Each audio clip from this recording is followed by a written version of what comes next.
beautiful Halloween and a happy Friday. And now it's the weekend, so I'm sure everybody's ready to relax and party.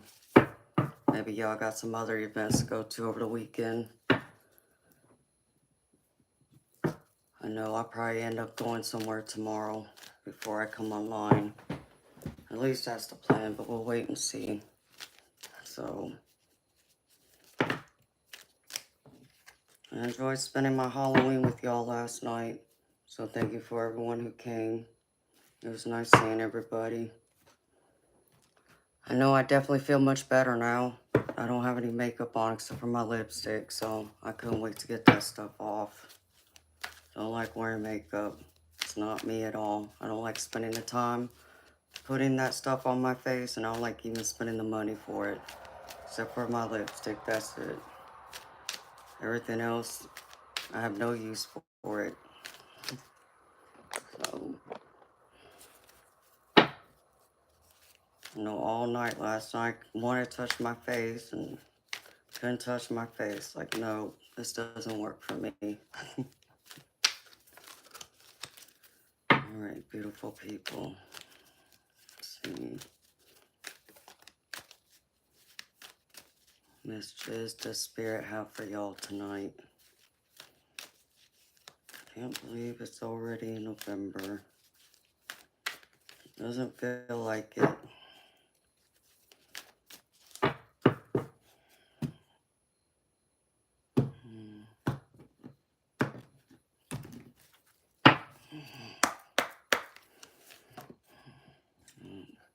And of course, I have these cards upside down.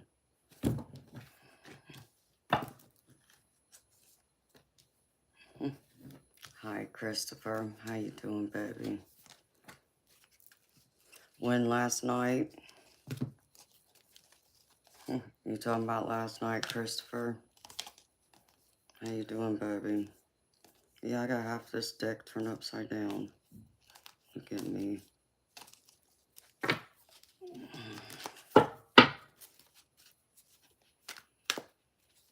Hi, Darby. How you doing, beautiful?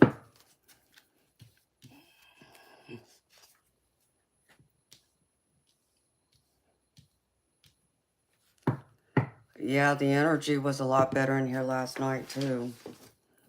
So, it just, you know, I think I was just getting a kick out of it because of the fact of, you know, what I decided to dress up as. I'm just thinking about all these crazy people who, you know, think the way they do about, you know, I'm like some kind of seductress or something. It's like I might as well just dress the way y'all think I am, even though that's not what it is, but I think that's what they tell themselves every night.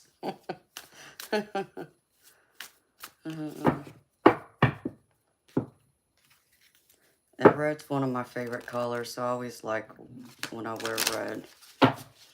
I just didn't care to put on all that face makeup. I don't like that. So, I caught myself a few times when it touched my face. I know, right? Exactly, Christopher. It's like they don't know better. You love kimono robes? Yeah, I have a couple of those.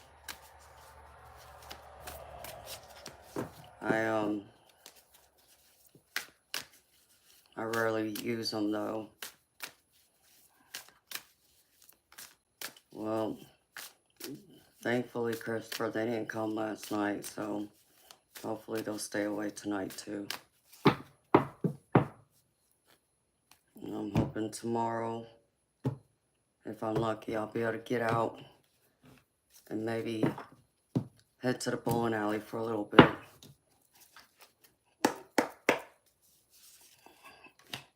Since tomorrow's the anniversary death of my dad. And I've been needing to go to the bowling alley anyways. Find out how well my arm's doing. So it'll feel good if I can throw a bowling ball around for a little bit.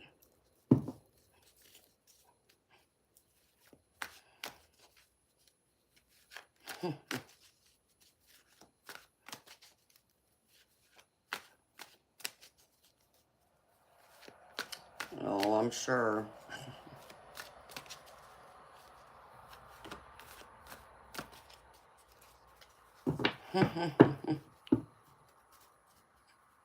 Yep. Isn't that the truth, Christopher? I'm telling you. There's the way some of these people act.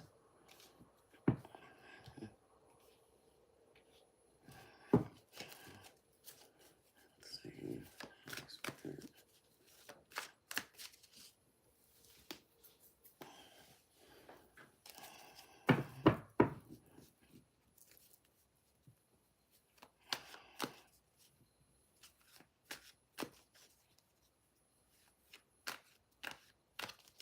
Oh, hi, Courtney. How you doing, honey? That is awesome, Courtney.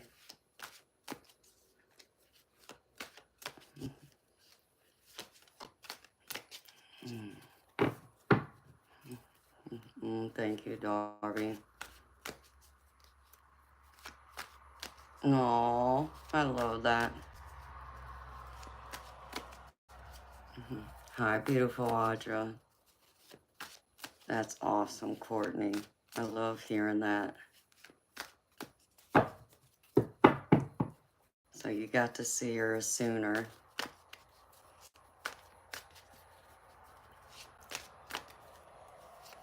How you doing, beautiful Audra? Yeah, Darby, think November and December are bad months for me because I lost a few family members in both months. Oh, thank you for sharing that with me, Courtney. That makes me so happy for you, honey. I know you are so happy to see her. That makes me feel so good for you.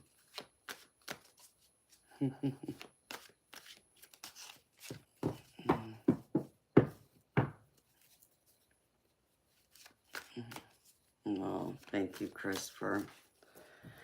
Yeah, I think he'll make an appearance for some reason. For some reason, I think my dad is gonna come see me tomorrow, cause I haven't really felt him the last few years. But with everything going on with my life, I feel like he's gonna show up tomorrow. Yes, that is a beautiful blessing, Courtney. I love that. Love it. So happy for you, girlfriend. Alright, let's see what Spirit has for y'all.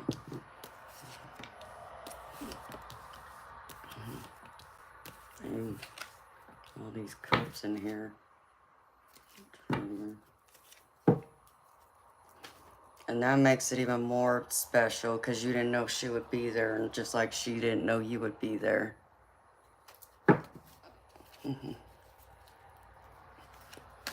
Oh, that's fine, honey. I know you gotta work, girlfriend. Thank you for stopping in and telling me that, honey. I'm so happy you got to see her and spend some time with her, and you had some fun dancing with your hubby, too. Yeah, Audra, tomorrow, November 2nd, is the death anniversary of my dad. She actually did know you would be there? Oh, wow. So she came knowing you would be there? I hope so.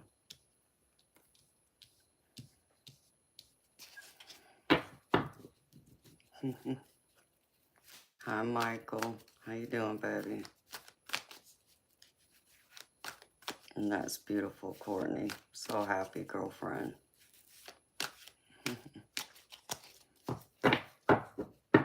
So yeah, I lost my dad when I was 25. This is my biological father. This is the one that served in the military. So tomorrow it'll be, wow, 18 years. Doesn't seem like it.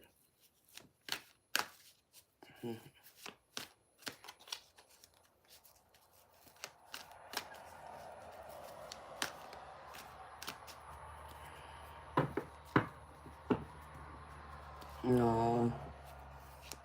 Well, I mean, I'm surprised y'all both just didn't hang out with her. No, thank you, Michael. I plan on going to the bowling alley. That's if, yeah, my, whatever you want to call him, will bring me back my car by then, because he's not here. He decided to go stay the night at his daughter's house. So I have no vehicle right now that's running.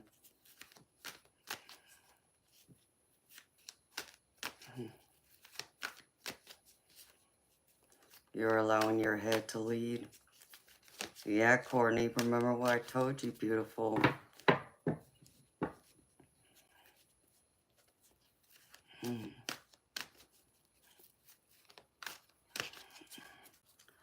Yeah, I think so. Yeah, Courtney, you gotta allow your heart to talk, sweetheart.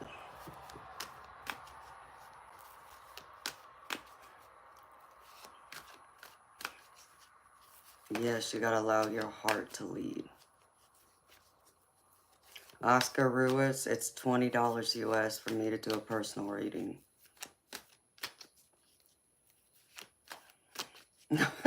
Oh, you meant to say heart. Okay, Courtney, it's like, yeah, let your heart lead you, girlfriend. Don't be afraid of it, honey.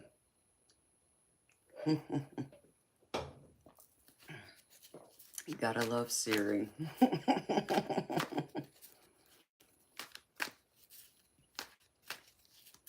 That's fun. You know, I haven't been country line dancing since, oh my gosh, my late, my late teens, I think. It's been a long time.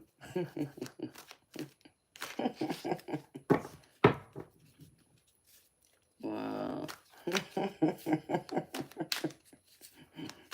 Don't let that thing frustrate you, Courtney. Alright, Spirit, Two of Cups.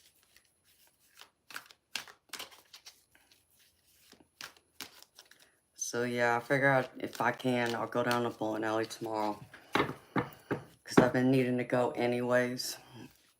To find out how my shoulder's doing. And see if I can actually pick up a bowling ball and throw it. Or not.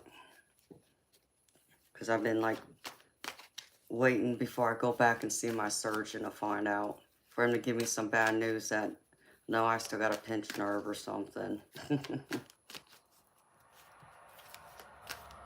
Oh, she likes the salsa dance. See, I like to do salsa, but even salsa dancing I haven't done in years. And the only reason why I know how to is because I grew up with my best friend from kindergarten, her and her family. I spent so much time with them that I learned how to dance. But I like the country line dance too. I haven't done it in years. Alright, Two of Cups, Spirit. That's awesome. Five of Cups.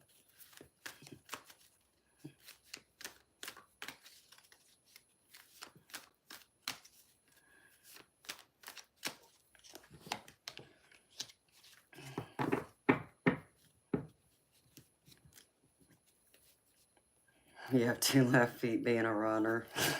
I hear ya, honey.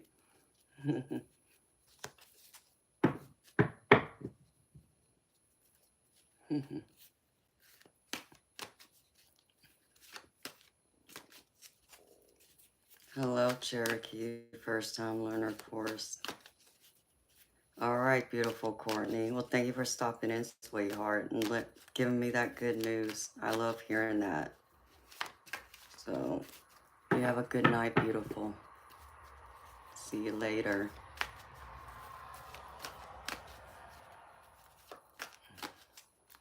Well, Cherokee, it's a good thing I've been psychic since I was a little girl, so I learned pretty quickly. Hi, Luke.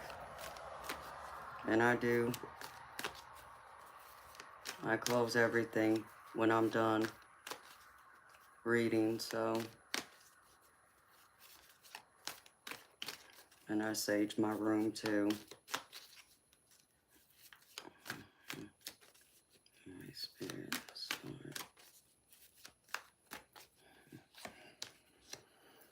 I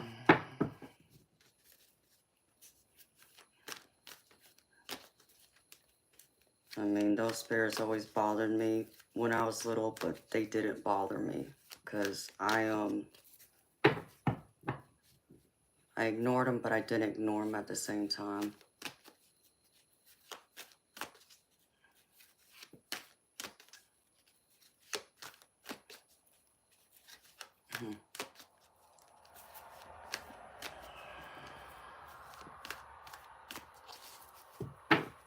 No, yeah, Cherokee, I mean, I could understand that. See, I've been psychic since I was 6, 7 years old. So, and my grandmother talked to me and told me what I needed to do and how to go about everything. Hi, Big Daddy, thank you. That's very sweet of you.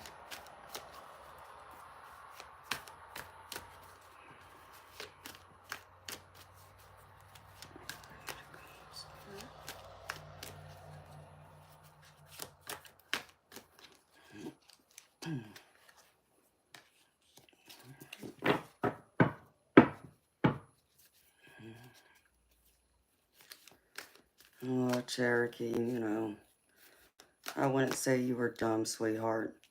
Naive, I think, is a better word, because even I was still naive. Because you gotta understand, even with me, when I started learning that I had those gifts, I ran away from them. I didn't even acknowledge them or accept them from the very start, because it scared me. And I also didn't know what everything meant, but I knew there was something different about me. That wasn't like, you know, as, you know, some of my psychic friends like to call them muggles or mundanes. So,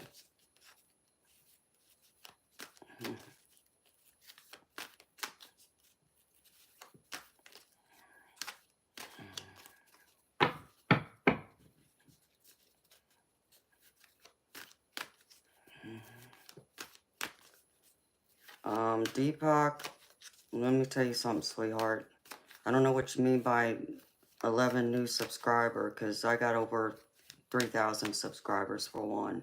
And for two, here, I don't, you know, you're from India. Here in the United States, where I'm from, where I live, we generally like introduce ourselves to strangers. You know, we normally say hi, how you doing? And three, when we ask for something from people, we remember our manners. We remember to say please and thank you. So the way you came into my chat was very rude and disrespectful. And I like to think that your parents raised you better than that, to have some manners, courtesy, and respect. And fourth, my energy isn't free. So if you want a reading from me, it's $20 US.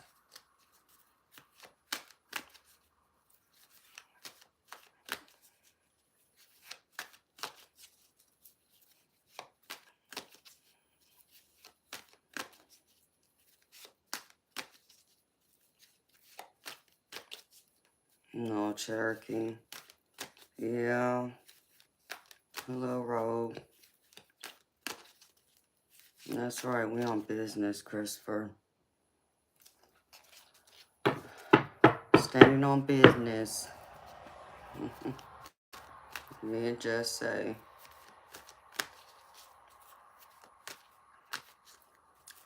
Yeah, Cherokee, many will, though. Until they have their own personal experience, they'll always believe that. They'll never be able to understand it from the standpoint of someone like you, I, or anyone else like us.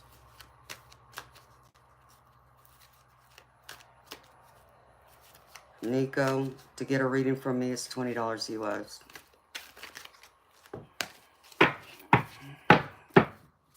So, everybody wants something, but nobody wants to ask nicely.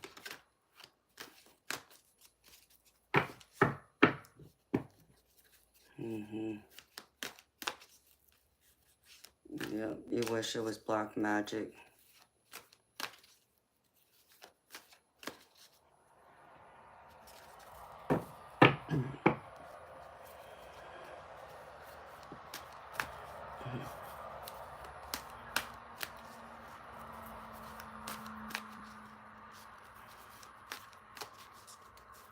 Yeah, being different is different. You know, I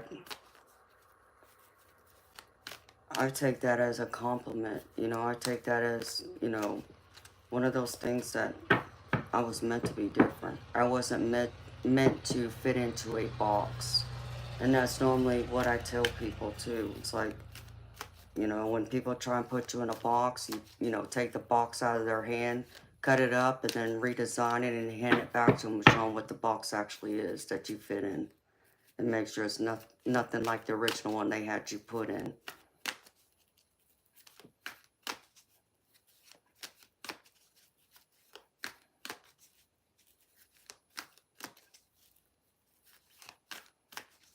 Hello, Joey and the clones.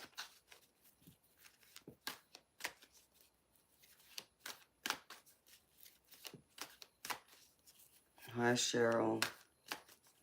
Honey, what do you mean accept readings without tech? I don't know what that means, sweetheart.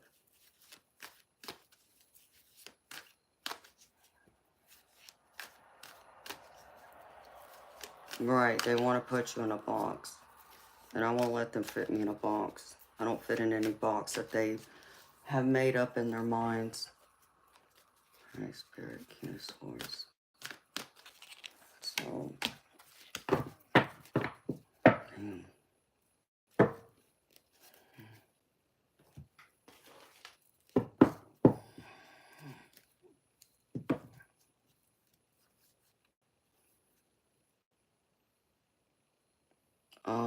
Cheryl, I think like PayPal uses your debit card, sweetheart. So it's not like you need a credit card. If you have a debit card, I think you can do it through PayPal. Hey, Jay. How you doing, baby?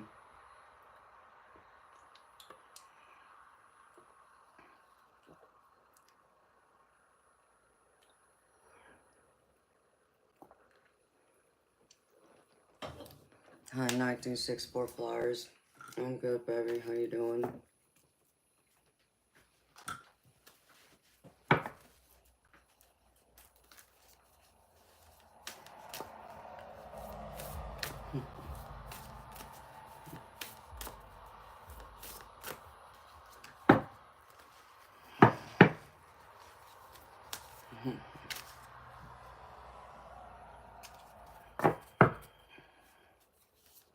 Hi, aviation lover.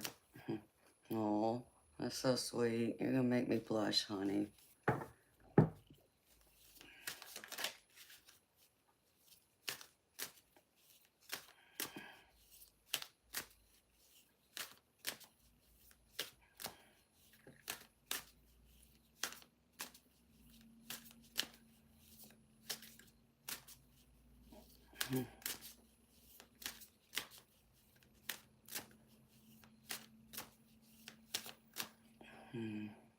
Yeah. Mammy, I guess you didn't notice the cross around my neck.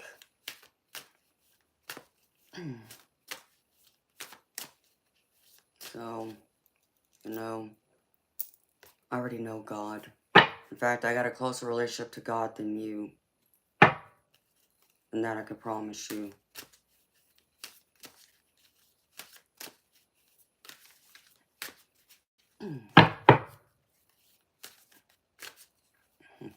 Well, I love you too, Cheryl.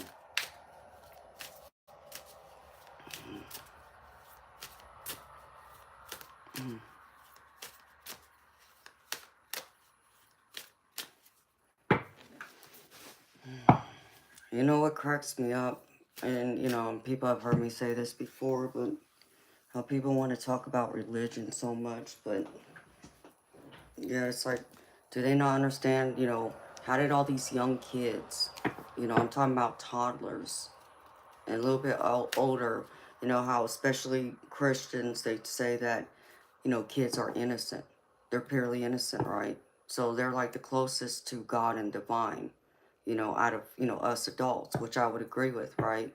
So if we were so pure and innocent at that age, then explain to me why all of us kids back then end up with all these psychic gifts that we have.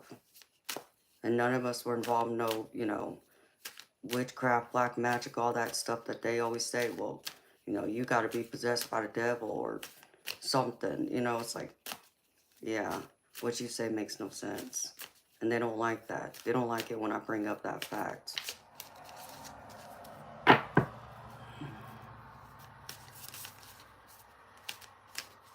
Yeah, there's that too.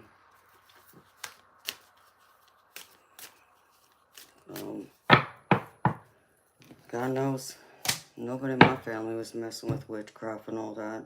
But yet me and a few of my other family members are all psychics. So,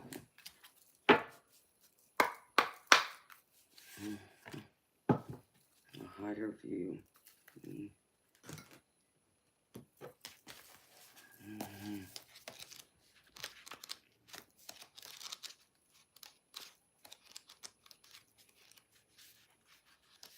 Hello, Ollie.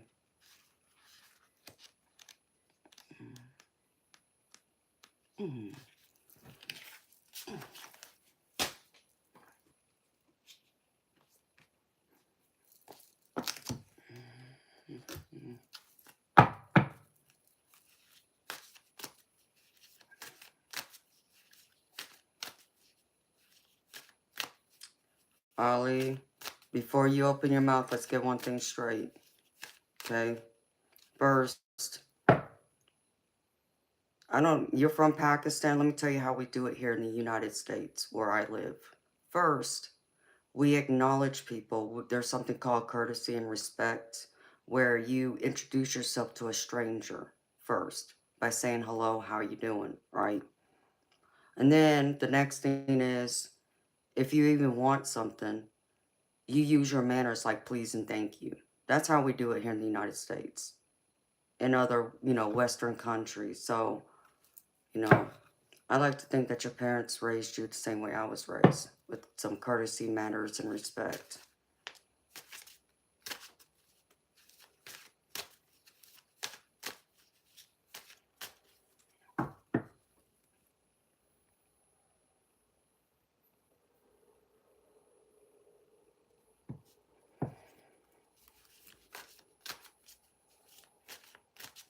Tiger face. I don't know what question you got. Let me make myself clear. If you have a question, you want a personal tarot reading, it's $20 US.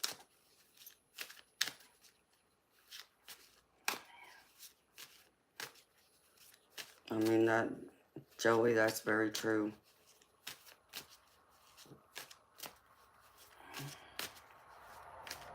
Well, the only problem with scientists is what it is that they expect psychics and spirits, I call them spirits, but most people call them ghosts.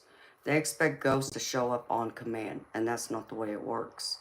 So because they can't go through and like you get one scientist who has an experience like that, well, the next scientist can't peer review it because you can't get it to do exactly the same thing that the first person did. So that's why they say that none of it's true, because they can't get it to do it exactly the way they want it. They don't seem to understand the laws in the spirit world works a lot different. So, hello, William. And it's really sad because, I'm waiting for the day that many of them start having their own, experiences, and then they'll understand fully, where people like me and you come from, why we believe and think the way we think and believe. Until then, everyone who's never had a psychic experience or experienced seeing a spirit or hearing one, you can't possibly understand what I experienced to have a full understanding and comprehension of it all.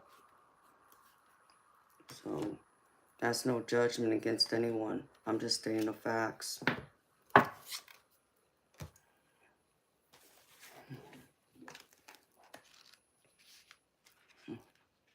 So I can't make other people experience what I've experienced to understand. Or like the people who want to go out there and say, oh, you're mentally ill. You should be in a psychiatric hospital, whatever. Yeah, okay. If that's what you got to tell yourself to make yourself, you know, look smart, like you know it all, whatever, and make me look like a fool, okay.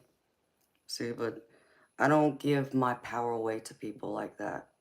And that's the other part of it is I don't need other people to validate me. I validate me. Spirit validates me. And that's all I need.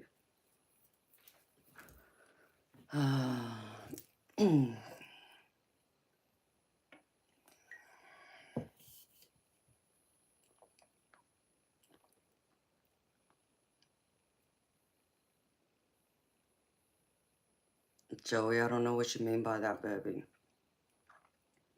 Alec, who says what?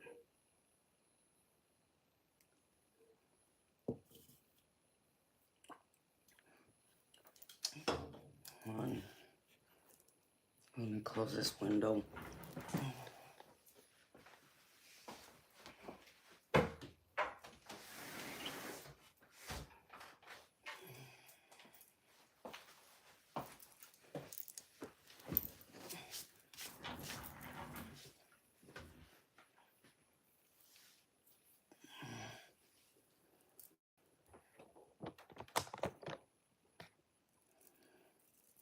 Alec, that's people in general who don't believe, who think I'm just, you know, mentally crazy.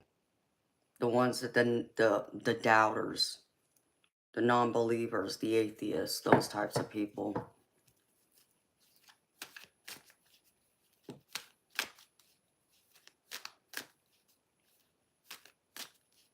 Do I ever want to stop?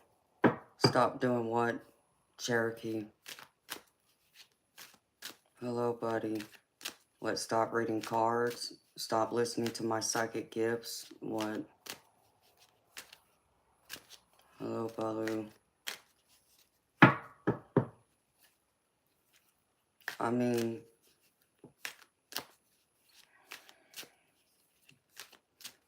there's those moments, but I think that's true for anyone. And it wouldn't matter whether you involve spirit or not. We all need a day off. We all need a break, right? It's nice meeting you too, buddy.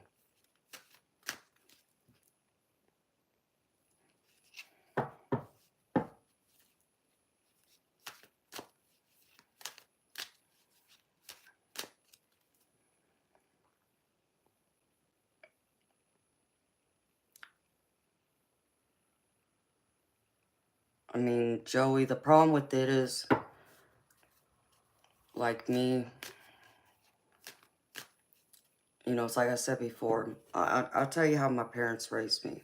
They told me that all the way from a little girl, they told me that what I think and believe and feel, what I know to be the truth, is the only thing that matters.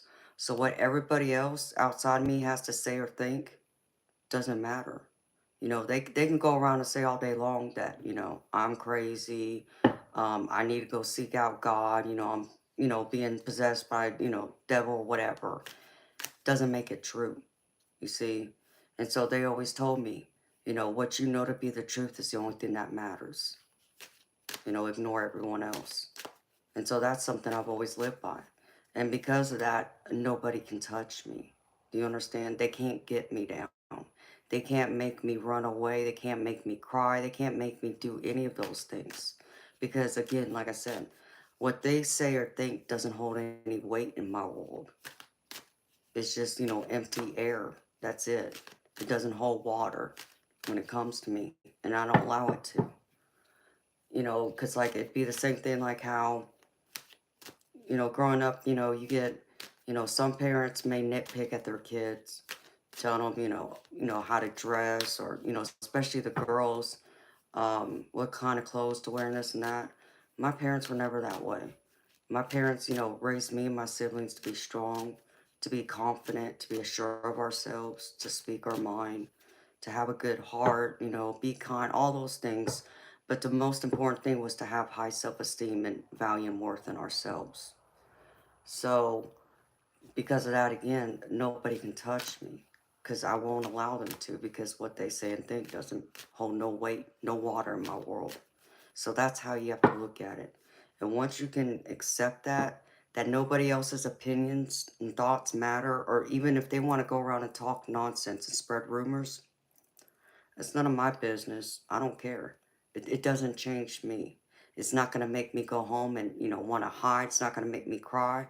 Because again, why? Their thoughts and their words hold no weight in my world. If that's what they got to say to make themselves feel better, whatever.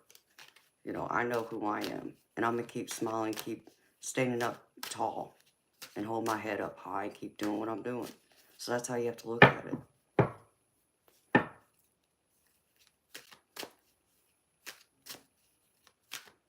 So,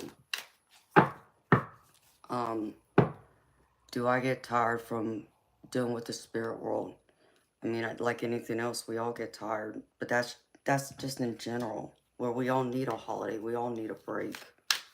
So, I put up boundaries with the spirit world. So an example of that would be, I told the spirit world, because I just, moved into this house a few months ago, that as long as I'm in this office, they can come talk to me whenever, okay? They know I'm ready to work.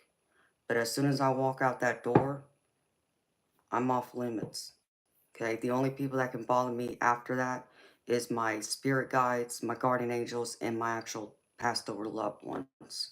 I welcome them to come talk to me whenever. But any other spirits, no. So they respect that boundary. You just got to put up that boundary and make it clear. So some people,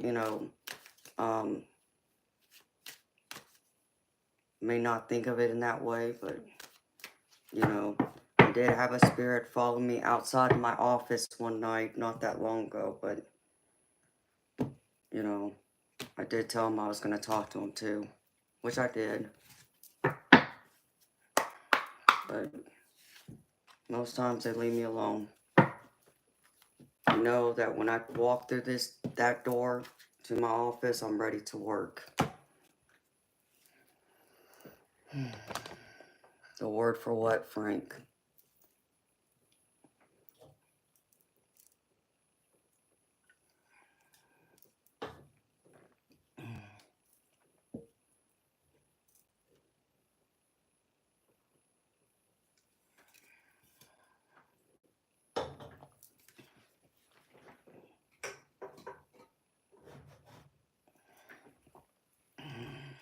Alright, beautiful people.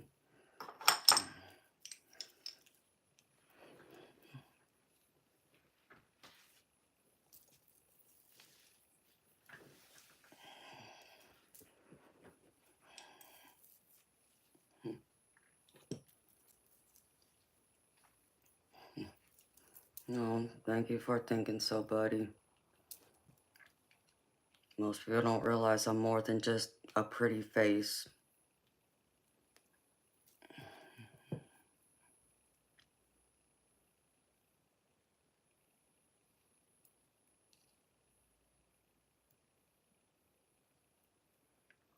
But Cherokee and Joey, what I can tell y'all is I could never turn away. After going through what I've been through and finally opening up and accepting my gifts, I could never walk away from this. This is a part of me now. And it's so much a part of my life that I've made it my job. But even before I decided to do this full time, um, once I opened that door to accepting it all, it changed my world. And I knew from that point on, I would never see things the same ever again. And I haven't. And as the years have passed, I go back and I look back and it's like, God, how boring my life would have been. All these years past that, if these experiences didn't happen, and it's not saying that, I couldn't have had, enjoyment in life, but this adds just a whole big layer to my life in a way that I can't explain. So to ever walk away from the spirit world, to ever walk away from my gifts and shut them out, I'll never be able to do that because I'll never be able to look at the world the same ever again. You know, looking at it strictly in a 3D view, I will never be able to do that again, if that makes any sense.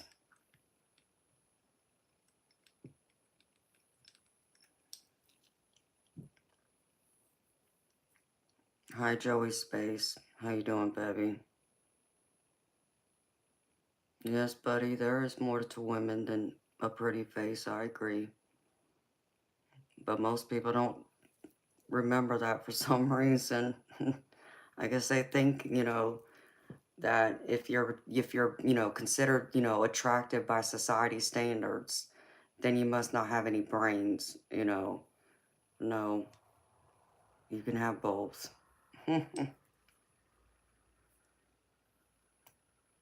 Hi, Xavier. How you doing, honey? Is it Xavier or Javier?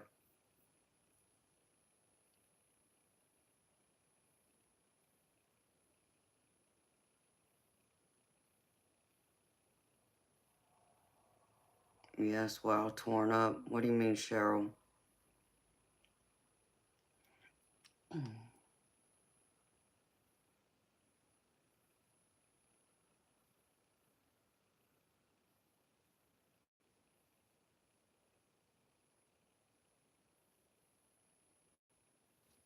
And Maxie, I'm doing good. I'm gravy, baby. I'm so gravy. I got some biscuits and sausage going my gravy, baby. How you doing?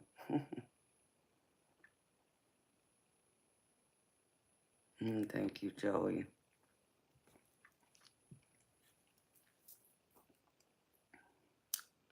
Yeah, buddy. I didn't enable it because YouTube takes like half of it.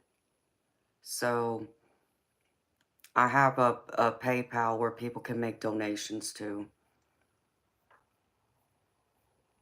So if you want to, you know, make a donation or anything or want a reading, you'll see in the chat either at the top or at the bottom of the chat, you'll see my name highlighted in yellow. And you click on that and there's two different links. One's a PayPal, the other one is called Buy Me a Coffee.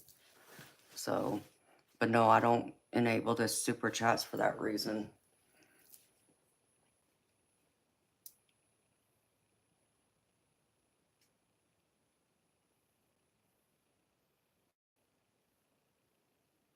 Good evening, GR Dose.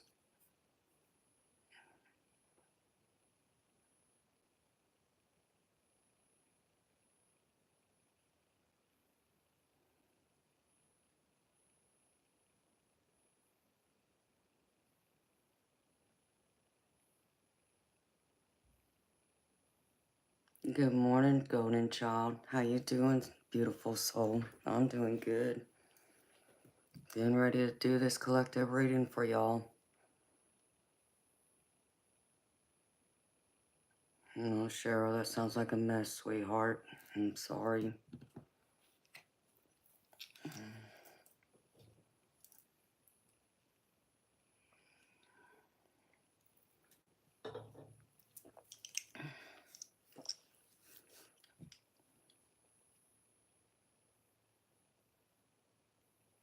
Oh, I'm gravy, golden child.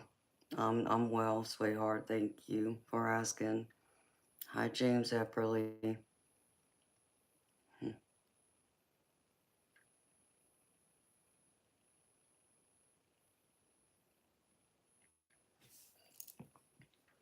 Hello, exclamado.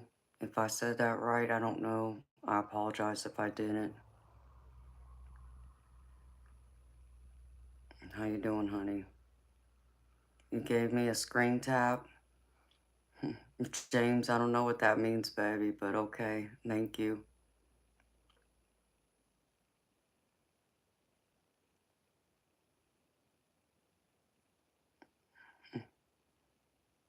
Thank you, Chandra. So what does a screen tap mean, James Epperly?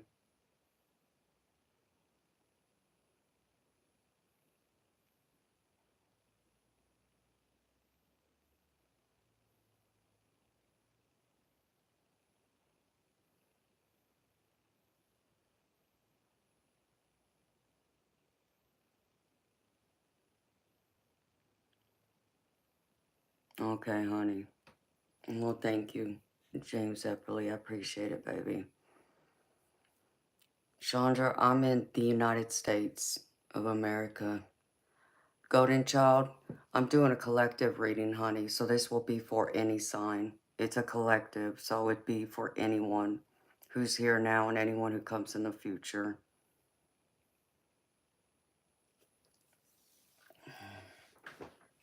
All right. So I'm going to look at these cards real quick.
Hi, Vicky.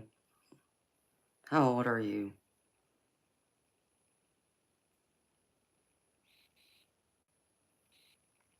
Cheryl. Beautiful. You're right. Don't put your hopes in others, okay?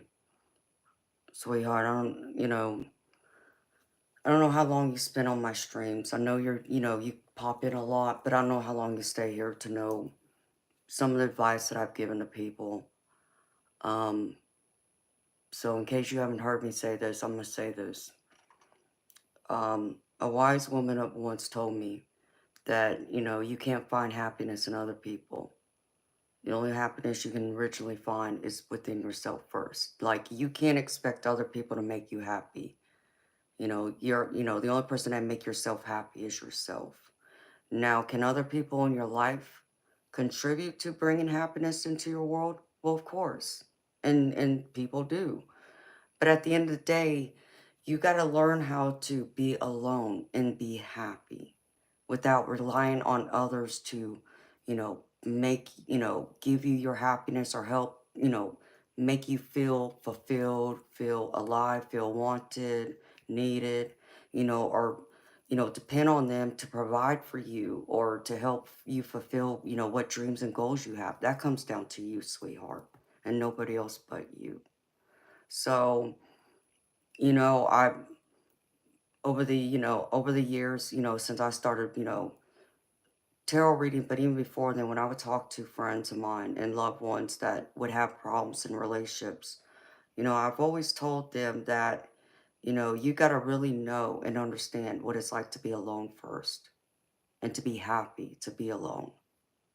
Meaning you don't need a romantic partner to make you happy because you're happy being you. You're happy with yourself. When you look in the mirror, you feel confident, you feel alive, you love the person you see looking back at you. When you go about your life, you're happy to be alive, and yeah, some of the interactions you make with people, whether that's, colleagues at work or that's just friends or family, without needing someone beside you 24/7 like a romantic partner would be. That's, where you're completely happy. So I've always said this to the guys I've dated over the years. And that is, when it became serious, I always told them, I said, understand me. I said, and don't get it twisted. I said, I don't love you because I need you. I need you because I love you. And there is a big difference. I said, and don't get it twisted. So understand me. I need you because I have that deep love for you. Not because I don't love you because I need you to, you know, fulfill me or take care of me or anything like that. So that's how you have to look at it. And that's the way everybody should look at it. You know, because when you can finally do that, that's when you will stop settling for nonsense from people. All right. You stop, you'll be able to put up those boundaries and you'll have a lot more respect for yourself, but also from others because people will then learn they can't walk all over you.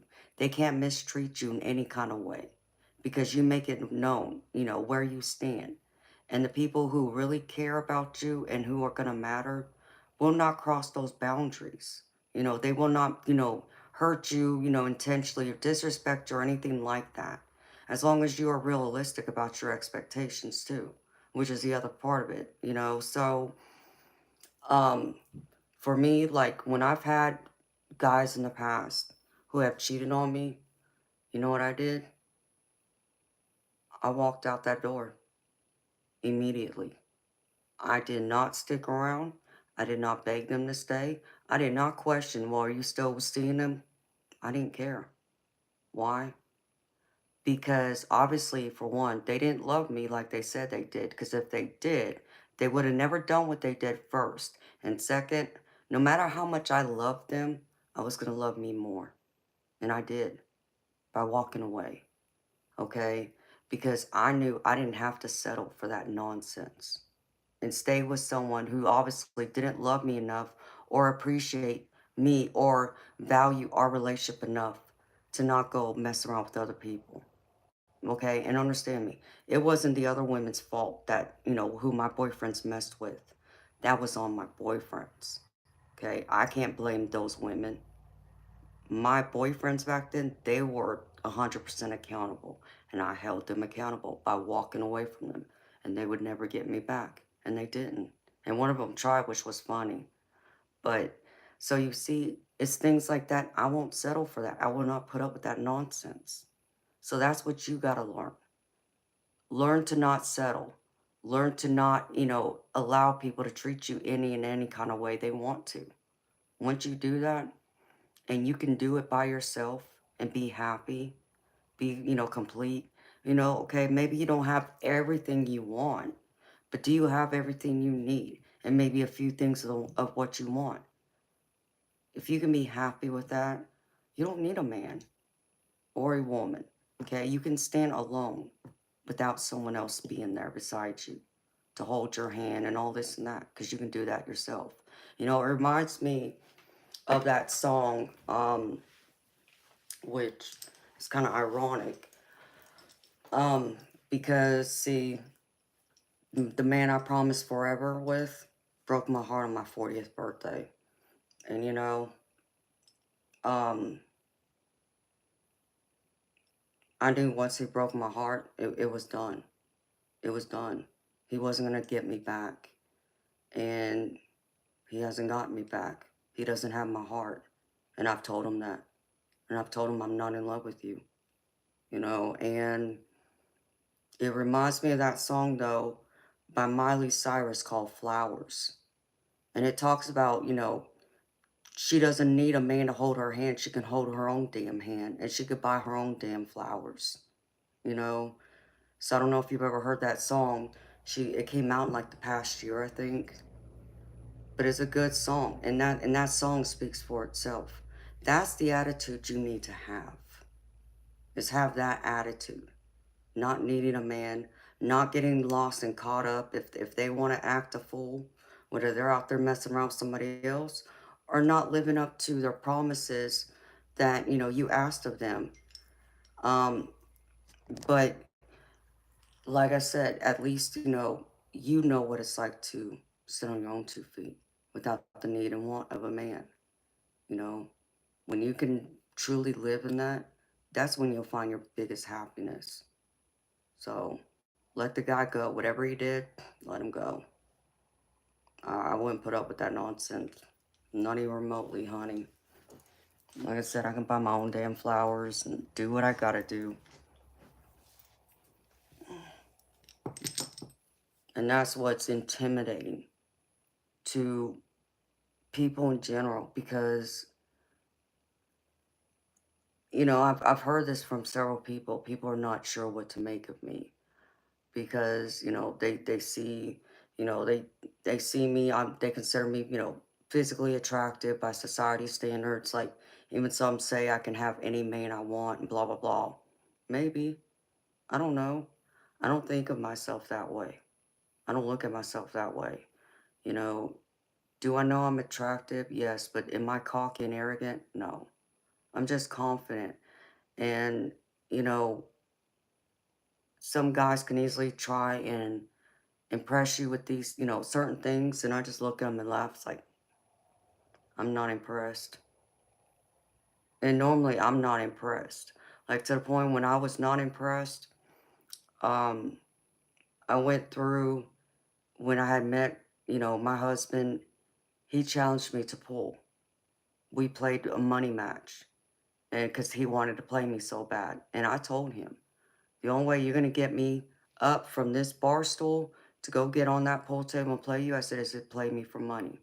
And I flat out told him it says $50 a game.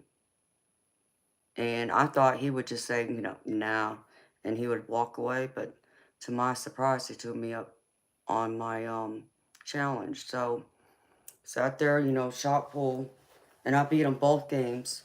So 2 games, I won both games, and so that was $100 right there.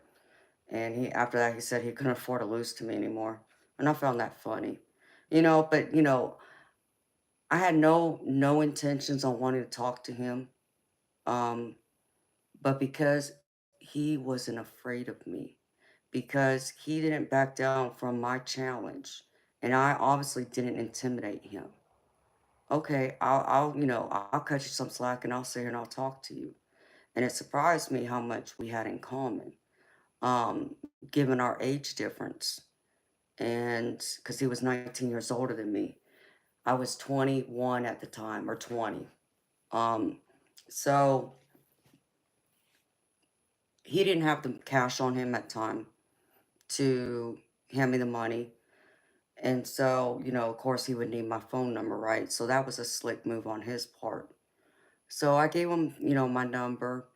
And, I didn't know if I would see him again or not, truthfully. I didn't know if he'd call, but whatever, I had other things going on. I couldn't even put any time or, focus into it.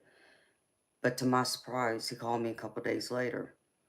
And he's like, well, is there, anything you need? Because I was just sitting there thinking, instead of me just giving you the cash that you won from me, which I'm going to, pay you for, you won fair and square playing me in pool. He's like, how about we go, shopping? Okay, I guess I could use some clothes or whatever. So we went up to the mall. We met up at the mall, and he did. He kept his word. He bought me, the $100 worth of things that I picked out, but he went over that. He went over it by a lot. And I finally got to a point, it's like, no, you know, I I remember we had walked into another store and I wanted to get something and I found something in there and we went to the register and he was pulling out his wallet and I turned around and looked at him. I said, no. So you're not buying anything more. I said, I got this. I said, let me tell you something. I said, you may think all that impressed me. I said, but it doesn't. I'm not that kind of woman. I can stand on my own 2 feet. And I have for this long. So I got this. You've already, met, fulfilled, and paid me the $100 you lost to me and you even went more and I shouldn't have allowed that, but you did it and I'm not gonna accept it anymore. This is where it ends. So put your wallet away. I got this. And I think that took him back. He wasn't expecting that. Which I understood he probably wasn't expecting that. He probably thought I was going to sit there and let him, spend every single, last penny he had until he told me, no, it was done. But no, I'm not that type person. So, and I think that kind of like rubbed him in a good way, knowing that about me. And so he's like, well, okay, I understand. And he respected that. He's like, well, if you're not going to let me pay for these items for you, can I at least take you out to dinner? Okay, fine. So, but that's the story behind that. So you see, I didn't need him to come in there and buy that crap for me, to impress me, to um, get my love or attention, because I didn't need him to do that, because I really didn't need anything. But, I'm a woman and I like clothes, so okay, I could use some more clothes. And back then, my outfits, my tops are 15, $20 a piece, you know. So, so that's what I mean. You have to be able to love yourself and stand on your own 2 feet and fulfill your own dreams, your own wants, your own goals, you know, before you invite someone into your world and expect them to be the ones to make you happy. That's what my mom always told me.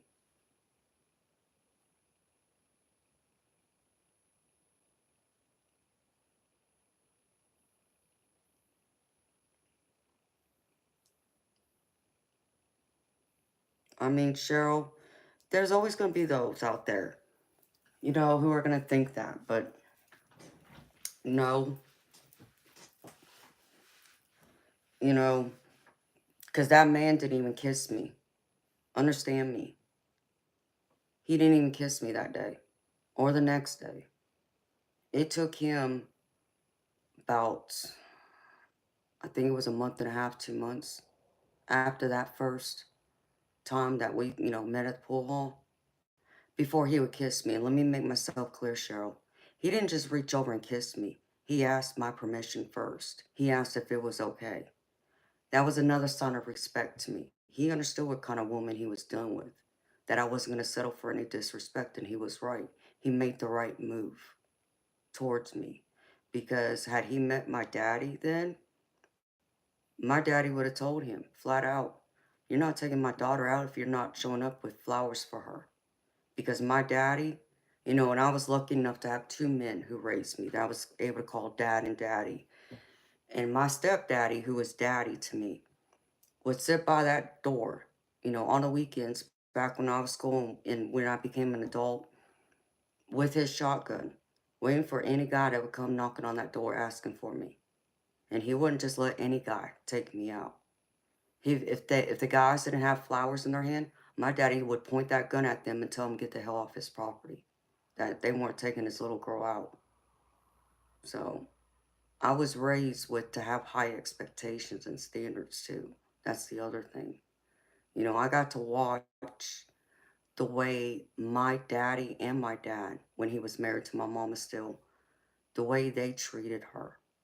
loved her, worshipped her, old-fashioned, old-school love, you know, opened the doors for her, um, helped her with her coat, carried her bags, you know, write her little love letters and love notes, buy her flowers just because, cooked for her. So I was raised to expect that from a man. So, and my daddy made sure I remembered that too. You know, because even my daddy was the first man that bought me my first diamonds when I was 10 years old. So understand, I was raised what to expect, how to be treated, and not settle for anything less. So that's what you got to do now. And it's not too late to learn. You're not too old to learn that, Cheryl. To have that kind of love and respect for yourself and those kinds of wants and expectations of someone in order for them to even have a chance. Because I know I set that bar high for any man, you know, because like all this nonsense with the um friends with benefits kind of thing, that will never happen with me. I'm not that kind of woman either. It will never happen because the same way my parents raised me how, you know, to be treated by a man, they also raised me to respect my body, and that was something that only belonged to any man who had love for me, and it had to be genuine love, you know. So I was raised with that too. So no, you know what? Until you know, I know you love me and there's love there on both sides, that will never happen.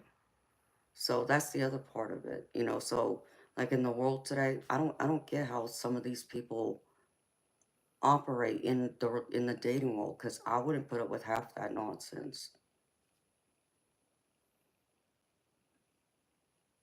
Hi, Eve June.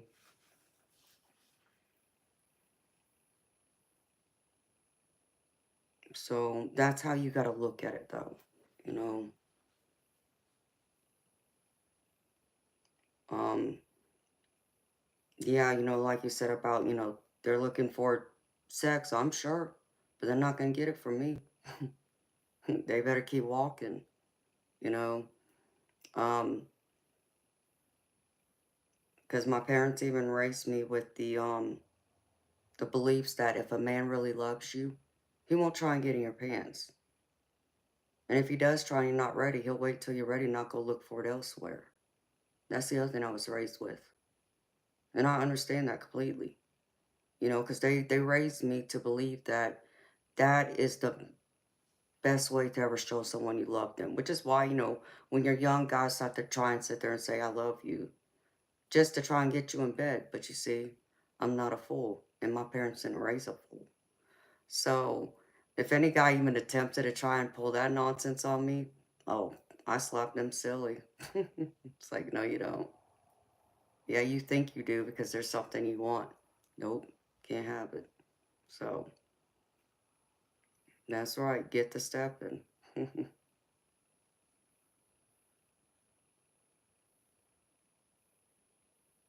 Yeah, they do. And Vicky, I understand that too, sweetheart. I mean, Vicky, I don't know what they call it anymore. I mean, all I know is like that whole friends with benefits. That's pretty much your friends, but you hook up to get your, you know, your physical needs met. Let me keep this classy. So without any strings attached. It's like, no, Amanda don't play that. That won't ever happen. So that's how you got to look at it, though, Cheryl. So take what you've gotten from this relationship and just learn from your mistakes, beautiful. Learn what you don't want in any future relationship. Learn what you will accept and what you won't. But raise your bar, sweetheart. Raise your standards.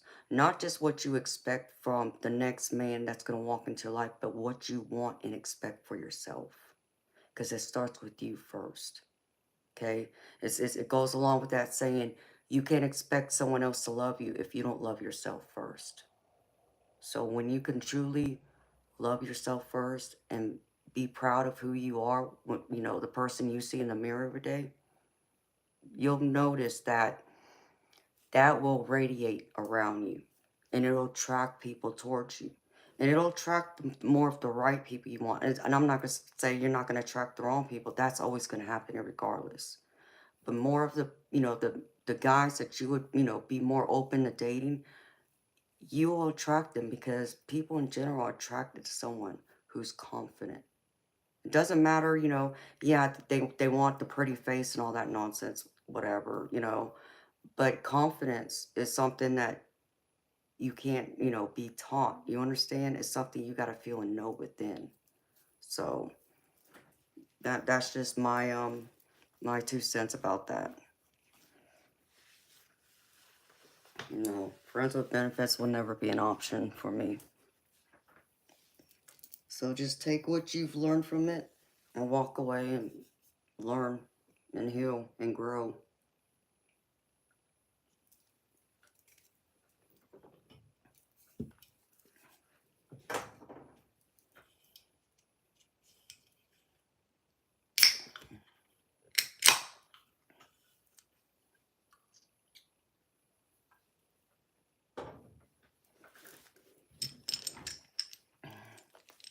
All right. So here's the general collective reading. So this is a general collective reading. This is for everyone who's here and anyone who comes in the future. It's a timeless reading. Take what resonates and leave the rest. If it doesn't fit, don't force it to fit. Okay? Leave it behind for someone else.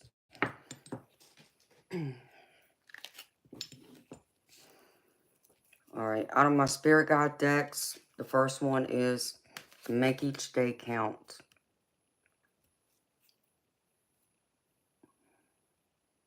No, thank you, Christopher. Make each day count. And know you're bountiful. Know you have abundance. You have everything you need right now. So make the most of it. And the next one is stay open-minded. Always have an open mind. Be open to anything and anyone. Don't just close yourself off to certain beliefs and opinions or even knowledge. Learn to open and expand. Knowledge is power. And with this card, I get the ending card next to it, which really, I think, for me, this talks about kind of even like with you, Cheryl, specifically.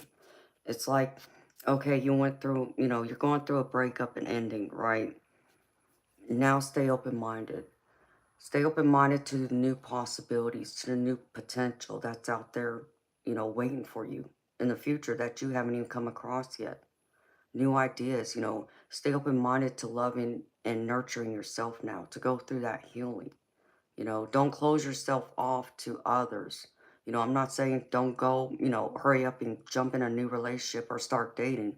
Allow yourself to heal, but don't disconnect from people completely either. Okay? Be open to others is really what this card's telling me with the ending card. And the next one is let go of ego. So we all can get caught up in our ego, and yeah, we like to think, we're good at this and good at that, or, whatever it is, but let go of your ego. Put your ego to the side and be more humble, be more compassionate. And ego, even to me, talks to me about like your spirituality, because people often will say, how do you connect to your spirit guides? How do you hear them? Well, you're able to hear them because you tell your ego to shut up and you allow those messages to come through. So let go of that ego. And Spirit wants to let you know, to be reminded that there's new life coming in for you. Okay? You have a new life out there, new potential, new beginnings. Though maybe one door closes, a new door now opens. So be open, to that. And even this, it looks like a woman is pregnant. And yeah, that can mean, someone could be pregnant, but, maybe, maybe not. This also is a card that talks to me about being fertile of new ideas. You know, you have all these wonderful ideas, you know, thoughts going on. Now Spirit saying, create them and create that new life. Put those ideas into fruition. And the last one is like attracts like. So it's almost that same saying, like, you know, birds of a feather flock together. That's what this card is. So find your soul tribe. Find the people that make sense to you. You know, because the other thing I often say is the people who are meant to be in your life will find you, okay? Or you will find them. And they're going to be the people that you're not going to have to beg them or convince them or impress them to stay in your life and vice versa. They're going to want to stay, okay? The others who, you know, don't seem to care or whatever, let them go. They're not meant to be in your life. Or maybe they're only meant to be in your life short term. But for the long haul, you'll find those people. You'll find your soul tribe, like your soul family, who you're meant to walk this life with, you know, for the rest of your life. So they're out there, you know, anything and everything that's meant for you will not pass you by, is another thing that card reminds me of. And now out of the tarot, hi Sagittarius. Oh, hi beautiful Courtney, you came back, sweetheart. Hello, Roman. Hi, Abby. If you mean for me, sweetheart, that's fine. I don't have a problem with that. Thank you.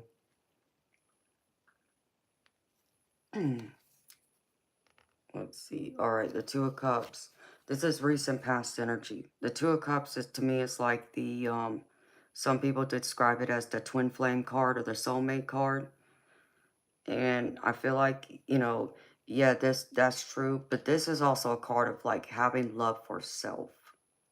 And, you know, it can be that romantic card, but it can also be a card of, you know, relationships with others, like your friends, your family, your colleagues, but more importantly, the relationship you have with yourself, because you got to be your own best friend.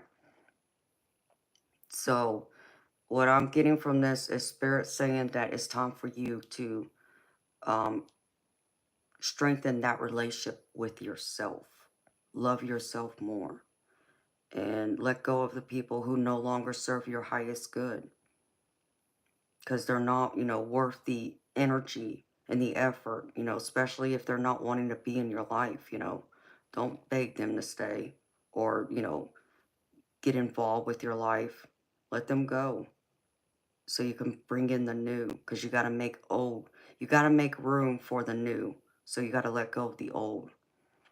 And with it, I get the Princess of Cups.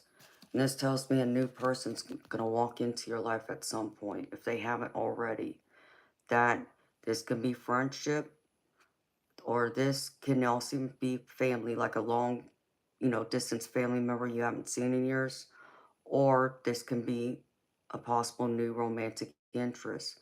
But someone new's going to walk in your life that's going to create a new relationship that I think it's going to be a strong, long lasting one, you know, that has a deep connection to it.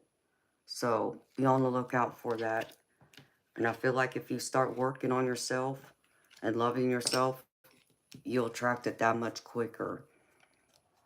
And next one is the Five of Cups, which is telling me that things aren't working out the way you want them to. That there's a lot of, you know, disappointment and loss. Things you're probably having to let go. Things you're having to walk away from that you initially had no plans on doing. Like, I feel like this was just a complete disruption out of nowhere for you. Um, and Spirit's wanting you to know it's going to be okay. Don't cry over, you know, what's already been lost. Focus on the here and now. And look ahead of you, not behind you. Let go. Stop crying over the spilled milk. Okay, there's nothing you can do. You can't pick it up off the floor and put it back in the carton, right?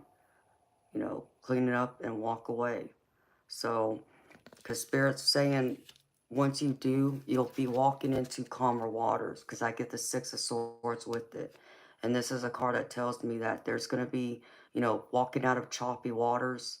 where things have been a struggle, it's been a challenge, it's been rough. And Spirit saying now things are going to start calming down and more positive things will start happening in your life again. If you can learn to let go of the Five of Cups that have spilled over, let go of the past, look ahead of you. Be in the present and look to the future because good things are coming in. And the next card I get for someone, I feel like you're in, you got a lot of burdens, a lot of weight you're carrying because this is Ten of Wands, which this is all about carrying way too much, carrying too many burdens, too many obligations, too many responsibilities. That's weighing you down. And you can't handle, the stress and responsibility, obligation. It's too much. And some of these might even belong to other people. They're not even your own obligations or responsibilities. So Spirit's saying it's time to put those responsibilities down. Give yourself a break. Hand them back over to the people that it belongs to. And you take care of you. And Spirit's wanting you to know that there is hope to changing your life and the outcome of this. Because I get the Star card with it. And this is about happier times coming once you release those Tens of Wands. And letting you know that you're starting out on a new path, a new direction. And Spirit wants you to know that it's the right one. Just lay down the burdens first and step into your power is what Spirit just said to me. Step into your power. There's a bright new light shining above you and a lot of love and warmth ahead of you if you're willing to let go. Instead of tying yourself to certain things, cut them, let them go. Whether that's material possessions, dreams and goals that just weren't able to come to fruition for you currently or in the time frame you wanted, or people. Put this where this fits, y'all, where it resonates. But for me, I feel like it's more about having other people in your world that just don't need to be there. Sometimes you get those toxic people that don't bring you happiness. They bring you like a lot of sadness and drama and chaos. Those aren't the people you want. So look to the star. Look for the hope, the optimism. Look to the future. Because Spirit's saying there's a lot of good things coming in for you if you just look ahead of you and give it a chance and drop that burden or burdens. And the next one is the Page of Cups. And this also is saying there's going to be another person who's going to walk into your life. And it could be romantic, but it can just be a friendship. But with this tells me possibly that this person, and this is not for everyone, y'all, okay? But I feel like for someone out there, this person's going to come into your life soon. If they haven't already or haven't made an appearance already. And it's possible that this person is going to be that person you've been looking for. Your soulmate. The person you want to marry. Because this is the Hierophant card. And when this card appears, and depending on how it appears in the spread, this is the marriage card to me. Because this is all about traditions and things, being expected in certain society standards. It's even surrounded about religious beliefs. But to me, sometimes it means also marriage, a significant commitment like that. So if you meet someone soon, I feel like that might be the person that you're looking to spend forever with. So if you're looking for love, be on the lookout for that. And the last one is, this is the King of Swords. This is talking to me about spirits wanting you to really stand up in your power, and that's coming up again, and speak your honest truth. Be honest with yourself, but also be honest with the people around you. You can't go through and sugarcoat everything, trying to protect other people's feelings, okay? Or being so worried about what they're going to think or how they're going to act. Now, I'm not saying to go through and be, cruel and brutal with them. That's not what I'm saying. Speak your truth, especially if it's something that you've been holding back on saying because you're afraid to say it. Whether this is standing up for yourself or maybe this is just expressing your feelings to someone, that you've been scared to express. Maybe you got, a big crush or love for someone, but you're not sure how they think or feel. You know what? This is that card that's saying it's time for you to speak up. Voice what you're feeling. Voice your thoughts. It needs to come out. you know, because it's not doing you any good keeping them festered and held up inside. You're going to drive yourself crazy if you keep doing that. But I feel like for some of y'all, this is about challenges y'all been having. Like, I feel like for some of y'all, this is having disagreements with other people. And this could be at work, this can be in home, this could be in your personal, you know, relationships, like a romantic partner type, place it where it fits. But I get the Ten of Swords with it, and Spirit's saying that you've gone through this long battle. You know, you've had those knives stuck, you know, in your back or in your heart or whatever. But Spirit's now saying you're coming out of that. And if you are able to voice your feelings and your thoughts, that the difficulties and challenges you've been facing, you've been struggling with for not speaking your mind and speaking your heart openly, that they will start, you know, easing, and you'll find both peace and solutions to any of these problems that have been happening where you just haven't been, you know, able to communicate clearly, articulate your feelings or your thoughts. So Spirit's really advising you do that. So you can come out of that Ten of Swords and start a new chapter in your life, you know, which is good. You know, I know change, you know, can scare some people, but change is good because you grow, you evolve. You know, you become a better person today than you were yesterday. And then you can see the positivity and be thankful in the moment of what you're living in today to be able to see what's also coming ahead of you and make those plans. You know, don't be afraid. You know, don't be afraid of anything. You know, and I know some people will say, well, okay, Amanda, you tell me I should tell this, you know, woman or this man, you know, I love them and I feel this way and this and that. But what if they don't, you know, feel the same way? You know what? Let me tell y'all something. I'd rather know now how someone feels about me than to go on and be in an illusion, going on for, you know, weeks, months, even a day, thinking that this person has feelings for me when deep down they don't. Okay, the quicker I know where they stand and how they feel, the quicker I know I can walk away and move on with my life and not waste any more time over there. You know, so that's how you look at it. I'm not saying it doesn't sting, you know, to feel rejected in that way, but you know what? It will help you in the long run if you find out. The sooner you know and understand where you stand after you speak your truth, whatever that truth is, the better off you're going to be in the long run, you know. But I think even more than that, it's about, you know, stand up for yourself entirely and not being afraid. And I understand some people don't like conflict either and they run away from it. I get that too, but if you keep running away, then that's when people are going to walk all over you because they know they can't, because they know you're not going to challenge them and stand up for yourself. And that's why Spirit keeps saying, stand in your power, stand up for yourself, be strong in who you are. Okay, and love yourself above all else. Love yourself. Give yourself that love and respect. And then I pulled a couple oracle cards for y'all. Let's see. Amen, Courtney. This is from the Seven Energies Oracle, and it's a higher view. And it says, sometimes our lives are suction cupped to the ends of our noses, and we can't see beyond ourselves. This happens to everyone once in a while. We fall into an automatic response to life and react from a learned, conditioned place rather than one of awareness. Being in reactivity keeps us repeating old patterns. Conversely, the avoidance of our triggers could keep us in our comfort zone, policing our attempts at new things. The way to be successful in your endeavor to connect with others is to step out of your sticky perception of the world. Imagine yourself sitting on the back of a bird 1,000 feet above your life. Wouldn't your perspective change? From a higher point of view, you can see for miles.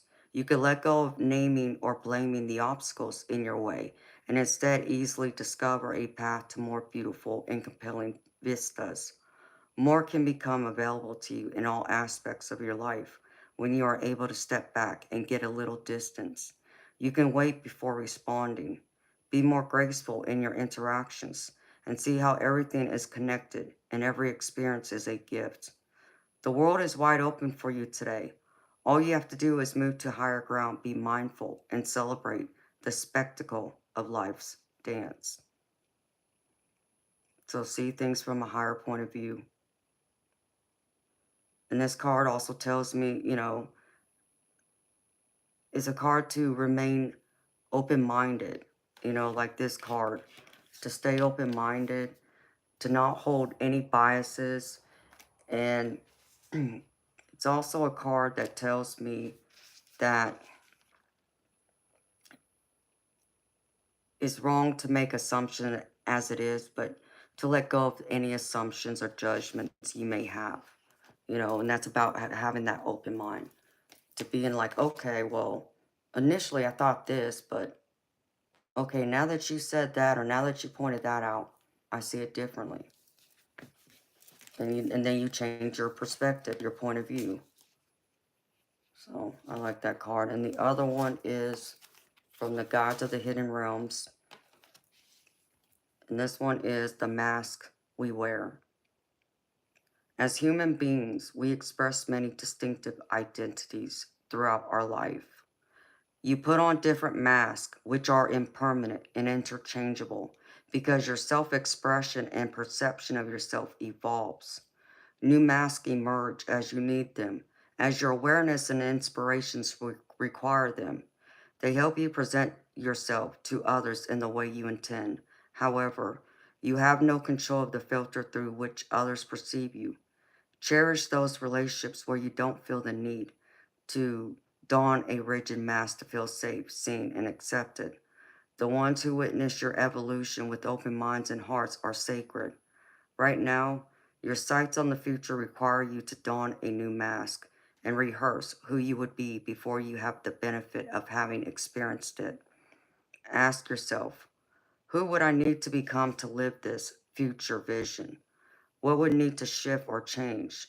Act as if and watch the miracles rise up to greet you.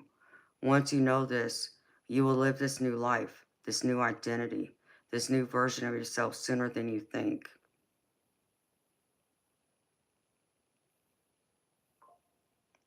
So know who you are. Be your authentic self, okay?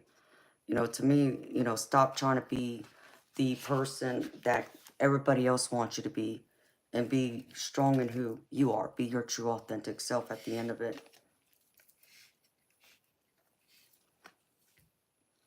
And then this is the angel card I pulled. And this is Gabriel. Heal the child within. There are parts of yourself you had to abandon in your early years in order to survive. But now it's essential to reclaim all those parts in order to thrive. The child within you requires some 10 or 11 care at this time. So let them come to the surface and express all that needs to be shared. Hold them with compassion and give them radical healing, understanding, and love. All right, beautiful people. That's what I have for the general collective reading. So again, take what resonates and leave the rest. Beautiful people, if it don't fit, don't force it to fit. And if it doesn't resonate with you today, well, maybe it's not meant for you today. But maybe it's meant for you somewhere down the road where you can come back to it later. Yeah, there was a lot of cups, a lot of emotions in that reading. I was like, oh, wow. Let's see. All right. Turn this over.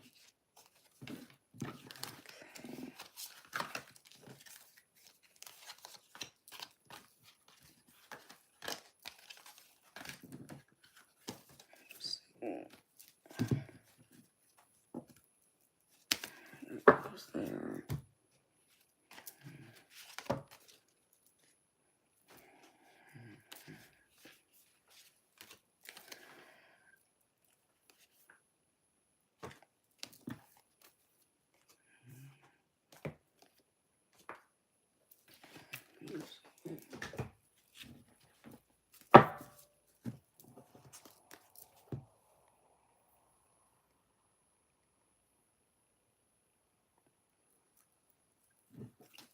Eve, I think I just got your donation, sweetheart. Thank you. Let me grab something real quick.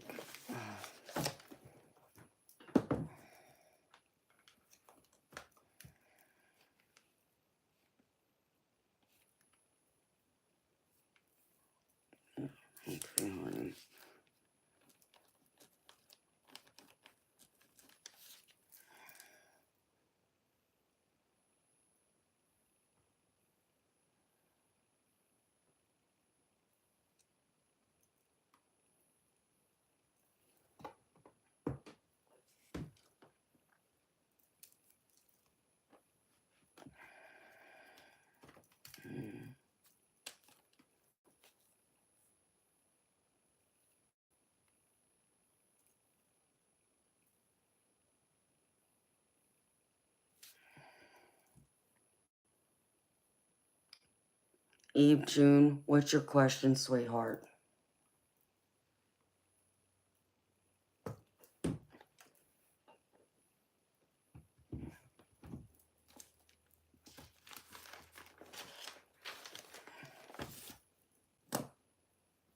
That hit hard for you, Christopher? Oh, I'm sorry, baby. I hope it helped. Just a general Eve June. Okay, beautiful. I got you, sweetheart. Okay.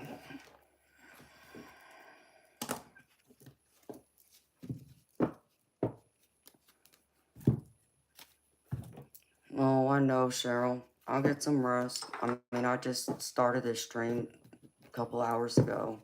So, I'll be on here until the morning, depending on how tonight goes.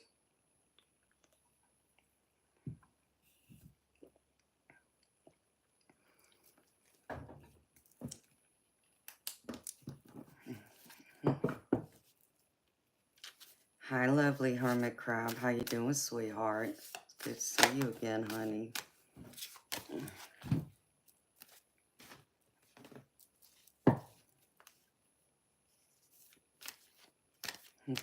Blessings to you too, beautiful. It was like a smack you give to a newborn for the cry. Oh, I'm sorry, honey. Christopher, I just hope it helped you, baby. You feel awesome. Oh, good, I'm glad.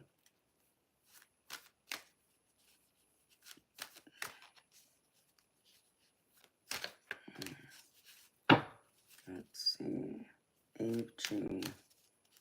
Alright, Spirit, talk to me.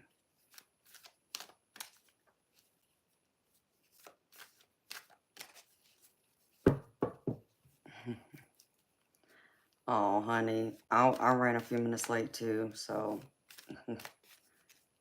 I didn't get on here till 10:30. So I was a few minutes late myself. Instead of starting at 10 o'clock, I started at 10:30. Hi, Mr. Mosh. Blessings to you too.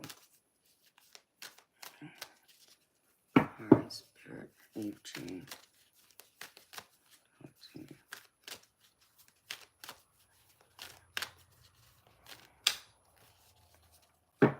Okay, in case anyone's wondering, I'm doing a paid reading for Eve June.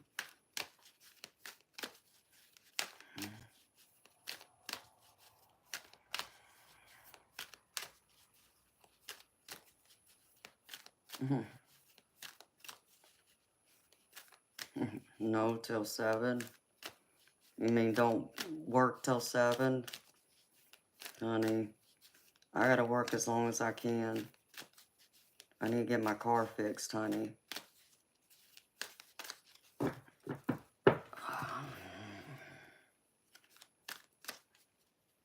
I have both my cars to fix, actually. Thankfully, one isn't major, though, but the other one is. Oh, my gosh. So, thanks, Spirit, for each, and please and thank you.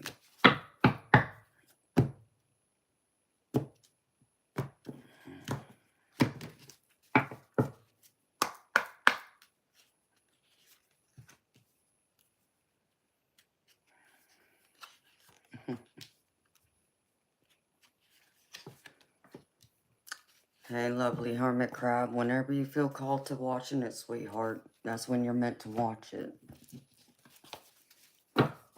Just think of it that way. Because I just got done with it, actually. So, maybe you were meant to miss it, to watch it, like you said, tomorrow.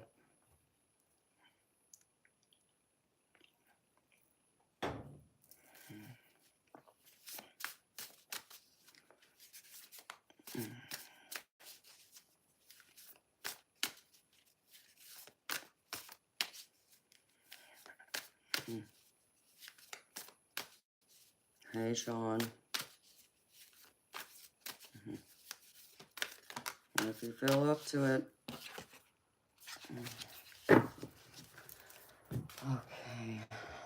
pull something else.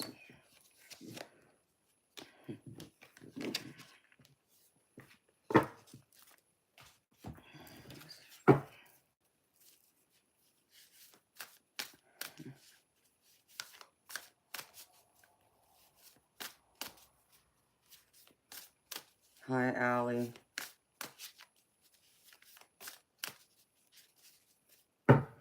I'm doing a paid reading right now. Spirit.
Does the energy feel good to you, Christopher? It feels good to me right now. Yeah, it's a major arcana here.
No, thank you, lovely hermit crab. Yeah, well, I guess it's the second now, so yeah. For me, it's the second, so it's already Saturday morning.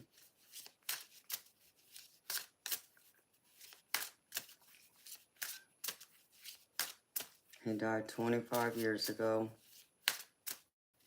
Or not 25 years ago. I was 25 when he died.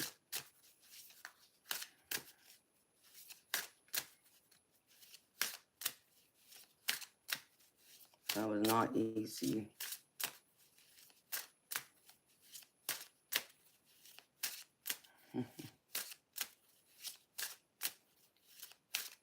Yes, we are.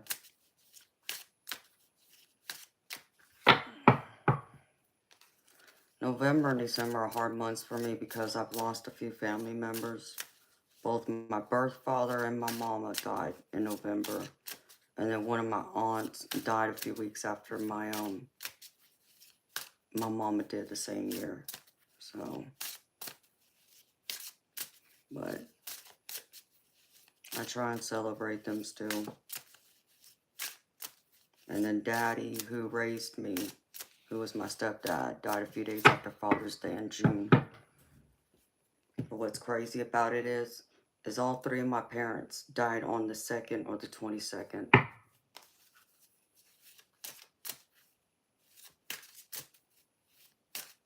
No, it's okay, lovely hermit crab. I understand that. I don't know, John.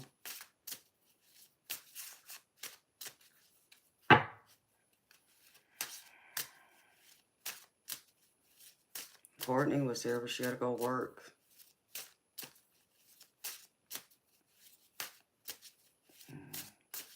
So, I don't know, Jess and Ange. I mean, Ange, I'm sure she's tired. So, I don't know. Spirit.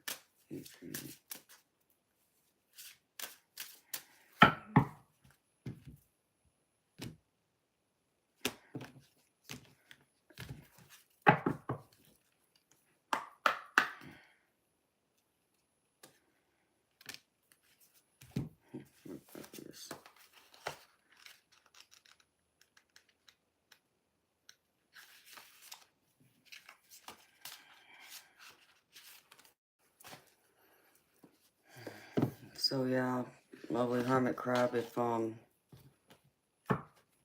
my car comes back early tomorrow, I'm gonna try and, that's if, depending on what time I go to sleep, I'm gonna try and go out to a bowling alley tomorrow. Since I haven't been, since I've had my shoulder worked on, I need to find out how my shoulder's doing. Plus, it was the one thing me and my dad did do when I was growing up, because like my mama, he was a great bowler too. He was considered a local pro, but my mama was still a better bowler than him.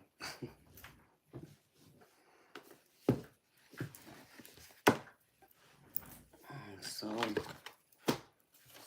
I just don't know if my car is going to be back in time. So somebody decided to use it and go stay the night somewhere. It's like, whatever.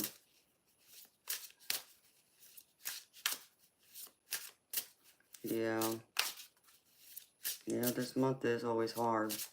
Because, like, today, being the 2nd, it's his death. And the 22nd, of this month is when my mama died. But she actually died Thanksgiving on the 22nd. And it happened Thanksgiving Day, so that always makes it hard. So it's like I get hit 2 times, okay, when it comes to my mama, because usually, you know, how Thanksgiving, you know, switches every year, it's on a different date. So I get hit twice. I get hit the actual date of her death, and then on Thanksgiving Day, because that was when she died.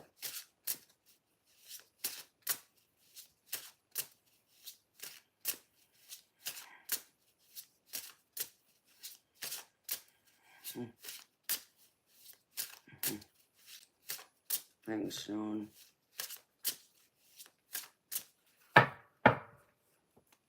Yeah, I haven't written messages on balloons, but one year I bought my mom a heart balloon. It might have been for Mother's Day.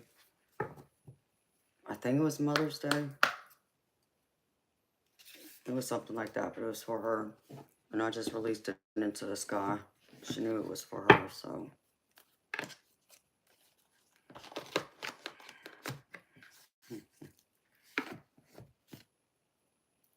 Not in the cards. Wow. No, this don't feel right, Amanda. Do this again.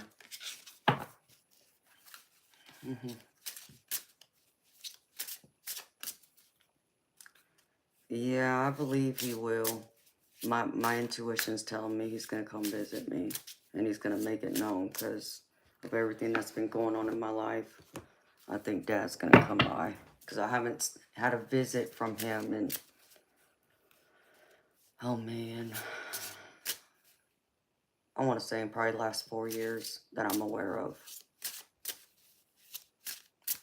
Where I knew he was there. It's been a few years, so I'm thinking, yeah, he's going to appear now with everything that's going on in my life. Spirit for June, please.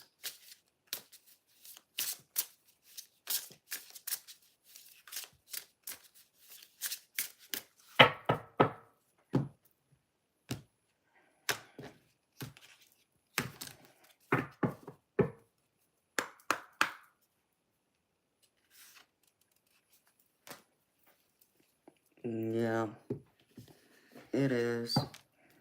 So, if I get the chance, like I said, I'll go to the bowling alley and I'll go get a steak too. Because he likes steak too. But I have to wait and see what time I get up and if my car's here. Better be back by the morning. Mm-hmm.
Let's see. Ooh. I never pulled this card before.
this card either.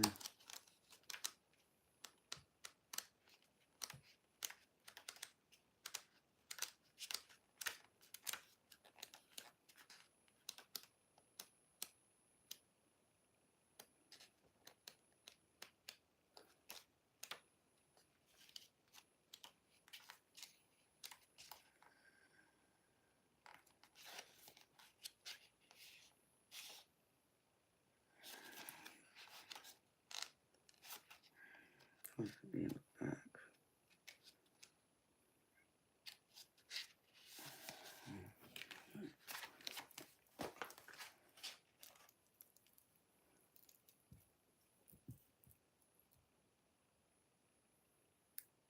It's quiet. Well, I'm sorry.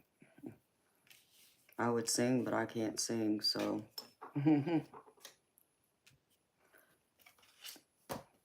Hey, beautiful Eve.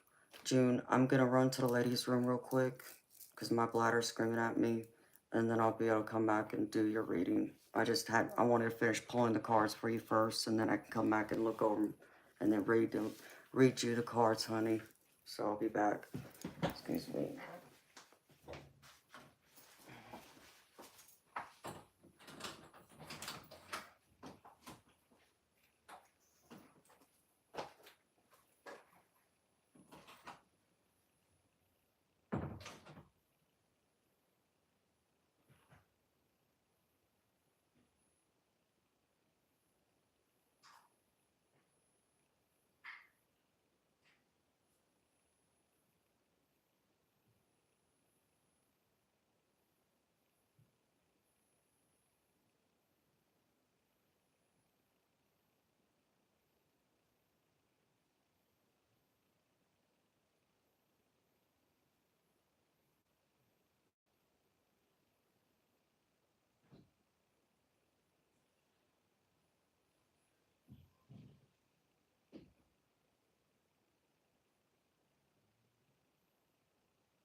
Did y'all hear a loud bang?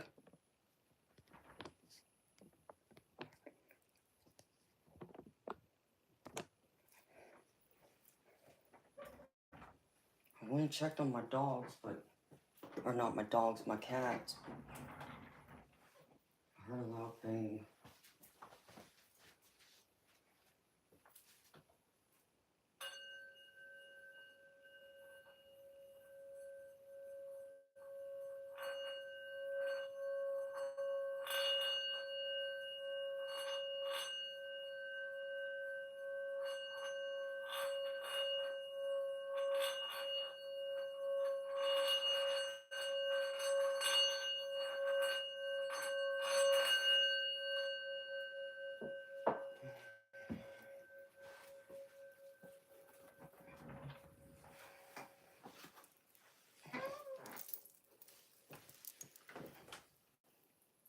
You heard it, Darby? And I'm here by myself.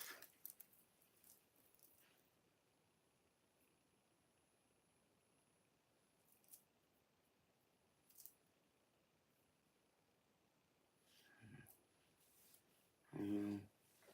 I did something. Just in case.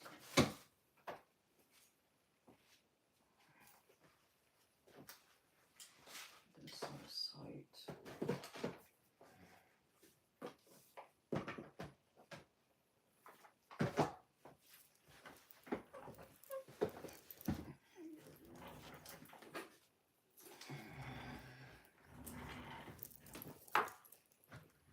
I had to move my gun closer to me in case, since I'm here by myself. I don't know what that loud bang was, but...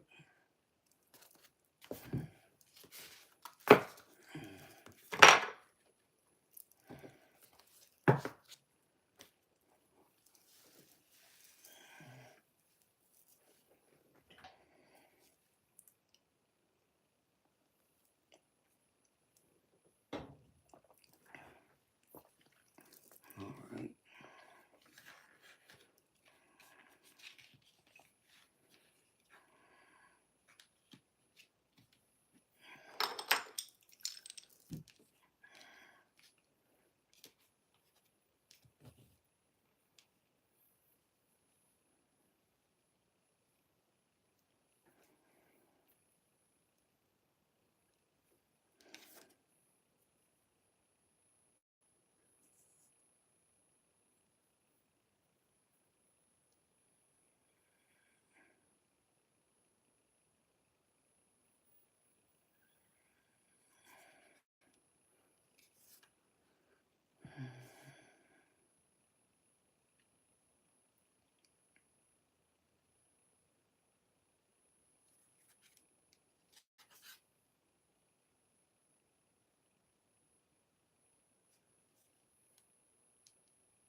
I like this reading for you,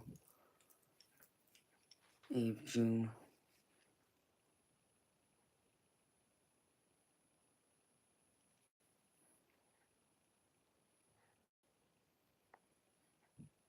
Is what a train.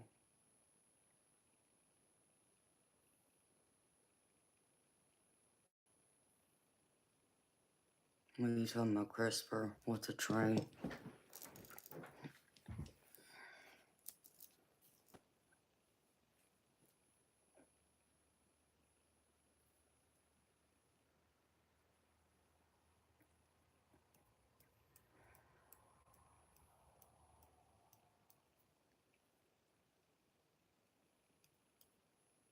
Daniel, I don't do free readings.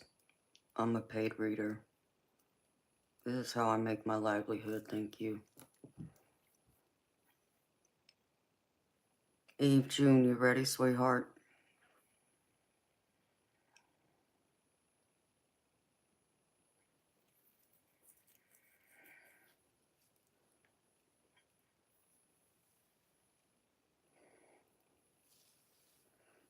It's alright, honey. I saw it. And, I went through and, yeah, took care of it. Alright, beautiful Eve.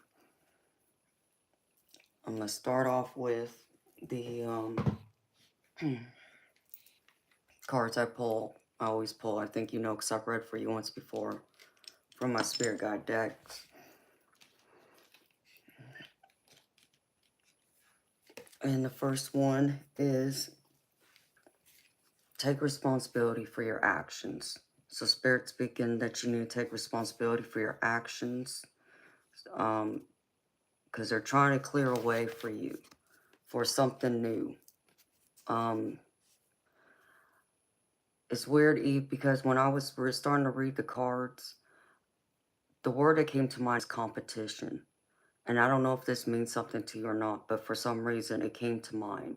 And it was very clear and loud. So I don't know if you feel like you're competing with someone. You know, this can be on a personal level. This can be in work, in your business. Place it where it fits. But for some reason, Spirit put that in my head. But they want you to know they're clearing the way for you. You know, as long as you take responsibility for your actions. And the next card is denial. And I get denial next to practice moderation. So I don't know if there's something you're in denial of. But Spirit saying it's time to accept, you know, it instead of running from it, and to be more cautious and careful and only do it in practice in moderation. And the next one is self-love. Spirit wants to bring forth self-love. Let you know that it's time for you to be more loving and nurturing to yourself than going around and either looking for love from others to feel love for yourself and feel appreciated, or this is like a card of saying instead of trying to go around filling up everyone else's cup, you need to make sure your cup is full first, because you can't go around filling up other people's cups when your cup is going dry or it's bare bone dry. And next to it, I get also know your truth. So again, this is like, you know, stop being in denial of something. So face your truth, you know, so these kind of go together to me for this. This also speaks to me about just being true to who you are. Be your authentic self that you love. That when you get up every day and you look in the mirror, you can see that person that's shining back at you and be proud of that person. You're not trying to put on a mask for anyone. You're not trying to be anyone else. You're not trying to please anyone else. You're standing in your power by being true to who you are. And you're confident in the person that whether people like you or not, you're going to be okay. That's what confidence is. So be in your authentic self. Know your truth.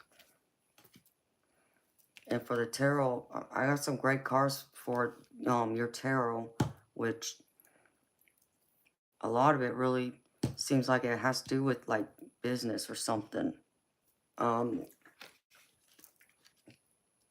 So I'm reading this first one as like your recent past or your present energy. First card is the Justice card. This card can represent a a legal um issue at hand, whether it could be a court case or anything like that. And I don't read, legal stuff. I'm just telling you what this card generally means. Um, so it could be as simple as signing a contract for like a lease for a new, apartment or house or something. It could be something as simple as that. Um, or it could just be dealing with people in a business like that where contracts and things have to be approved and signed, or it can just be on an emotional or mental level with dealing with others in general, like karma is the other word. So feeling like it's being fair and balanced. And I feel like spirit's letting you know that whatever has happened or is going on now, that it's all going to be fair and balanced for you, to not worry about it. It's going to work out. And it's gonna be fair, and they want you to take a chance because I get the full card with it, which is the dreamer card. So this is about taking a chance, going on a new adventure, a new beginning, a new start in life, taking forward action towards the future ahead of you and leaving behind your past. You know, being, not that you have all the knowledge in the world, to go ahead and venture and do whatever it is you're wanting to chase after, like your goals and your dreams, but you're willing to take that leap of faith and go for it. And that's what Spirit's saying. Take that leap of faith, go for it.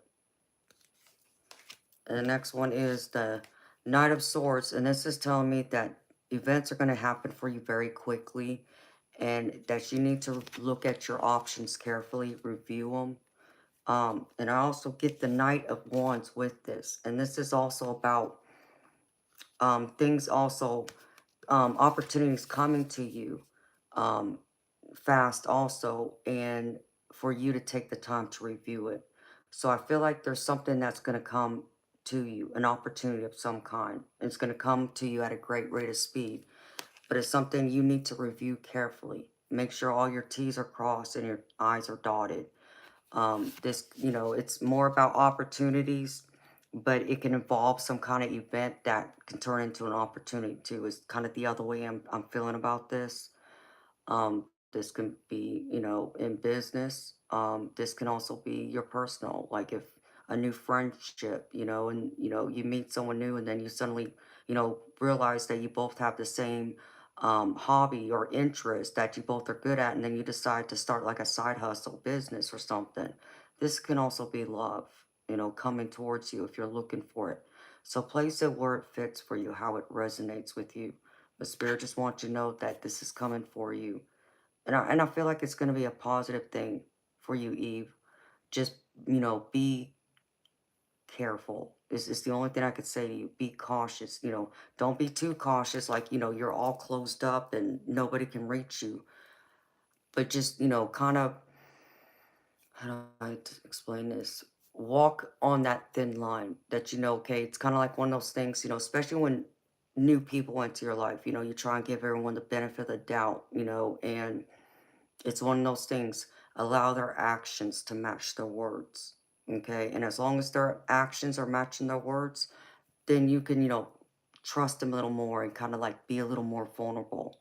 But if their actions and their words aren't aligning, then that's when it's like, no, you know, and you can start looking the other way, or you finally realize that, you know, what that person or group of people meant, what they said to you wasn't true because their actions didn't back up their words. Always make sure their actions back up their words. When you meet new people, that's how you build those new relationships. It's not that you automatically hand them over your trust right away, but you give them the benefit of the doubt until they do something that tells you otherwise. That it's like, no, you told me you're like this, you're like that, but your actions just told me the complete opposite. And understand me, beautiful, I've experienced this recently with someone who said they would do one thing and they did something completely different. So I understand it. And it's like, no, I don't accept that from you. You know, you said this and you said that and this, and but Your actions didn't meet your words. And actions make, matter more than words when it comes to me. So, you know what? It is what it is. Can, I forgive them? Well, yeah, but will I allow them to get close to me like that? No, not right now. Because they got a lot to prove. A lot. And I don't think they're up to the task to prove me, um, to want to keep, that relationship going, friendship, whatever you want to call it. So just be mindful of that.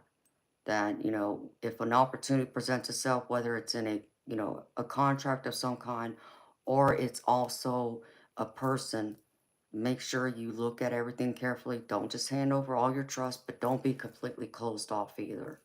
So allow that abundance and those opportunities to come towards you. Because the next card I get in the center is the Ace of Pentacles, which is all about abundance, an inflow of abundance coming towards you. And this also involves either like a business venture or legal documents, contracts. So Spirit saying, don't rush to this. Take your time with it, okay? Whatever this is for you, Eve, don't rush it. Think it through, because I get the Hermit card with it. And the Hermit card with it tells me you're going to have to spend some time in self-reflection, to really think this through. Don't make a rash decision either, because that might come back and bite you. Don't prolong it, but don't rush at the first opportunity and say, okay, I'm in. Like, it's something like one of those things that I would say, okay, let's just say that somebody did present a business opportunity to you, and you're like, okay, yeah, that catches my interest, but I can't give you an answer right now. Let me ponder about this. Let me sleep on this for a night or two. And after, you're done with, your regular day job, whatever it is you do, then go home and spend some time and think about it. Look at everything. Look at it from all angles and then decide your next move.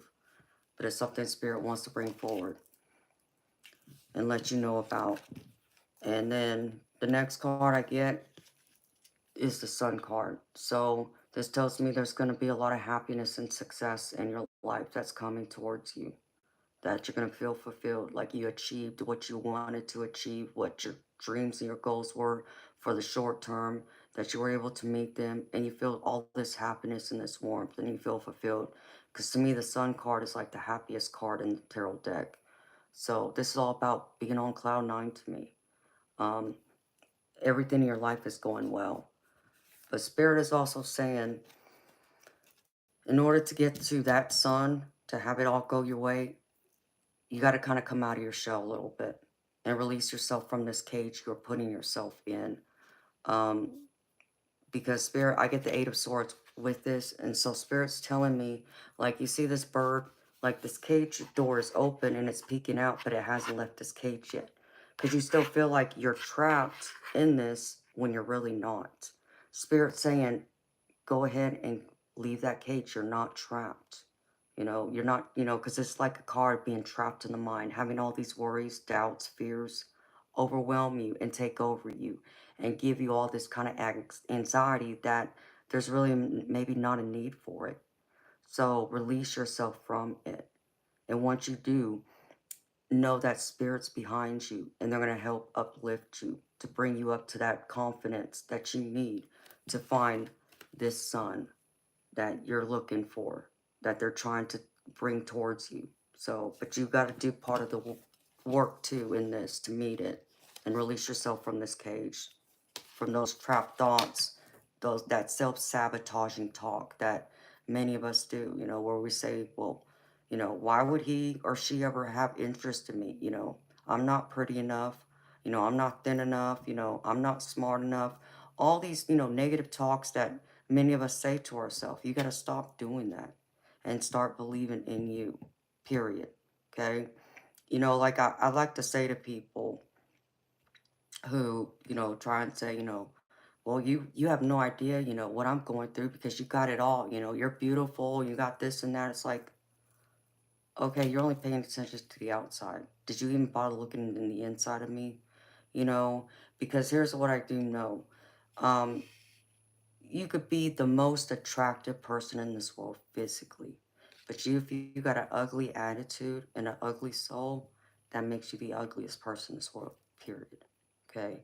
So it's not just about the outer, it's also about the inner. But people forget that at first. You know, they only see the outside. It takes some time to get to know the inside. But you got to give people that chance too to get to know the inside of you. Now, some are superficial, and I will say that 100%. I know someone in my own family who is that way. They're very superficial. They only pay attention to the outside.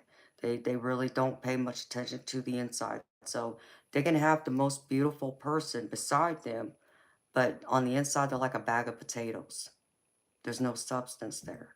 But that's what makes them happy. And it's like, one of these days, you're going to grow up and you're going to understand that the outside doesn't matter as much as the inside.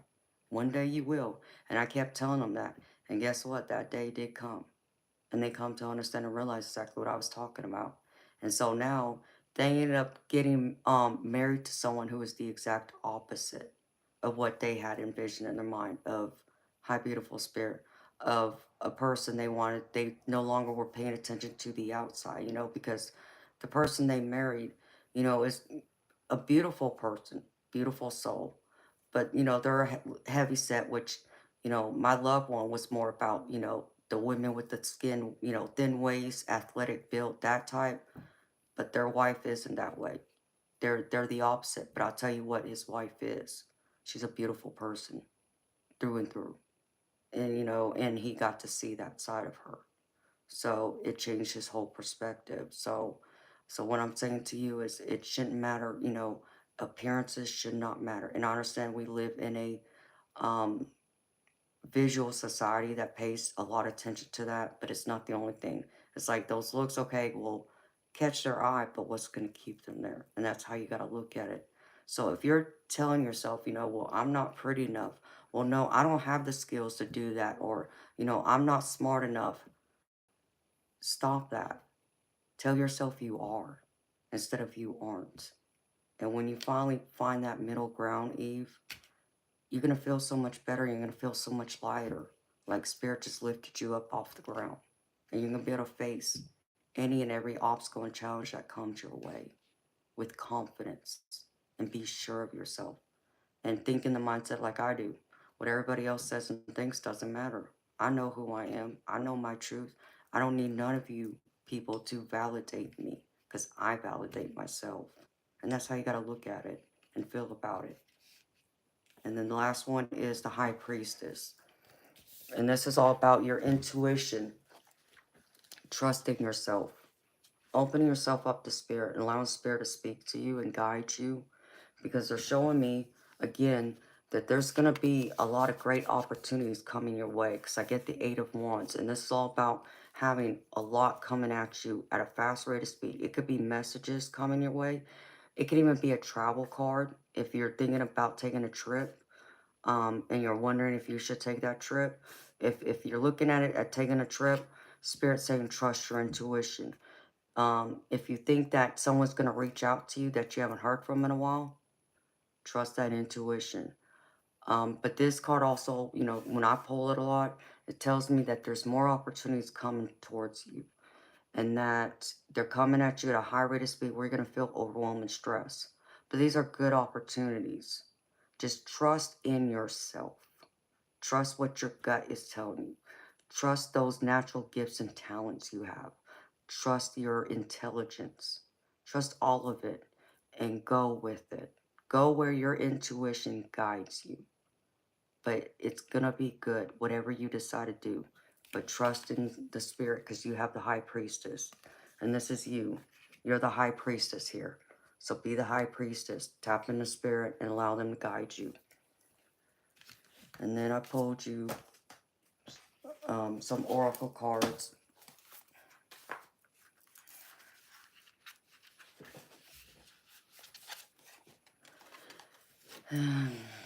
And the first one is, this is from my Healing Heart Oracle.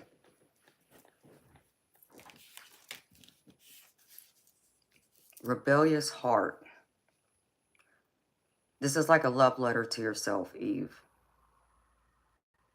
Think for yourself. Dear heart, you have rebelled against rules, conditioning, and indoctrination. You have withstood storms and danced with chaos and have had the courage to think for yourself, even when your beliefs or ideas were unpopular. There have been moments when you have been wild and untamed and tried things that blew up in your face, but at least you did something different. You didn't conform to the norm, and thus you allowed the creative, adventurous you to grow. You have made mistakes and at times ignored the voice of reason, and for that you have suffered and struggled. But even during the dark night of the soul, you never ever gave up. When I think about the battles you have fought and won, you give me strength to keep moving forward, growing and evolving. I want us to work together and keep becoming wiser, my daring heart. I no longer want to jump into situations that have the potential to crush us without thinking about the consequences first. At the same time, I never want you to conform to other people's ways of thinking and living their lives. Wow, and that's powerful. And that says a lot of what I was just saying, Eve. So, just be mindful, beautiful. Don't close yourself off to the possibilities. You know, be who you are, even if you're different from everyone else.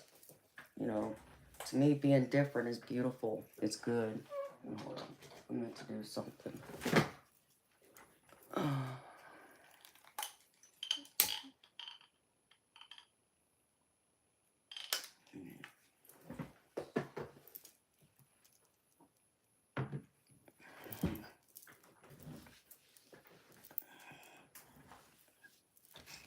Don't worry about what other people say or think or how they're living their lives. Just focus on living your life and being happy. As long as what you do doesn't harm anyone, doesn't cause hurt to any humans or animals, be happy. If it doesn't make other people happy, oh well. Okay, it's not their life to live, it's yours. Take ownership of that. Own your life. Live it the way you see is fitted for you, not what's fitted for everyone else.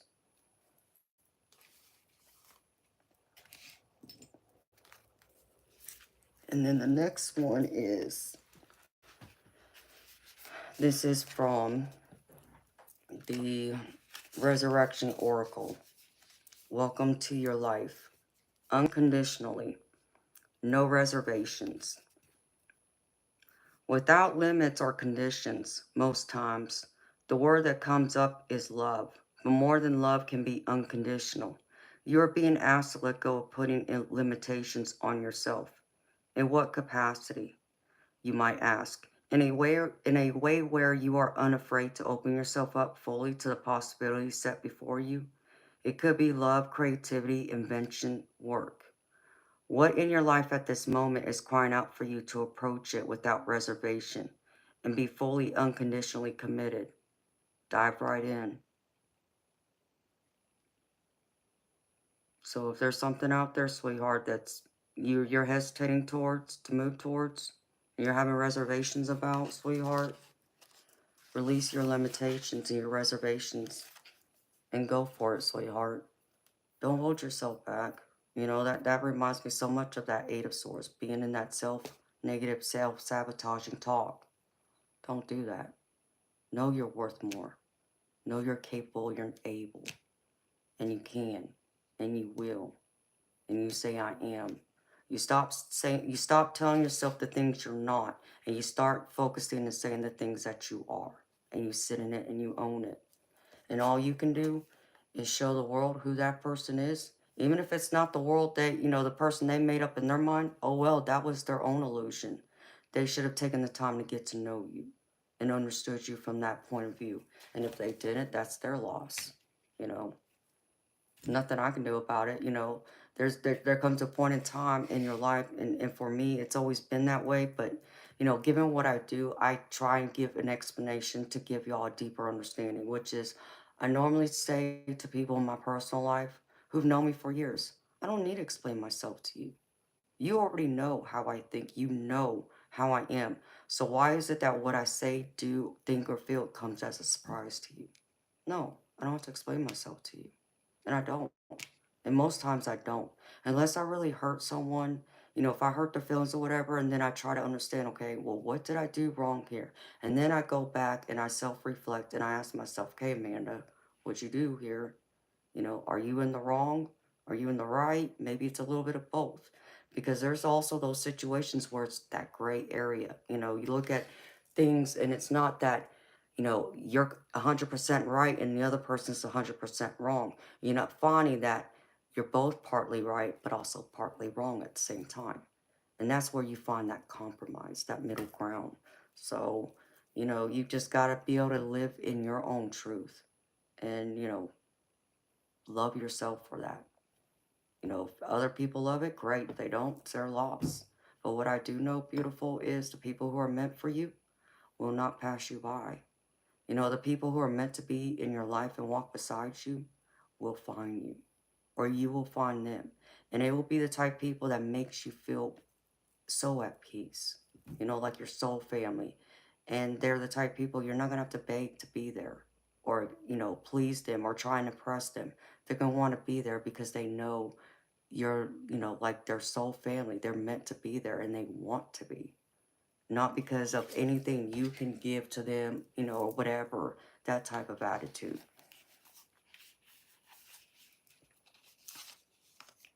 And then I pulled you a couple of cards that I've never pulled before, but the next one I pulled, this is from the Priestess of Light. And it says, Circle of Eternal Joy, Timelessness, Dance of Life. The dove of spirit brings a blissful feeling of anticipation to the priestess of the dance. The pair faces outward in front of a portal that leads to the energetic realm. This mystical vortex is a place of power where intentions and vibrations reach from the long distant past into the infinite future. The dove is a symbol of eternal spirit, a divine consciousness that moves freely through time and space. Your soul is of that same spiritual nature, and your energy spirals through time, engaged in the dance of repetition and rebirth. Each turn of the dance, each life, and every day bring opportunities for joy, and your present joy spins blissful intentions into the fabric of the future. So remember that your soul has come to experience both happiness and self mastery. Learn what there is to learn, but never forget to let your spirit soar. It profoundly encourages guidance.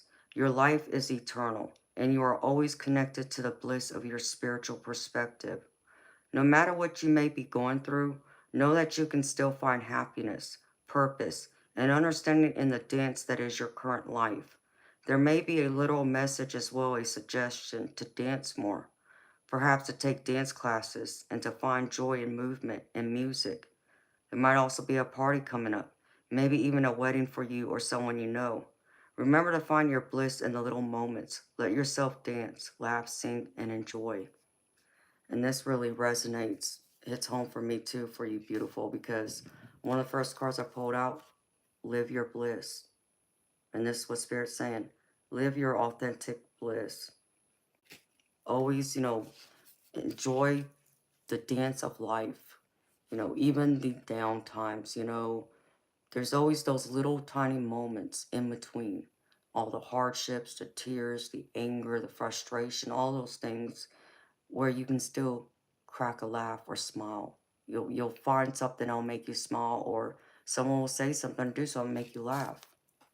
So laugh and still enjoy those little moments, because sometimes in life, it's not always about the big things. Sometimes it's about the smallest little things. And it's those smallest little things that will push us at those times where we feel like we're right at the edge and we want to just throw our hands up and give up, or worse, So focus on the little things too. The little things that bring you happiness, joy, maybe, do like what the card suggests.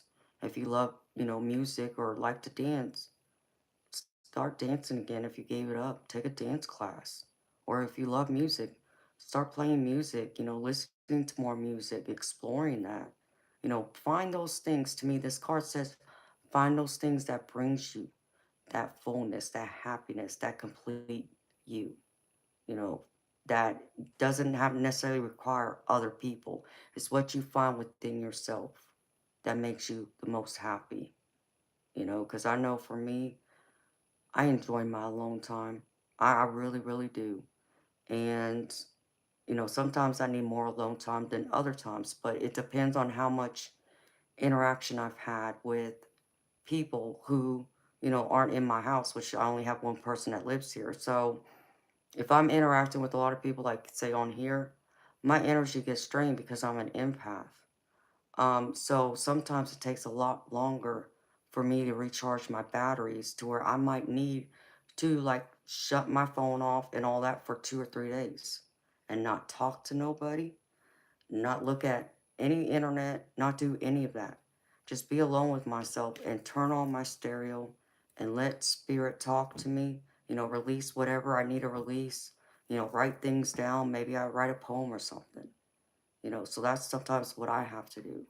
But when I come back to, life, in return, I have all that fulfillment, that joy, that peace again. And even if I'm going through the hardship, the struggles, I always seem to find the littlest things that keep me going, that keep me pushing forward, putting one foot in front of the other. So enjoy those blissful times, even in the times of crisis. It's the best way I can put it.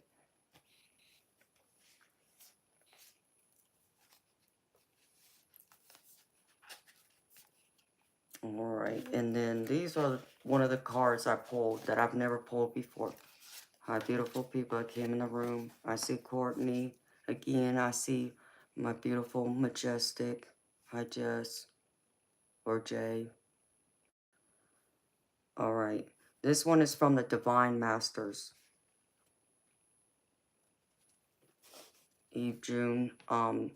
This says, let me get to this. Inner fire.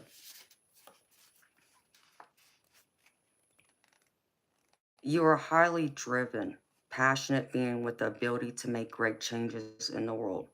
Follow what lights you up, for the spiritual fire within you is growing and glowing, and the sharing of your passion will lead to the fulfilling of your purpose. Bridget is coming to you now because it might feel as though your life is changing and the ground is unsteady beneath you. But trust that it is best to change when change is unfolding around you. This is a powerful time for you to begin anew. The seeds that you have planted with your dreams are being given the opportunity to germinate and grow. Trust in your passions and don't let the limiting beliefs or doubts of others be projected onto you. Let your fire burn and roar. Ooh, I love this. I love this for you too, you June. This feels like an abundant time for you. It's very abundant. And I just feel like the only thing that's getting in your way, beautiful, is your doubts. Whether it's coming from inside or it's the outside world coming from other people that keeps trying to get in your way and hold you back or limit you. But, tell your ego, tell that side of the ego that wants to tell you you're no good, you're not good enough and all this, that, tell them shut up, okay? And then the outside world, just ignore them. That's just noise. It's noise you don't need. If people are going to be that negative and that toxic in your life, let them go. You want people who are going to be happy for you and walk beside you, who want to see you do well for yourself, just as you would want them to see, want to see them do well for themselves, right? And they're going to cheer you on just as much as I'm sure you would cheer them on. So let all those doubts go. You got a lot good going here for you. Allow it to grow and evolve, and you grow and evolve with it. All right. And the last one is, this is the other card I pulled that I've never pulled before. All right. Archangel Uriel, come into harmony and balance. Use your power for peace. Call on Archangel Uriel to help your inner wisdom emerge and guide you through any challenges or situations presented to you. You are reminded that when wisdom is your guide, the outcome will always be for the highest good, and you will feel totally safe and secure. It also just suggests it is time to be a peace ambassador. So examine situations from an enlightened perspective. This will enable your light to become peaceful and golden. Archangel Uriel commands a host of peace angels. Because of free will, they need humans to direct them. So send them to soothe people in situations everywhere. You can also send your golden peace light out into the universe.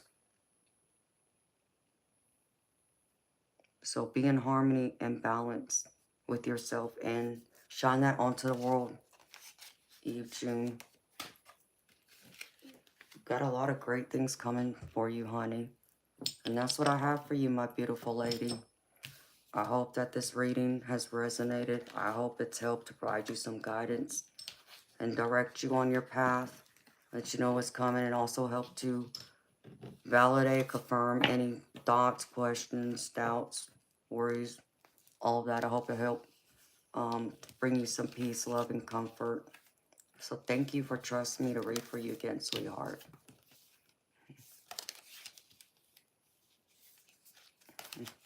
You're welcome, honey. Thank you.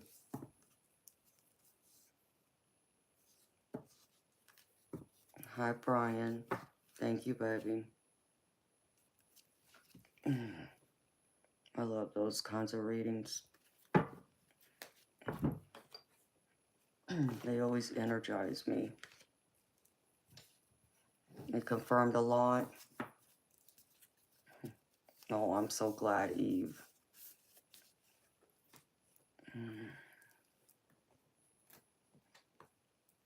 Yep, never a dull moment. That's right, never a dull moment. That's the way I like it, though.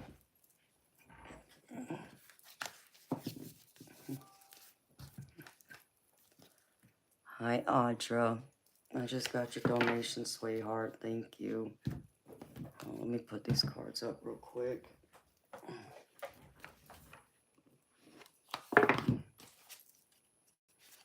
Did you get your work done, Courtney?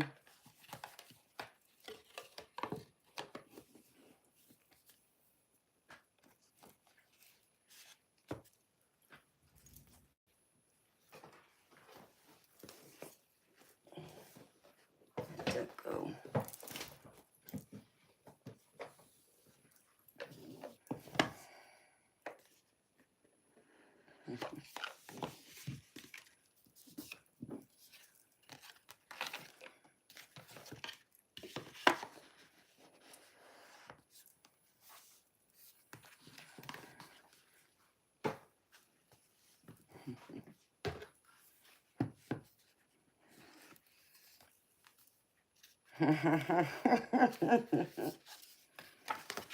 I hear you, Courtney. I think we all can get in a little bit of trouble if we get bored.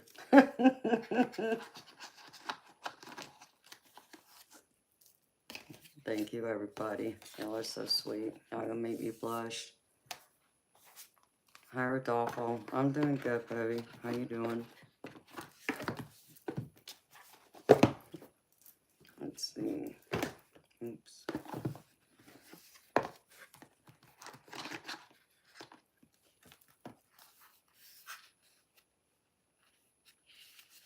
And I love that, having that creativity.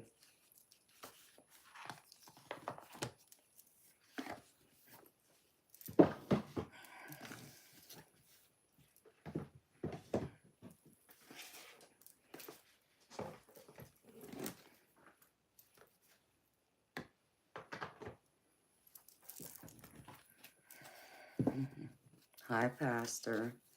God bless you too. Thank you.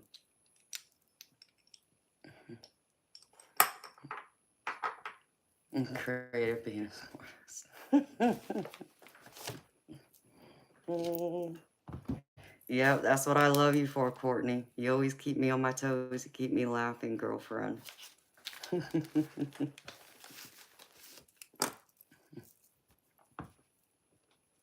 Hi, Eternal Light. How you doing, baby? Oh, crap. I forgot to take my medicine. I'm missing here. Can't forget. All right, beautiful. I got you, Audra.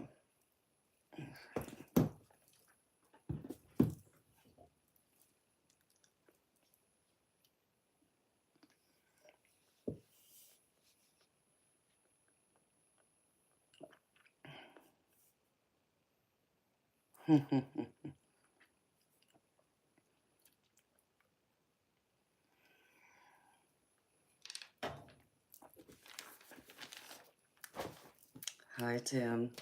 How you doing, baby?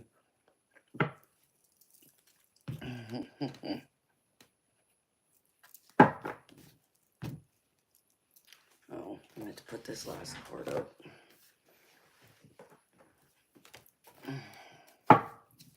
Y'all missed it last night. I was the... What was I last night, Christopher? What did I dress up as for Halloween?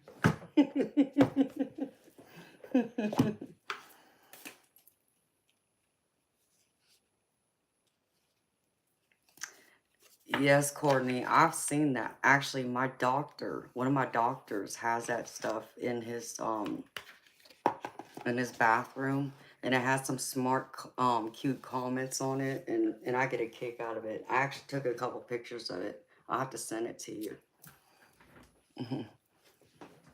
Divinity impersonating.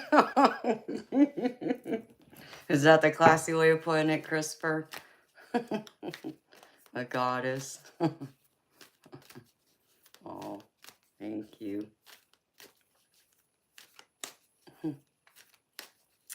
I was the sexy seductress yesterday.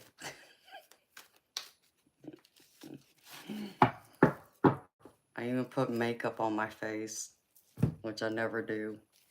That's the first time foundation's been on my face in over 10 years.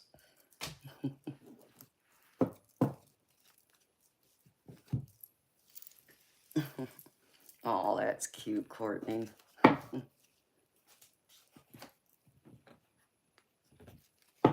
I know he liked that.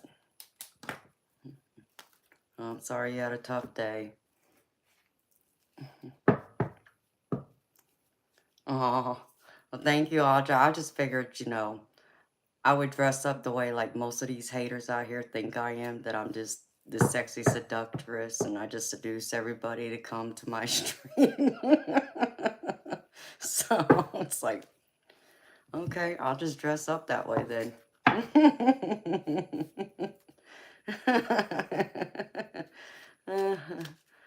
A beautiful temptress, yep. That's what I pretty much came as. It's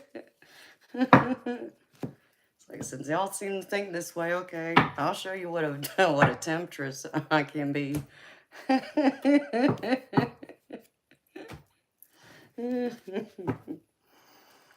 Oh, thank you, lovely hermit crab. I mean, I did feel beautiful last night. Like, I like that color red. And I like, you know, outside of all the makeup, but I still felt good.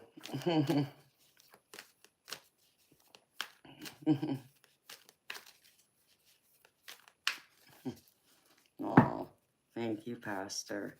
You're so sweet to me. You'll make me blush. That's all right. Let's see. All right.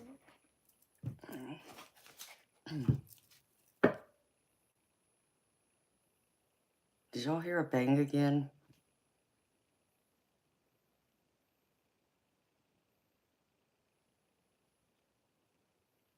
I heard something loud hit earlier, but maybe that was something that tapped. I don't know.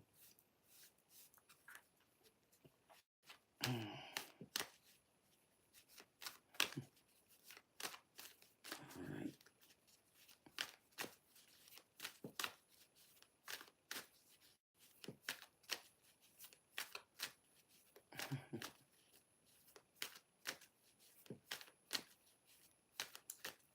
No, I heard that too, Audra, but it sounded louder than that. But it sounded like it came from down the hall. And I'm here by myself. Hello, Daisha.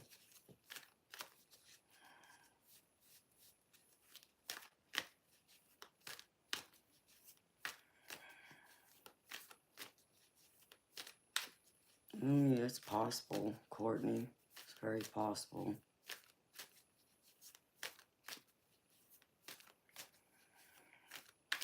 Yeah, Audra paid for a general chat reading. So this is going to be for all of y'all. So if y'all can please thank Audra for this reading. This is for everyone in the chat right now. So take what resonates and leave the rest. So it could be my dad, because it is after midnight.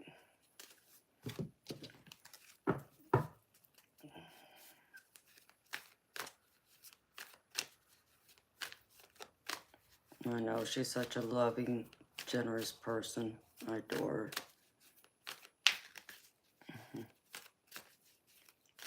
Spirit.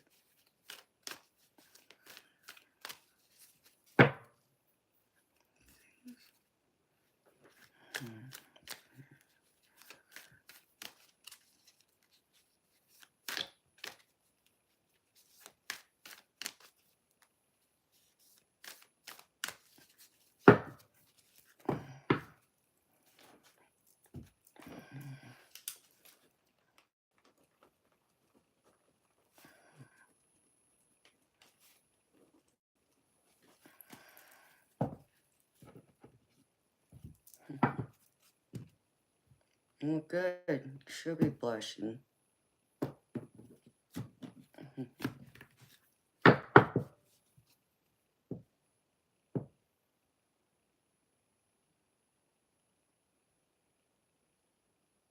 Something told me to tell you to grab some salt and crack the door. He might be confused where to meet you. Speaking of my dad, that's what Spirit's telling you, Christopher. Okay. Guess I can do that.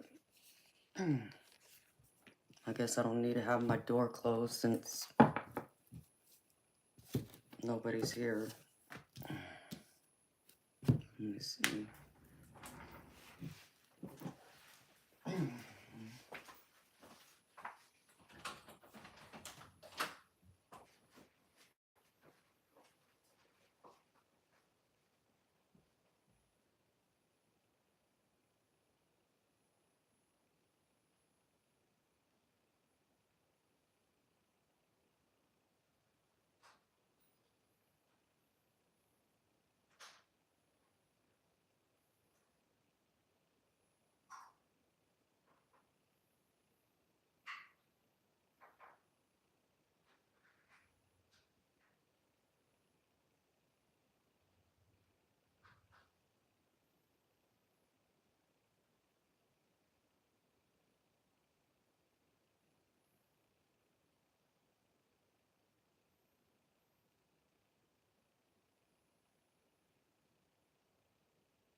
find the damn salt. Someone moved it.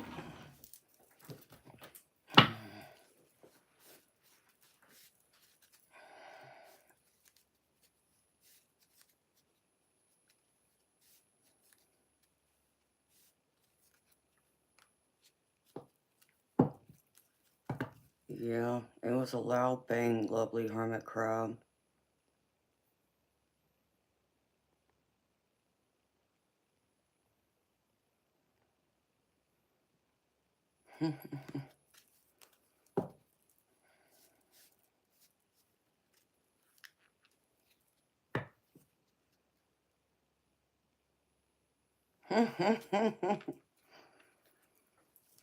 Yeah, it better be.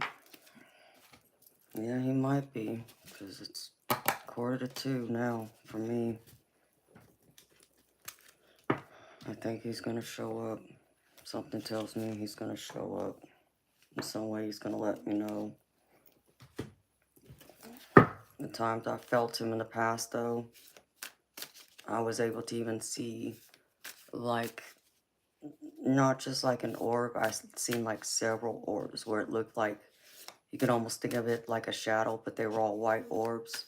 It didn't form like an outline of a person, but it was more orbs than I can count. Like trying to come together and form something.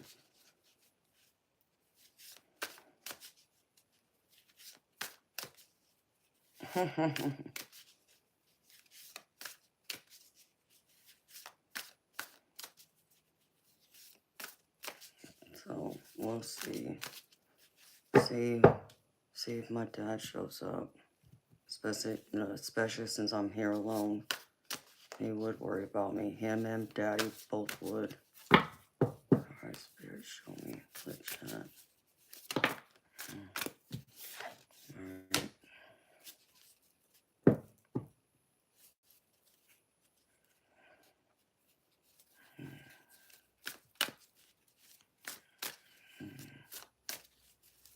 Spirit.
Christopher, I've seen that word, but I couldn't even tell you what it means, though.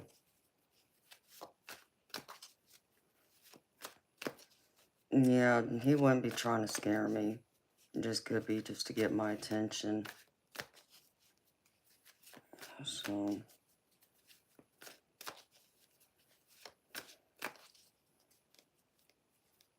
Good morning, Mitch. How you doing, baby? Spirit.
Yeah, I think I know what you mean, Christopher.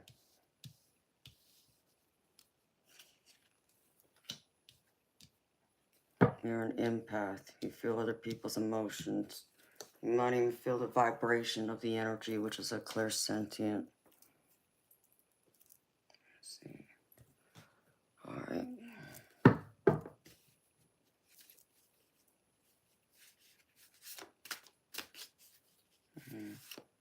Good morning, see all bright.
This beautiful eternal light.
Oh, Isaac. I've been...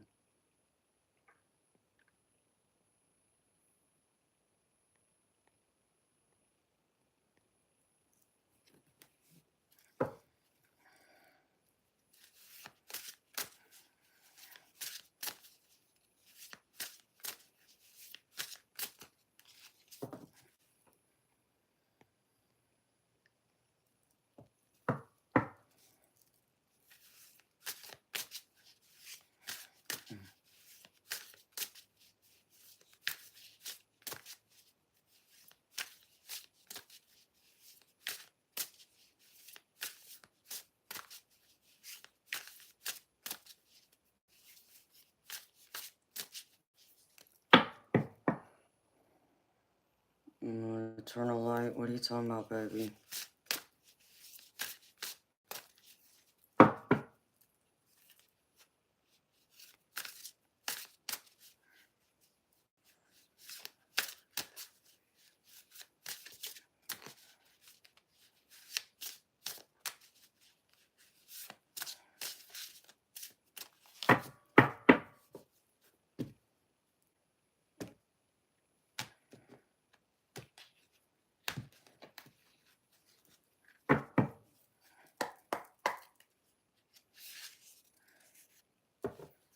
Oh, I've never pulled this card before.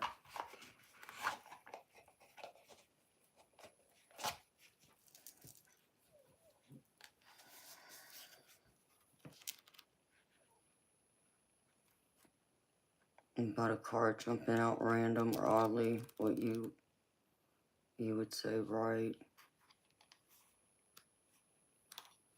I'm confused, baby. You talking about when I go through and shuffle and if a card jumps out?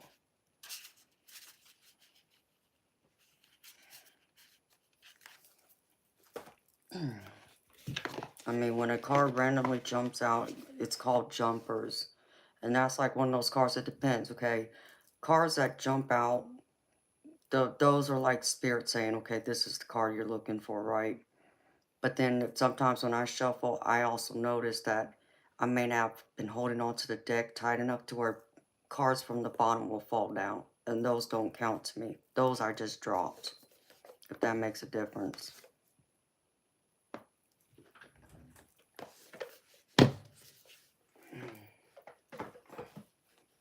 Reverse.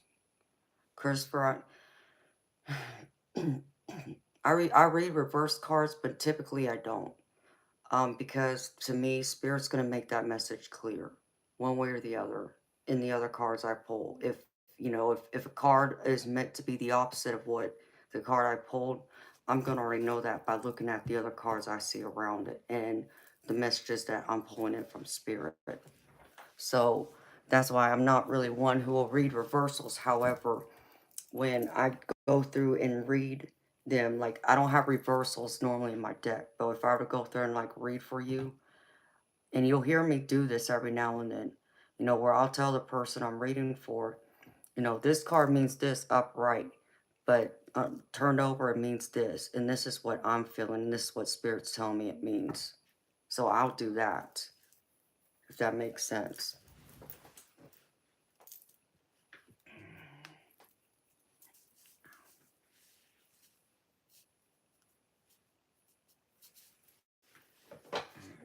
Do this. Do this. No.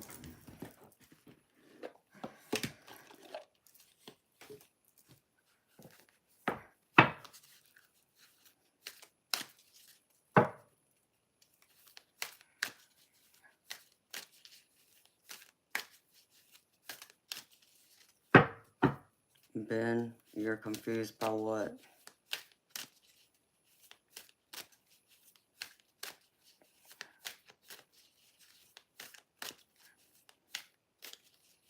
Yes, Ben. I read tarot and oracle cards.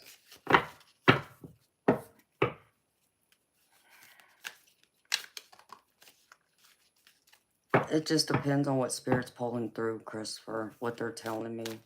You know, because you can't... It's like I said to you before, reading cards is going to be different for everyone. You can't put all tarot readers into the same box because we all are different. By the way we read, how we read, you know, the way the information, how we process it. But it's also dependent on which layout we read, which spread. And some of us have our own spreads. Like I could sit here, okay, I'm doing a 5-card spread for y'all. But if I was to really do a true reading that I felt comfortable, like do a private reading, it's not just going to be a 5-card spread. I'm going to keep pulling cards until Spirit tells me to stop. So it's going to be a freestyle spread, which means I'm going to pull as many cards as Spirit tells me to pull to get the message across. And whatever message I pull in directly from Spirit. So from that standpoint, you got to understand that like tarot readers, you can't put them all in one box. The same thing like the question you're asking, you can apply it to the same thing. It's not a one size fits all. It's going to vary. And there's so many different variables to it.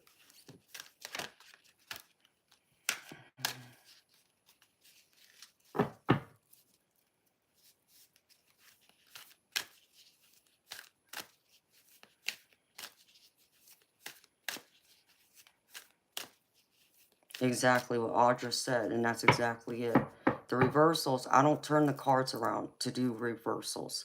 Spirit's going to show me if a particular card is meant to be a reversal or not. And I'm going to feel it too. Because sometimes if you watch me close enough, you'll see me pick up a card, you know, and I'll focus in on it, or I'll do this with my hand. And Spirit's going to tell me exactly what that card means. If it's meant to be read reverse, I'm going to read it that way. If there's a completely different meaning to it entirely, that's nothing like what the general guidebook would tell you, you know, and Spirit says, no, it means this, and this for this person, for today, or whatever. It's a variable. It's not a one size fits all.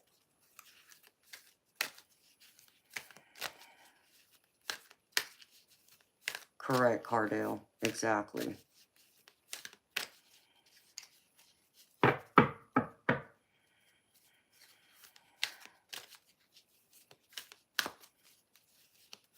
All right, Spirit, show me.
beautiful people.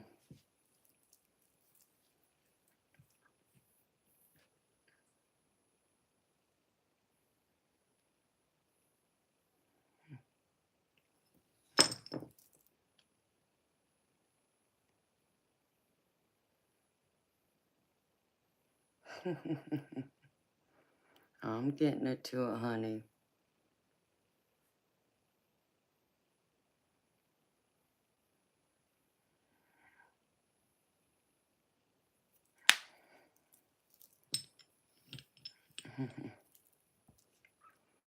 All right, beautiful people. Let me pull this out. Okay, because there's a lot of energy in here. I'm going to read this a little different, which I try to read it this way most times, but not always. Just depends on what spirit is pulling through with the tarot. So I'm going to start off with this, y'all. Like many of y'all know, the messages from the spirit guides, from my spirit guide decks. First one is appreciate your talents. Always appreciate your gifts and talents. Don't take them for granted. Use them. Spirit's wanting you to use them because they're showing me they're supporting you in this. So they're asking you to use them and stop doubting yourself. So know that you have support from above to help you shine a light on your gifts and talents. And the next one is trust your intuition. Trust what you're getting, what's being pulled through, what you feel like your spirit team, your inner knowing, your gut, that hunch, trust it. Because Spirit's trying to direct you towards something new. Because with it, I get a new life. And this tells me, okay, this could be read one of two ways. Because one way would be like, this woman is pregnant, right? So you could think like, okay, well, someone close to me or myself could be pregnant, you know, if you're a woman, right? Or a man, maybe, you know, you're a woman's having a baby, possibly. This is also a card of talking about, it reminds me of the Empress, which is someone who's very abundant, you know, who's full of ideas that need to be birthed into life. Um, so I feel like that's what this is, that you're supposed to start yourself off on a new path, and the ideas and creativity that you have, you possess your own, you know, specific skills, gifts, and talents. You need to now bring them forward and use them to create a new life for yourself. So Spirit saying trust in your intuition, because they're also showing me that, let me get this hard, abundance is your right.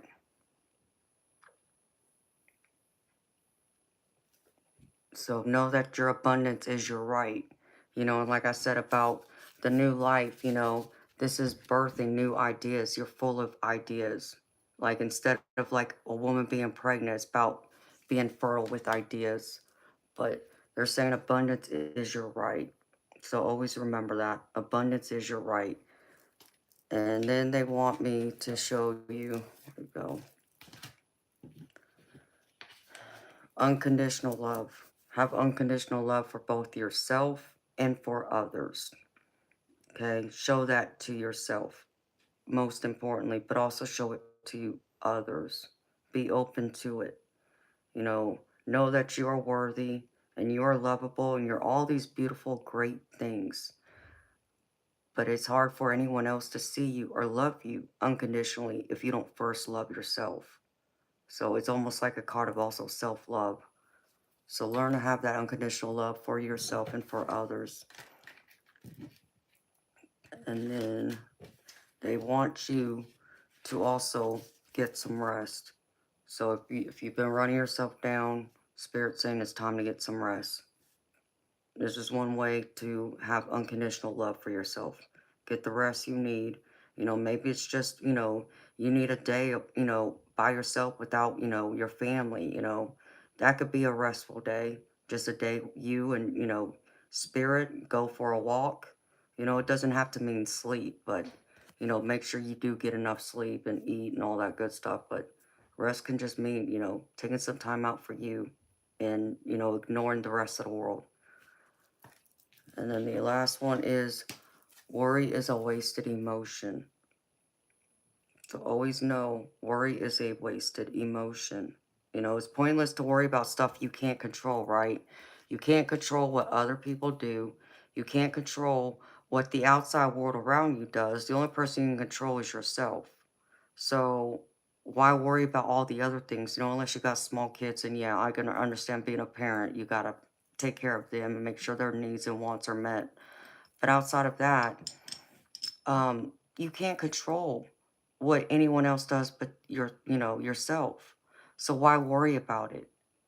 Stop worrying about it. Stop tying yourself down in that worry, anxiety, low vibrational energy, and release it, and trust in spirit. Have faith. Trust in spirit that they're going to take care of it, and release it so it doesn't weigh you down anymore. All right? And now for the tarot. Let's see.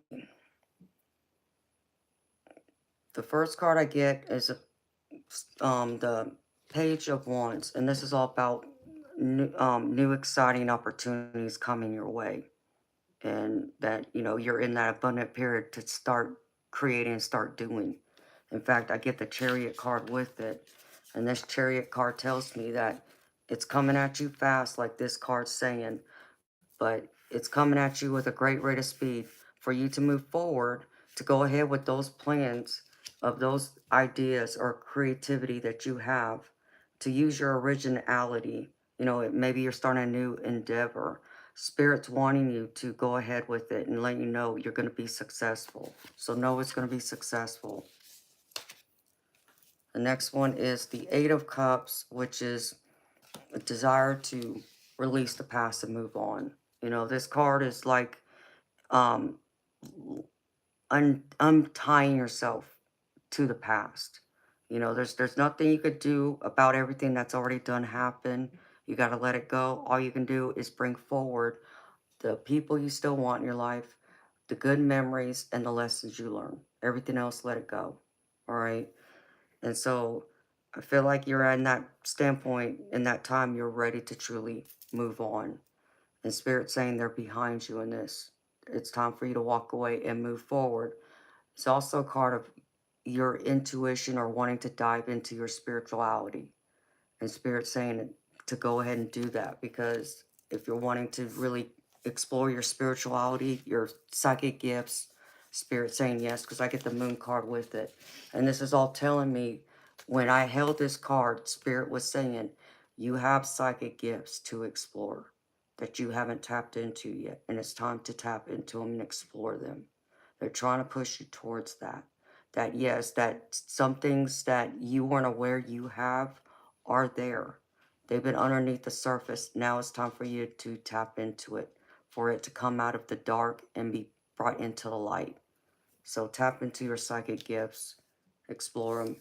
If that's something you want to do, which I know for some of y'all want to do that. So Spirit's giving the go ahead. My cats.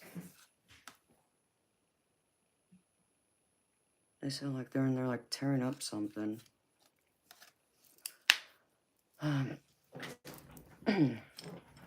then the next one is the Five of Wands.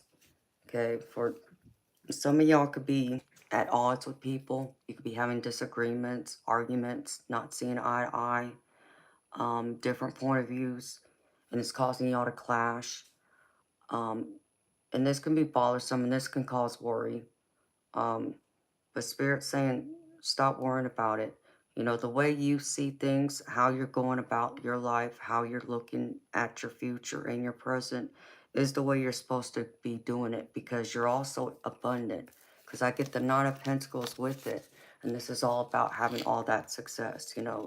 You've put in the work, you got yourself, into your career. So you have your material possessions, you have money in the bank.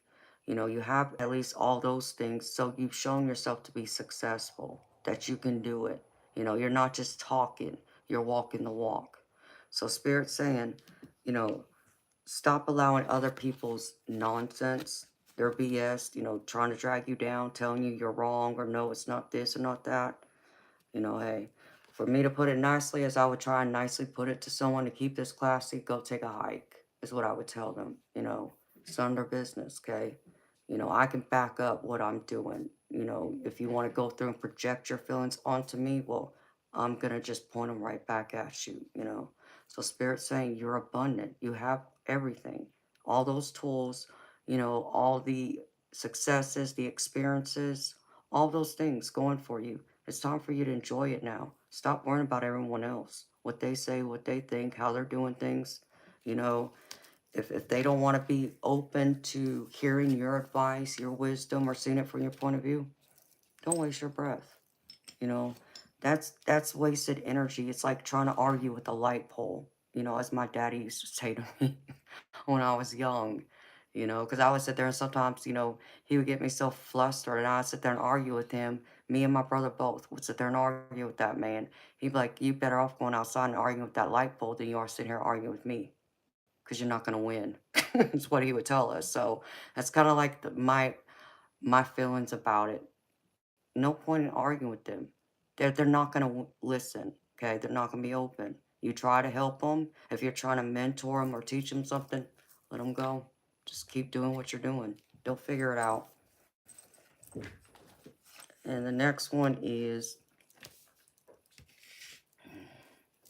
yep, it is 2:22 on the clock for me too.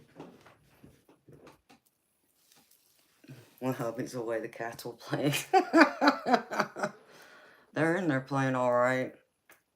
Oh my gosh, they sound like they're tearing up that room.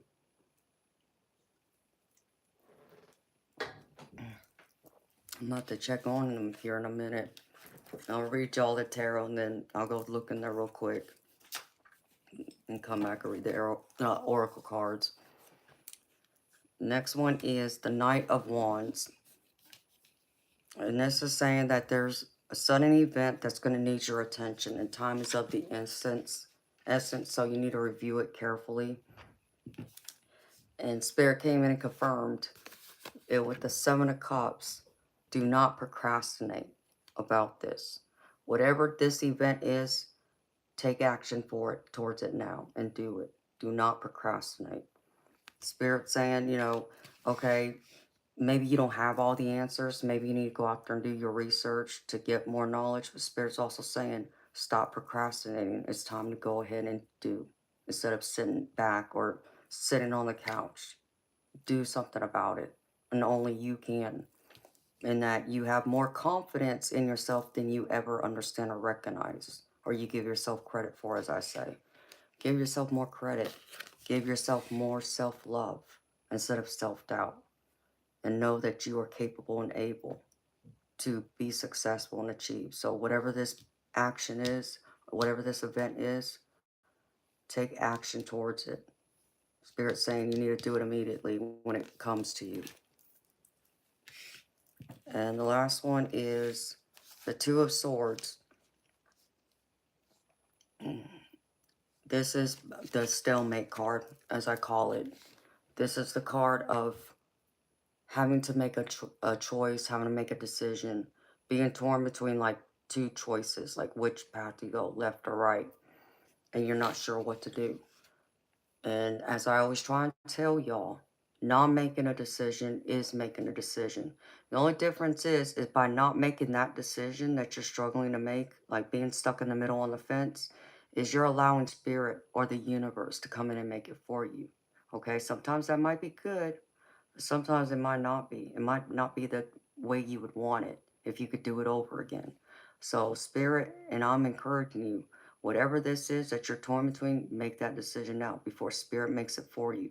Because Spirit is even asking you to stand up in the King of Wands. Take that leadership role. Take action. Make that decision, whatever it is. Don't be stuck, locking horns, at odds, with yourself, like these two unicorns. Be like this lion. Stand tall and stand proud. Stand in your power and lead. Take that action towards it. Make the choices. Make that final decision that you have been struggling to make. Don't be locked in a stalemate. Because by, if there's a big problem, you know, any kind of problem, pretending it doesn't exist doesn't mean it doesn't exist. The problem's still there. You're just allowing the problem to linger, and it could possibly create more problems. Address the problem now. Don't allow it just to linger and ignore it. It's not going away. So address it now. And that's what Spirit's saying. Alright? And that's what I have for the tarot. Let me go check on these cats real quick. And then I'll come back and read the oracle for y'all.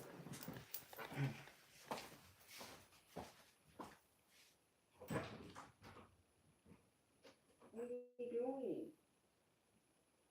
What are you doing? I know, Stick. What are you doing? Are y'all tearing up the room? Are you tearing up the room? Oh, what you doing? What you doing? Yeah, you look like a little leopard. You keep climbing. Keep climbing. Come here. You gotta go back there. Come here. Hello. Hi. Go back here. Yeah. Alright. Oh, I see the white one's want to chew on that box. Get back. Get back. Alright. I'll come and check on you in a little bit. Alright. Oops. Get back, kitty.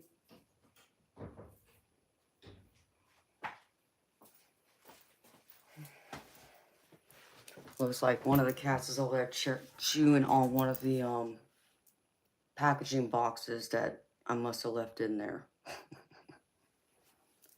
So cute. Alright,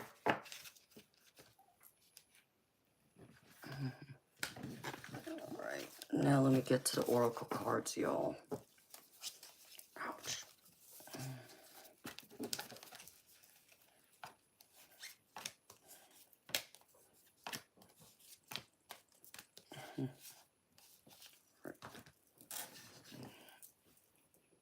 Let's see.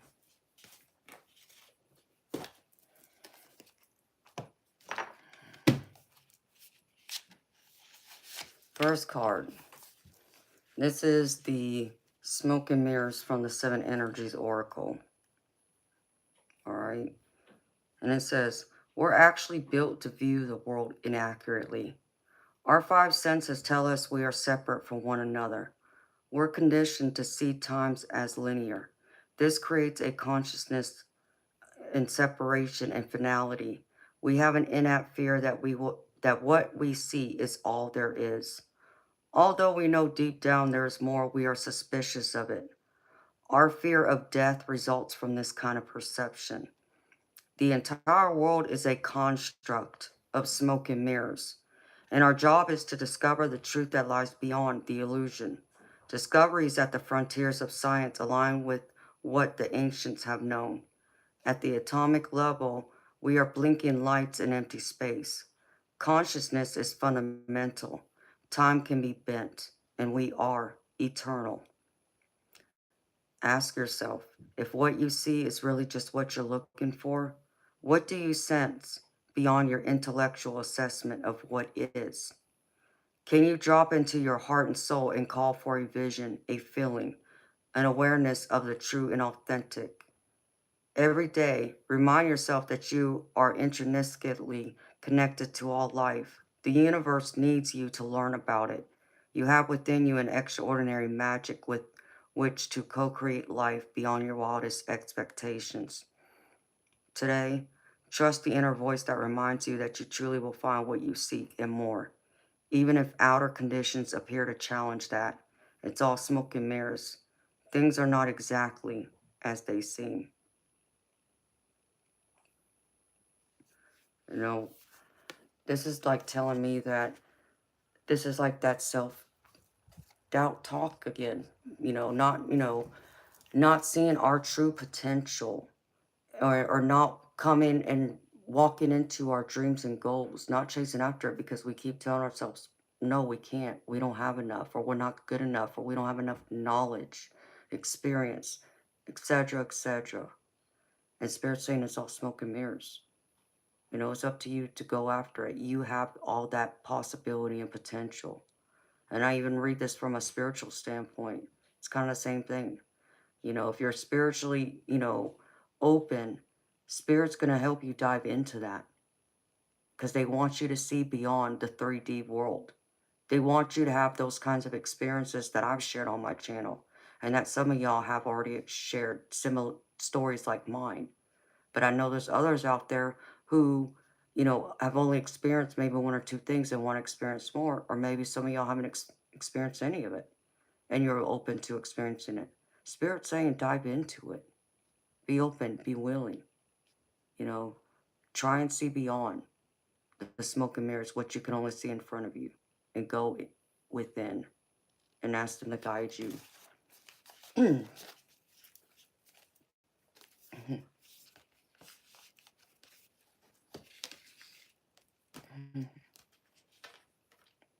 And let's see. Next one is the consequence of fear. And this is from the Guides of the Hidden Realms.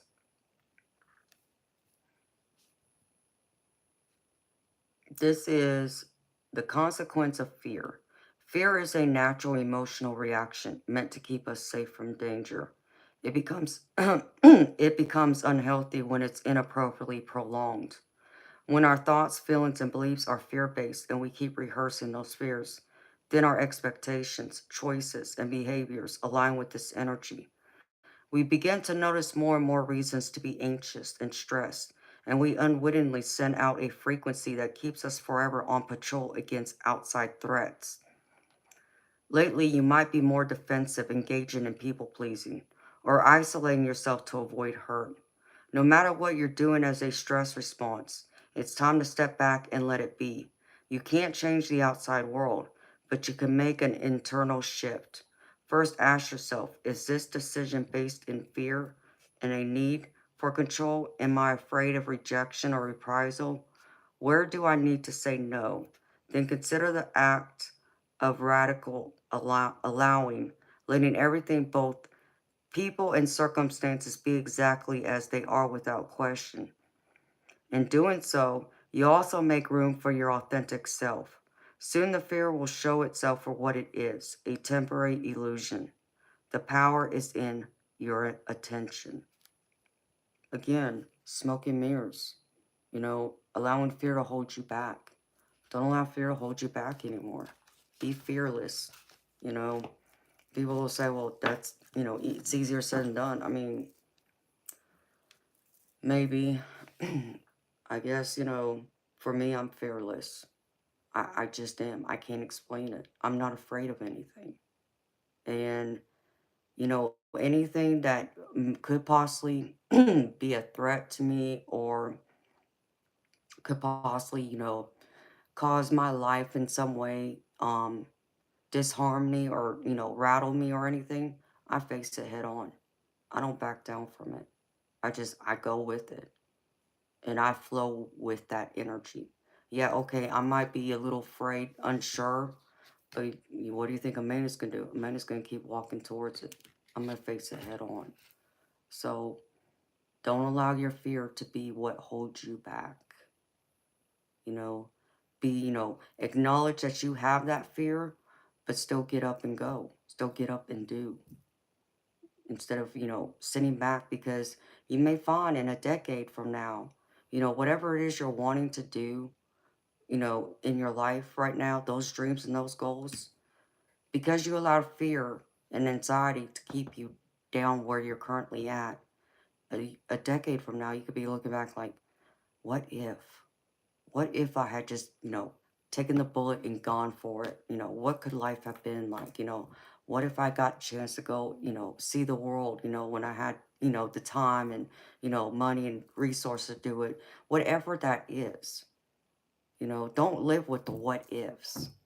It's like I always say to y'all, I was always told growing up, the answer will always be no until you ask. The answer will always be no until you try. But, specifically, if you want to say, if you ask somebody, will they do something for you or whatever you're asking, the worst they can say to you is no. Well, you already know this. You prepare yourself for it, so why not go ahead and ask? Because what are the chances they might just say yes and surprise you, you know? But let's just say they say no. At least you know where you stand, instead of walking the rest of this life and just wondering, you know, what if they would have said yes? Same thing.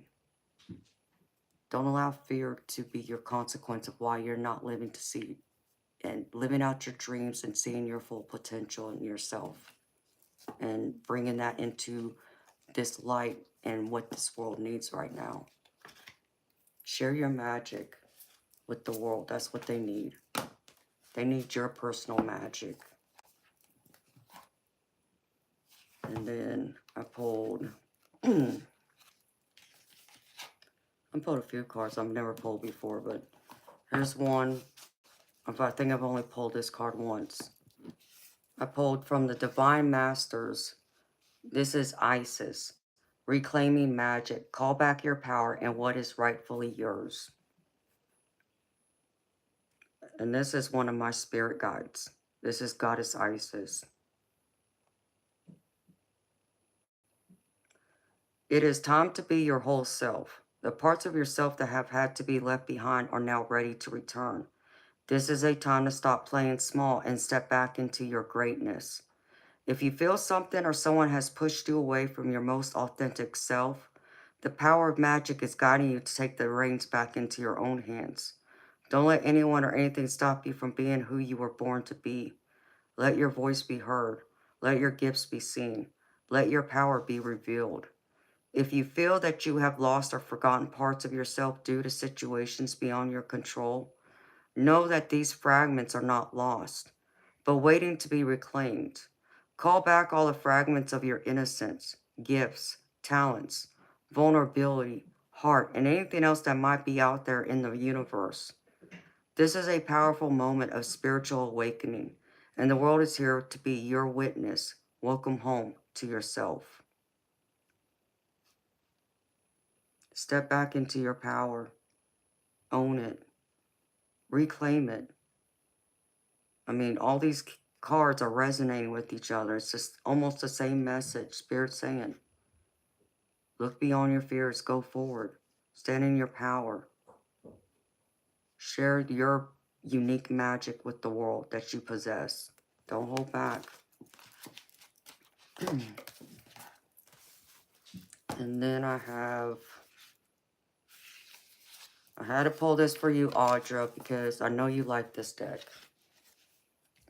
But I pulled it for everyone, but I made sure I pulled this because I know if I had asked you, you would have said this. So this is from the Priestess of the Light Oracle. I've never pulled this card before. Clarity, planning, releasing illusion. This Eagle Priestess heralds a time of productivity and clarity for you. It's telling you to sharpen your focus on your own goals right now. You have the vision. Now make your plans and set them in motion. Think of how the eagle's lofty perspective allows it to see far off prey and adjust its actions, anticipating changes before they arise. Real plans, not just fantasies, are called for. So get clear about your goals and what it will take to achieve them. This newfound clarity requires you to release any present or past illusions you've been holding on to. These may be false assumptions about situations or people in your environment, so be honest with yourself about others' intentions and about your own plans and their potential outcomes. Illusions also sometimes encompass deeper aspects of yourself. Even if you think you no longer carry old hurts or misinformation, you may be subtly influenced by fears and limitations you've unwittingly accepted as truth. The eagle calls you to look deep within and reclaim your inner strength. As you do so, your true power becomes more clearly directed and your creativity starts to take shape. The vibrant golden color surrounding the eagle signifies greater mental activity and brightness of mind. Great value is coming to your life.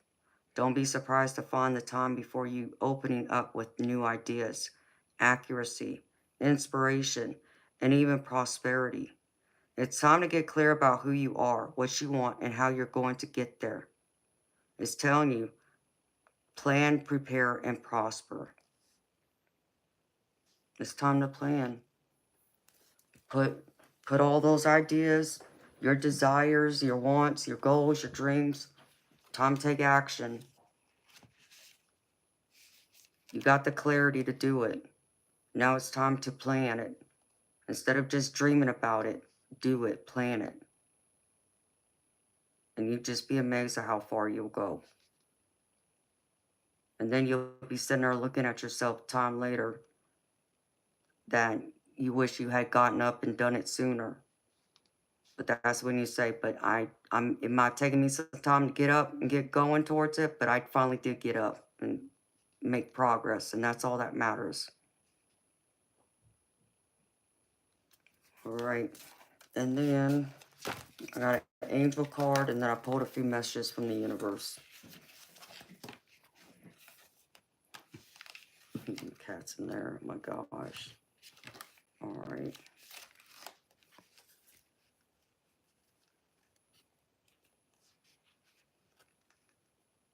Archangel Dorinka, hone your psychic abilities, see through illusion. This is from my Archangel deck. This is to help you open up to the psychic abilities latent within you. To do this, expand your right brain by listening to your intuition and trusting your inner guidance. Practice choosing with your heart rather than your left brain. Focus on your throat chakra, your spirit center of truth, and visualize an upward pointing triangle within it. This opens it up to allow Archangel Dorinka and Archangel Michael to pour sacred geometric codes into it. Be aware of these angel sonics and know that your psychic abilities are being honed. It's to remind you that metaphorically you can fly. So expand your vision and focus on your wildest dreams. You have untapped gifts and abilities and are being invited to bring them forward, safe in the knowledge that all the support you need is available to you. And I love this because this goes with one of the cards I said in the tarot. Confirms, work on those psychic abilities, tap into it. Don't be afraid of it. That was where'd it go? Yeah, that was the moon card with the 8 of Cups. So, don't fall over. So go with it. Don't run. Tap into it. Spirit's encouraging you. All right, and now these are just random messages from the universe. First one is, if you frequently give yourself permission to doodle, wander, and be totally unproductive, and you actually relish such interludes, I can guarantee that your genius, creativity, and productivity will increase exponentially. All right?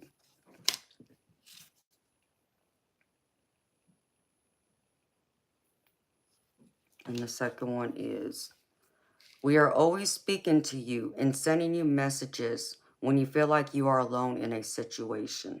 Just know that you never truly are. We are reminding you to stop, look around, and believe in something else, something more.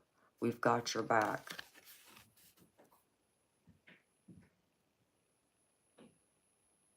So believe. Give yourself that permission to allow your inner child to come out, but also believe in yourself. Know that Spirit's got your back. The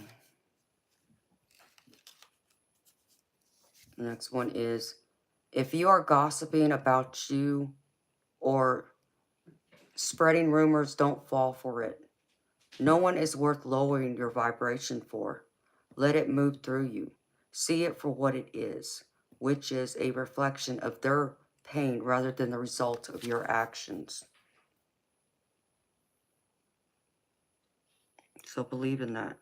And this is so true. This goes with what I always say. I don't care what other people say or think. They can talk about me all day long. It holds no weight. I don't care because I know it's just a reflection of themselves, not on me. That's why it doesn't bother me. I don't allow it to affect me in any kind of way. Oh, well, and I just saw a blue spirit orb just now on my light. So, all right, beautiful people. And the last two are love yourself more by saying no to things that feel draining and burdening for you. Saying no when you want to say no instead of saying yes to please other people is a real act of self-love. So sometimes you got to say no to love yourself. Have self-love.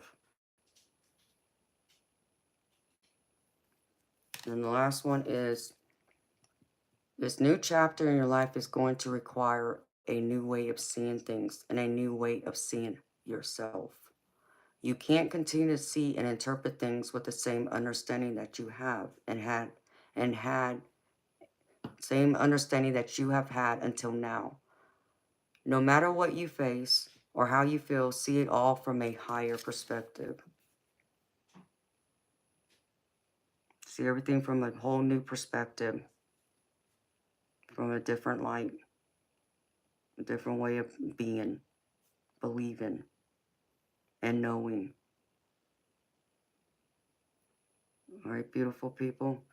That's what I have for you for the general chat collective. So, again, beautiful people, this was a general chat collective reading. So the people who are here in the chat, take what resonates and leave the rest.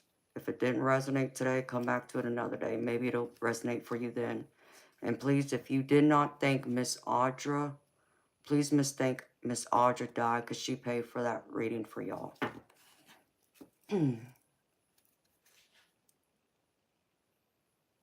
Exactly, Audra.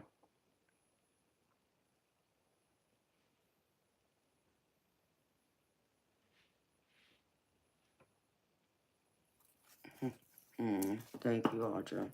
I enjoyed that reading too. It was good. I liked it a lot. Alright, put this all back now before my cards get ruined.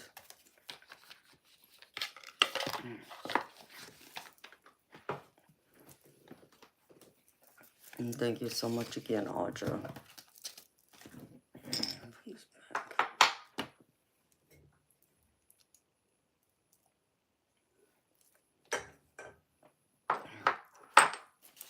I need to grab another Red Bull.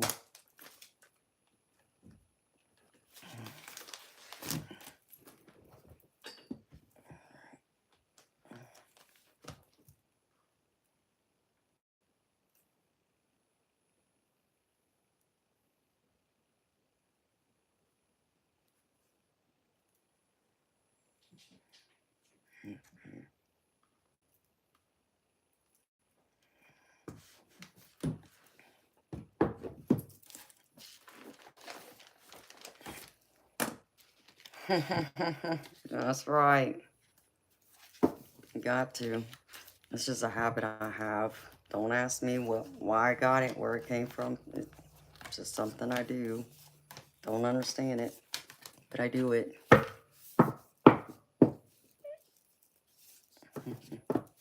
Hi, Sebastian. How you doing? Hi, Eat Your Words, Tarot. How you doing, honey? Let's see. Put these cards back. Well, let me put these back first.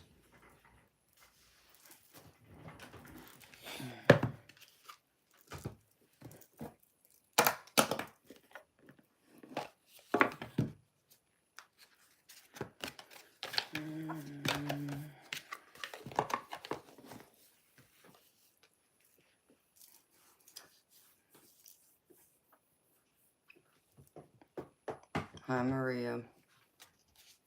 How you doing, honey? Welcome.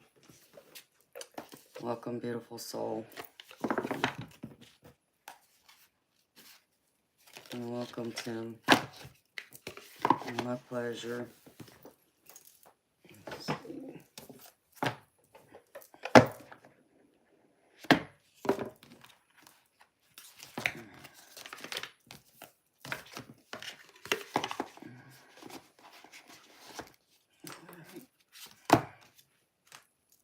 Close here.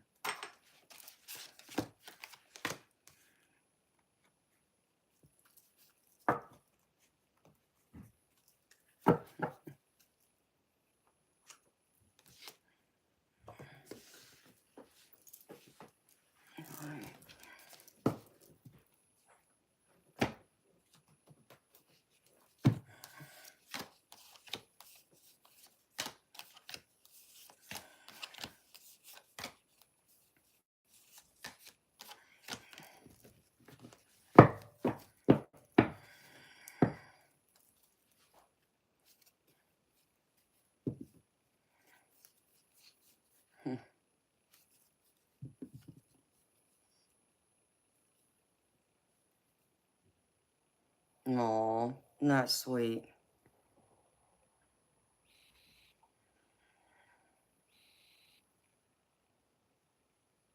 That's sweet, Sebastian. Yeah, make sure your house is nice and clean for Mama. Can't have it all messy. Can't have it looking like a bachelor's pad.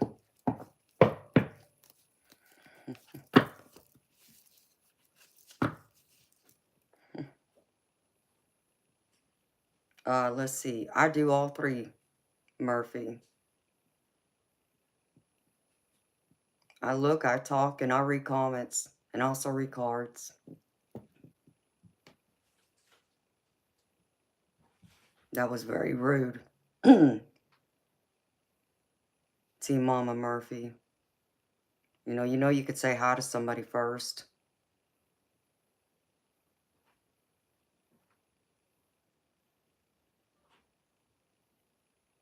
I understand, Sebastian.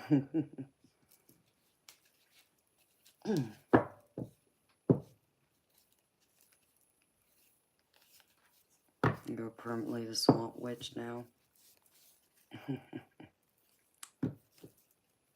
Minerva, if I said that wrong, I'm sorry. Hey, own it, sweetheart. That's what you are. That's what you are.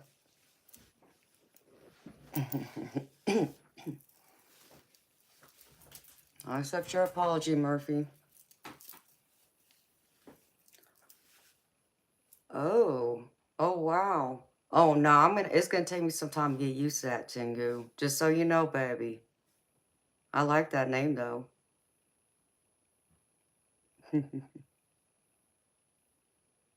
Thank you so much, Mitch. You'll make me blush, baby. I'm gravy.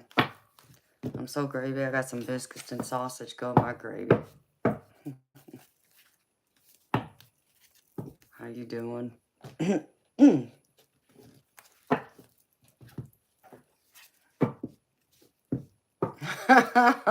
Audra, right?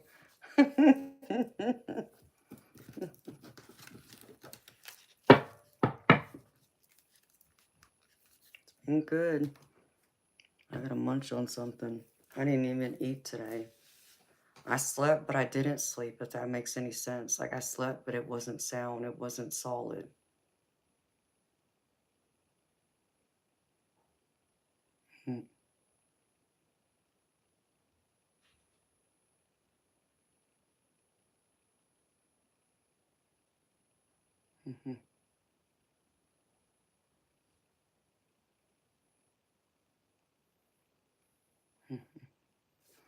No, Mitch, I'm glad, baby. That's very sweet of you, baby. Thank you.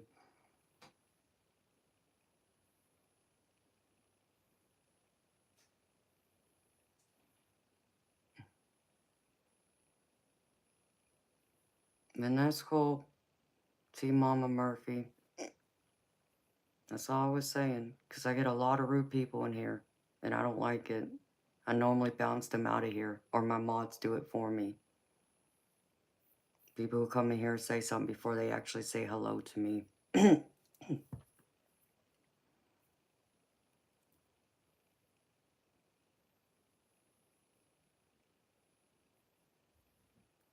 I'm confused.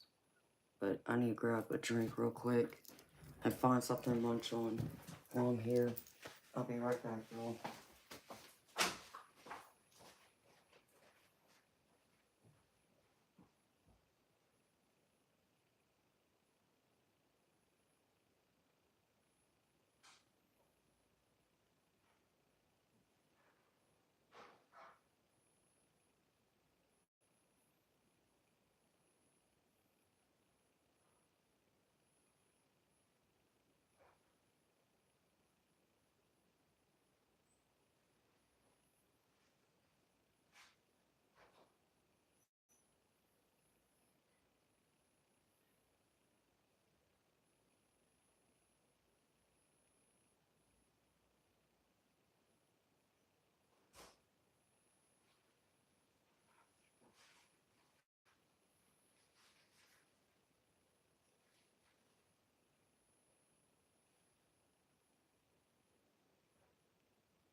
I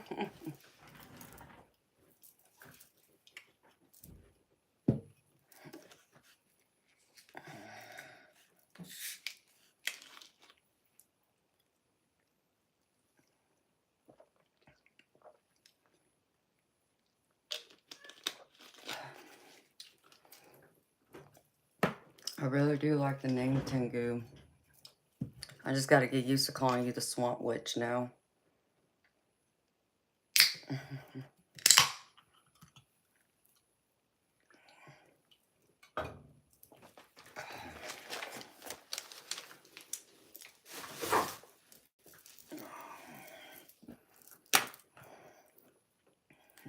Something low. This desk still ain't big enough for me.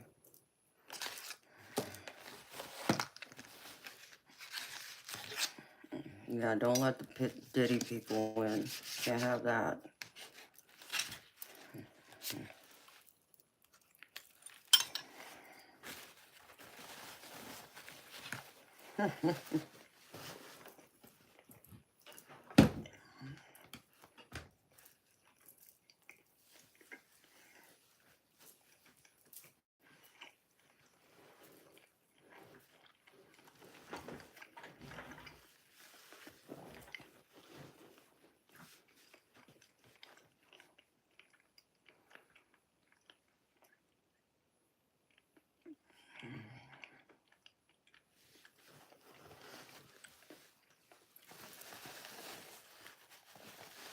Are you okay, Christopher? It's all right, baby.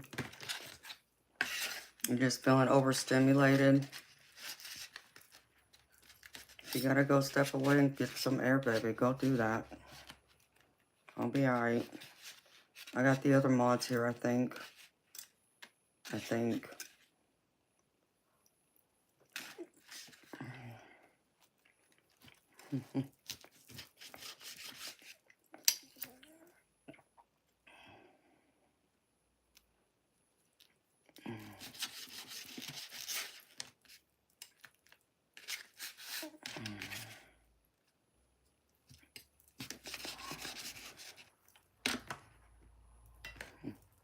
Well, I'm glad you're here, Tim. Are you off this weekend?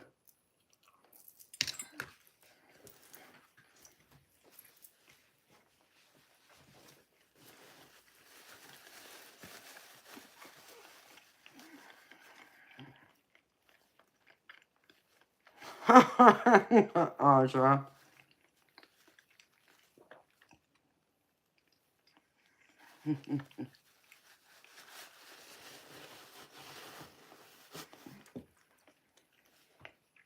Well, that's good, Tim. I'm glad you got the weekend off, baby. Hi, Uriel. How you doing, honey? Thank you.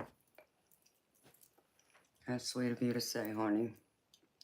So anybody got any special plans for the weekend?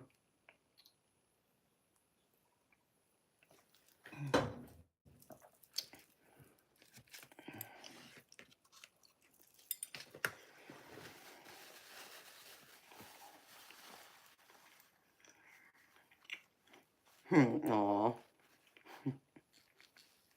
Aw. Very sweet, honey.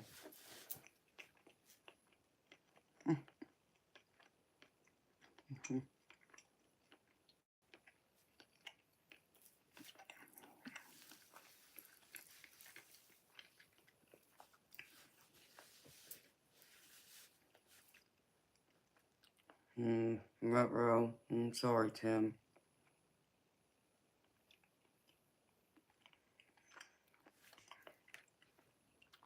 Oh, wow, Uriel. That's so sweet of you to say, honey. Thank you. I feel blessed to know you and everybody else who's here. Everybody says I have that voice that calms them. I've never heard that before. I've only heard that on here. I don't know why that is. Thank you.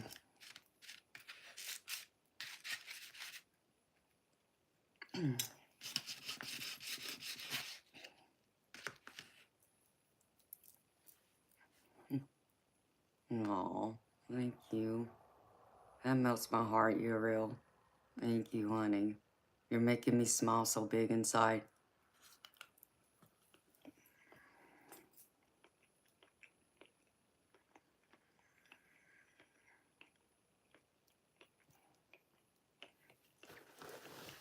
Cool beans, Audra.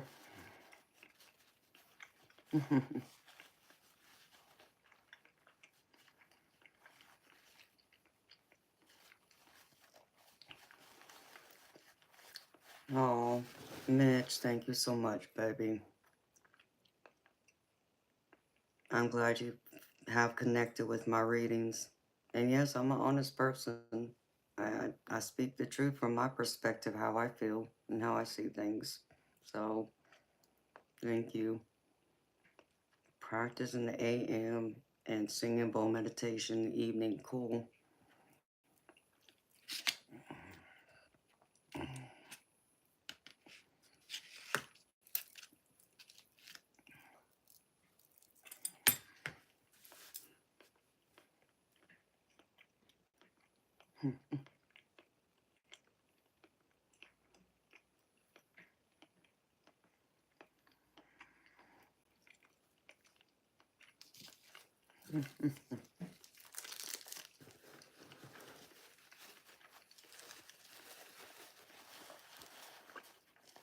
Well, Tim, I'm sorry to hear you've had a falling out with your partners. That's not good, babe.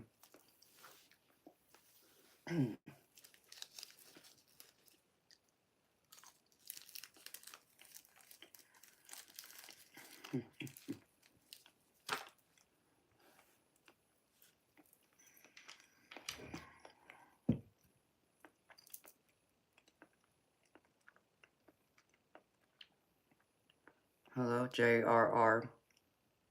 How you doing?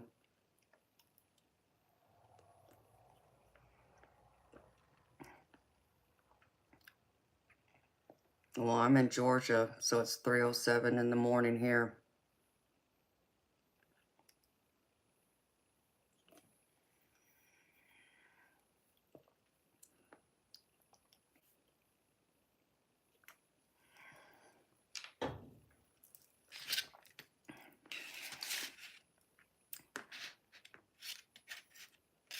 Well, Tim, that general chat reading resonated with you a lot. Is that what you're saying, baby? I mean, I know I would pick it up on a few energies that were pretty strong. I mean, I try and tap into everyone, but, you know.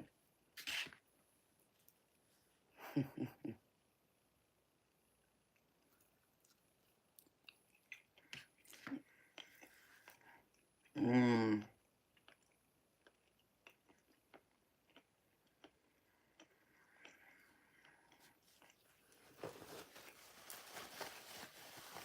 Okay, I understand, Tim.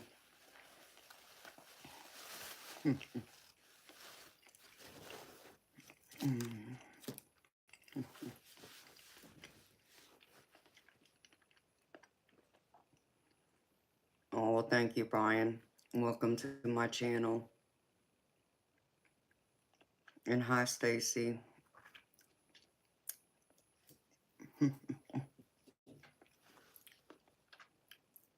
And thank you, Brian. It's very sweet of you.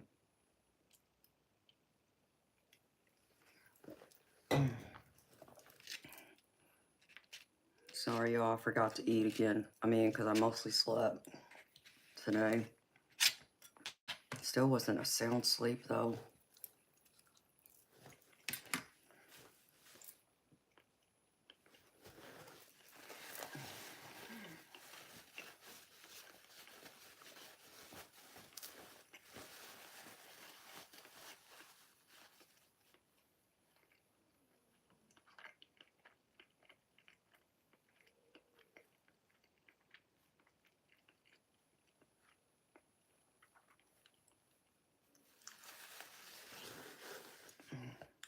I don't know, Brian. I've only traveled to Texas once, but that was just me coming through to go to California. I stopped in at the airport. I stopped at Dallas Fort Worth. I had a layover, but that was many, many years ago. I was like more of like a, an older teenager, early 20s.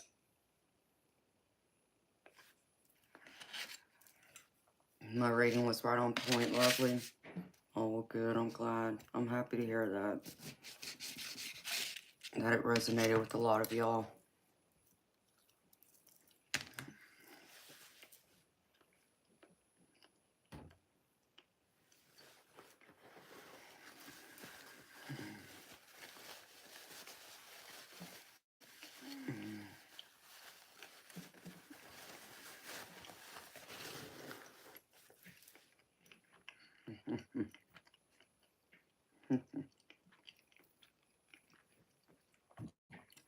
How old do you think I am?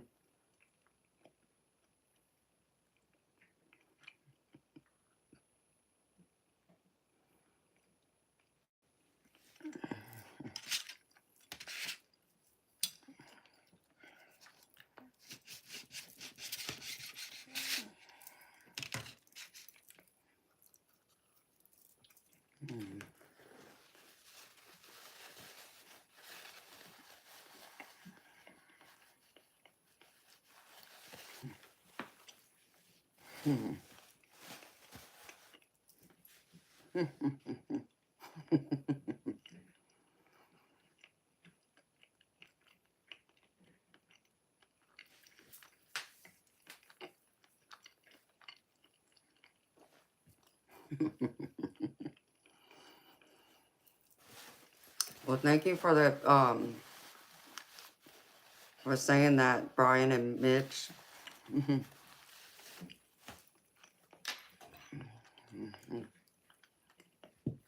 I'll be 27 and 21 today. No, you didn't guess it right, baby. That's okay. I'll take it as a compliment. Hi, Farron. How you doing, sweetheart?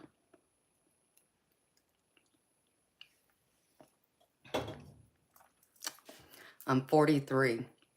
I'll be 44 in March.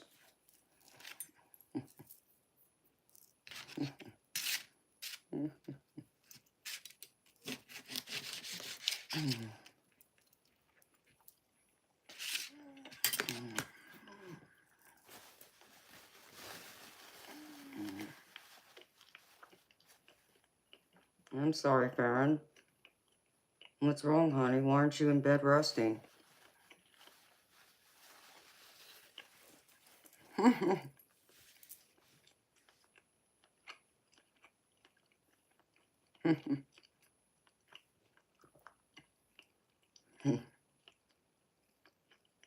Mm.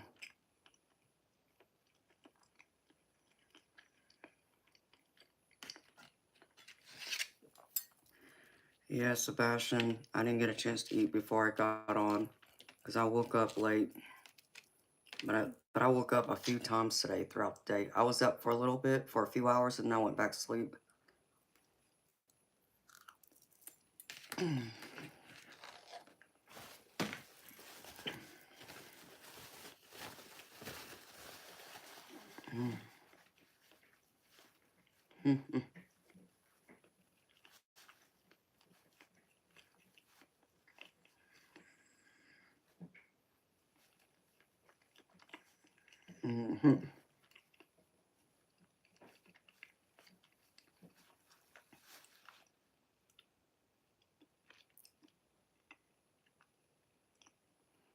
Farron, I'm so sorry to hear that, sweetheart. I'm sending you love and healing light. Hopefully you get over it really quickly, honey. I'm sorry you had to be hospitalized. That really sucks. Praying that they can help you and you get to feeling better really fast here soon. Brian, um, yes, but it's complicated. I got one on paper, and I'll just leave it at that.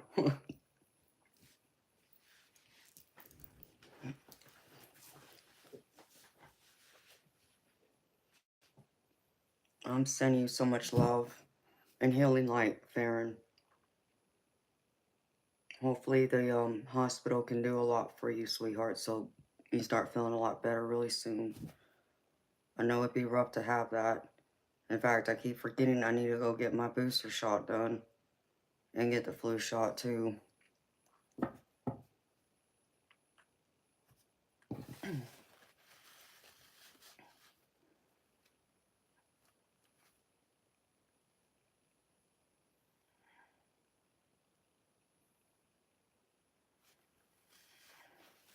True too, Sebastian. I'm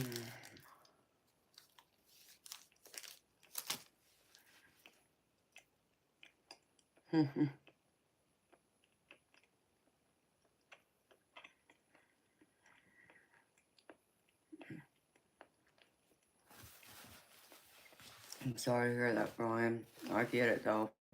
And Mitch, baby, you're just attracted to Pisces apparently. Which would make sense if you look at the zodiac signs because a Cancer is a water sign just like a Pisces. So, water signs are naturally attracted to each other. And they say that they're supposed to be most compatible with each other. And okay, I guess they can be, but not always. Because I've been in other relationships where I've been with other zodiac signs and we were more compatible than I was with someone who was either like a Scorpio or another Pisces.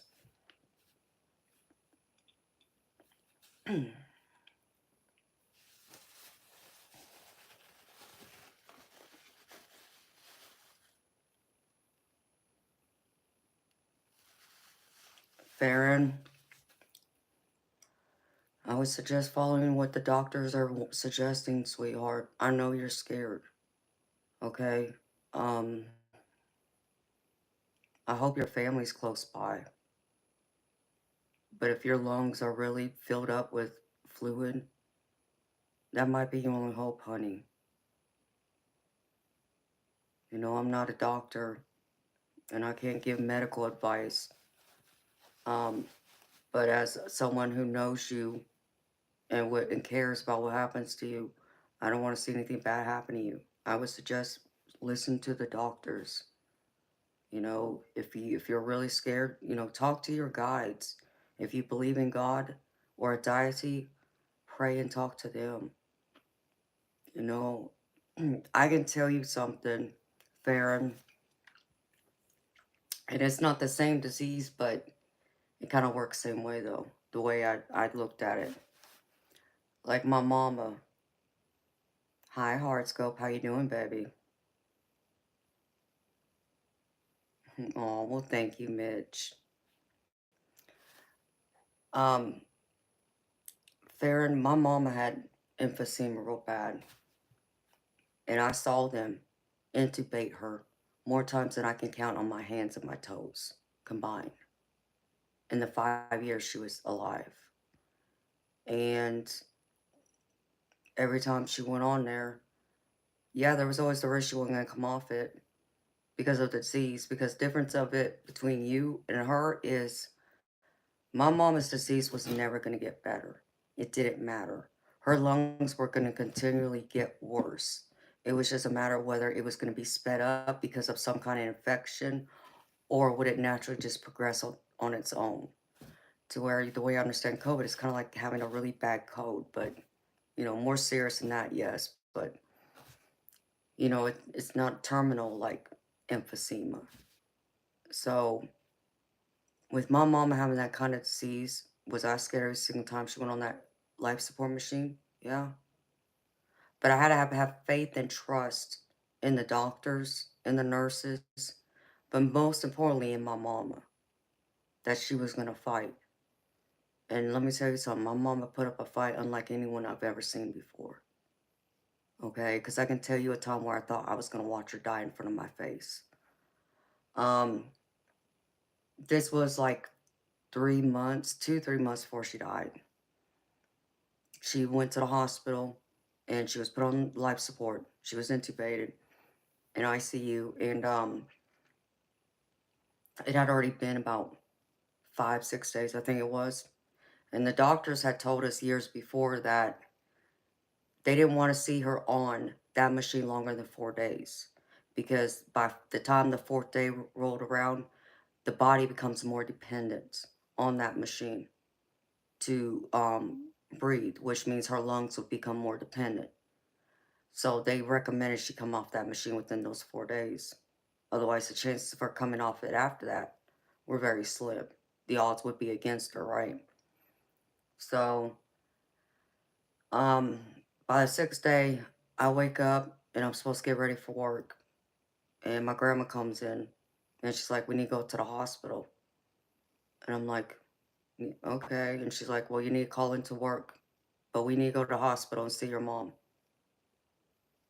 Okay. You know, I, I've been to that hospital so much, it was like I was just doing the motions. Was I all mentally there thinking of, why, grandma was wanting me to go to the hospital now? No.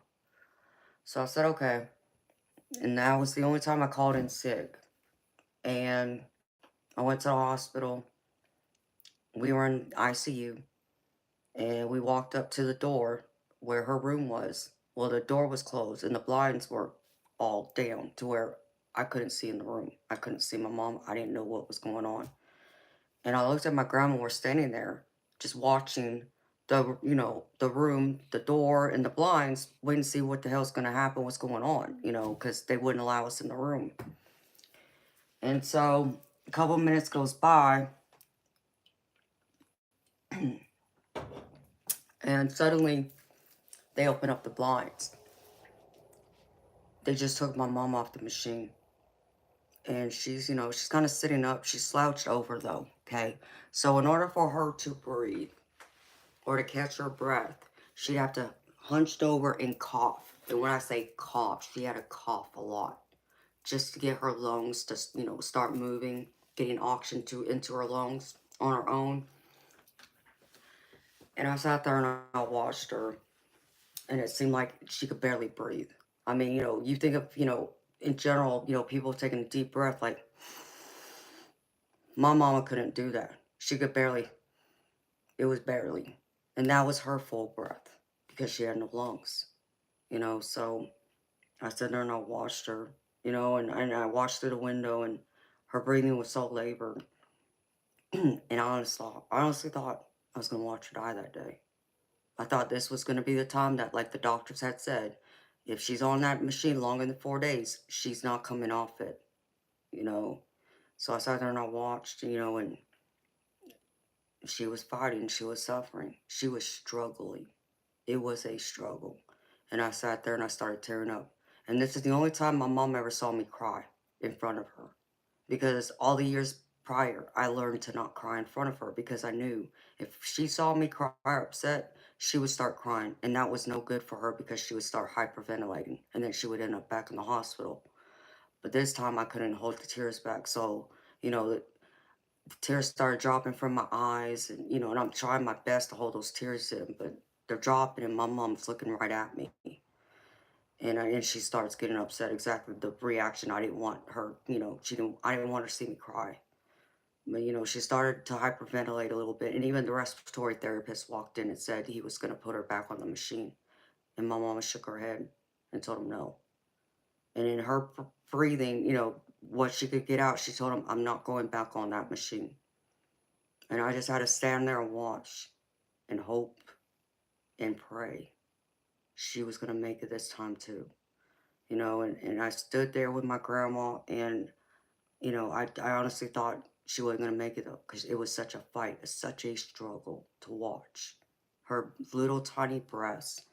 So, after about 30 seconds had passed, and and I started crying, and I wiped the tears from my face, and my mama looked away, in fact, because she was trying to focus on breathing instead of trying to focus and seeing if, her baby's okay.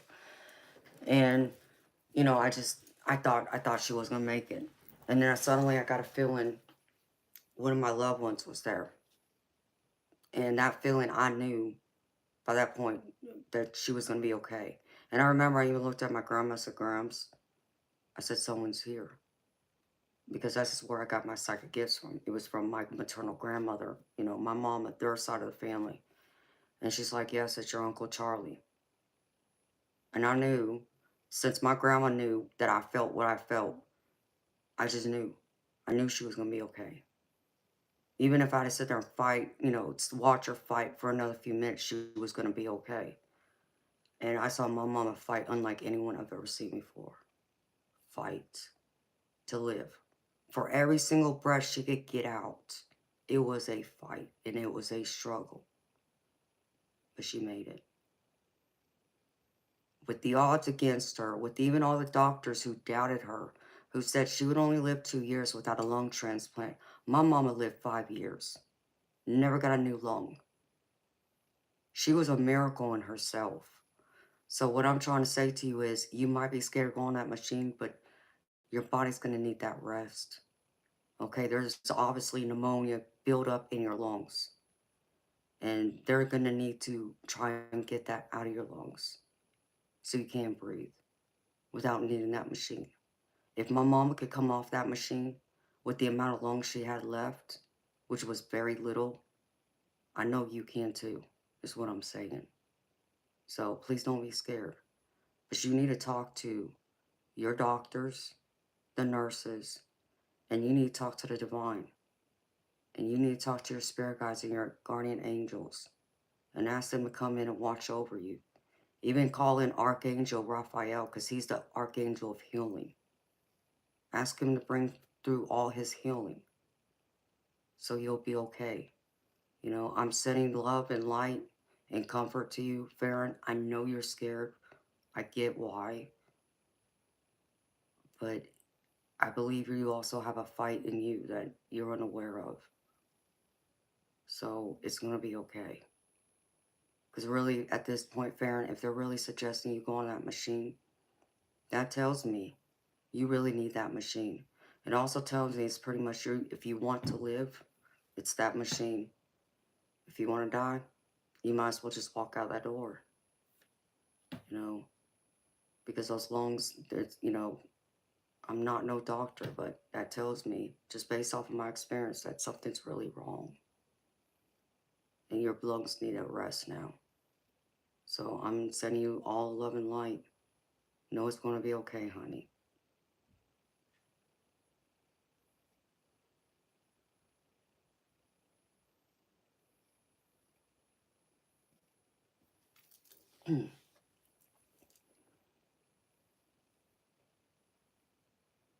Hi, Xavier.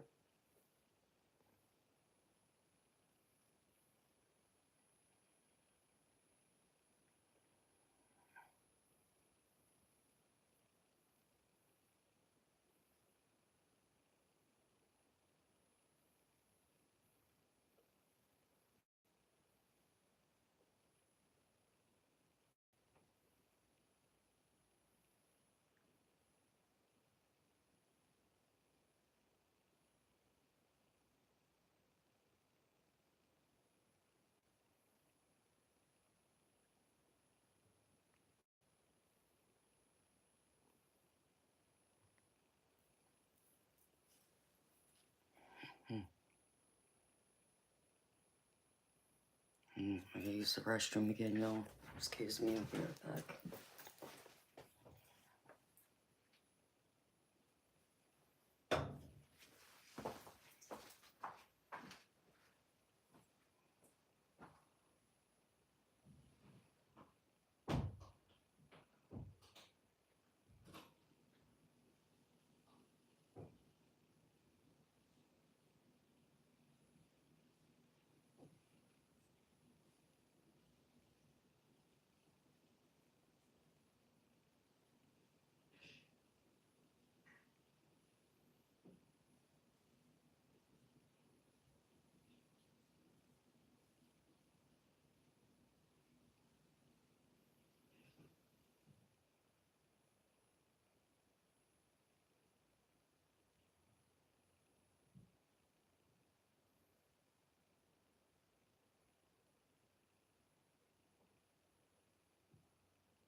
Well,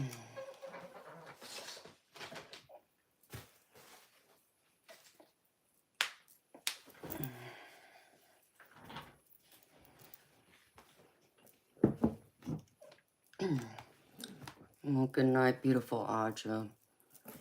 Good luck at practice tomorrow, sweetheart. And with your singing bowl meditation. I'll have to look into that one these days.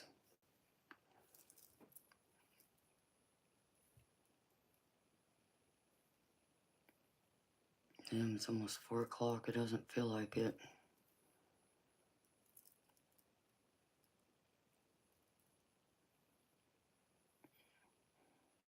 Thank you, sweetheart. Good night, beautiful Audra. Sweet dreams, honey.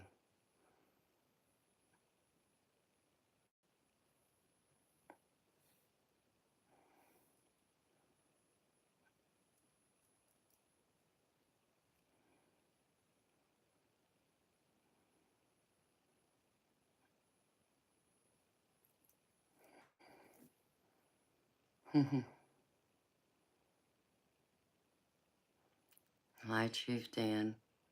How you doing, baby? Thank you. You're so sweet. You'll make me blush. No, I don't think you've ever said that before. Chief Dan, thank you, baby.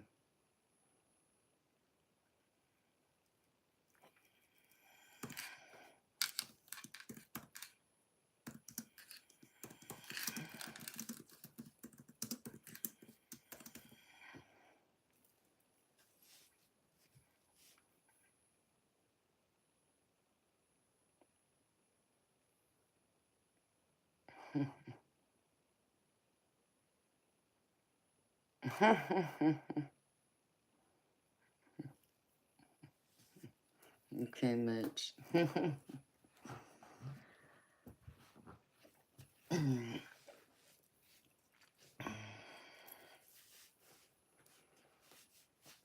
Oh, the boss is away.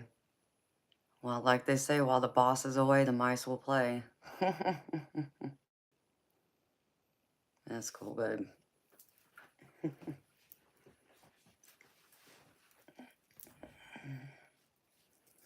It's been a good day. I mean, I slept most of the day, but I didn't sleep as well as I had hoped I would. That's all right.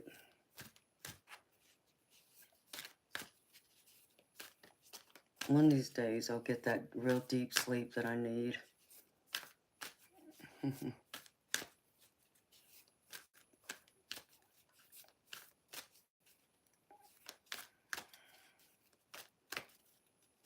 don't think I am.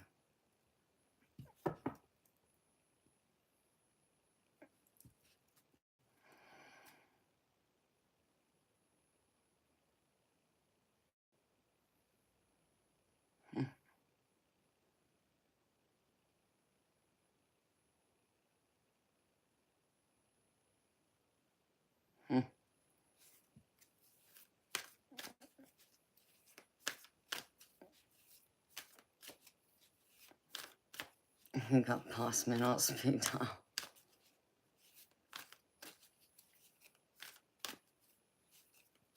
Oh, that's good, Chief Dan. It's always good to have a cool boss. Yeah, Mitch, I go to bed late every night because I start work late. I normally start working around 10 p.m. Eastern, and then I work until 7, 8 o'clock the next morning. Usually, not always.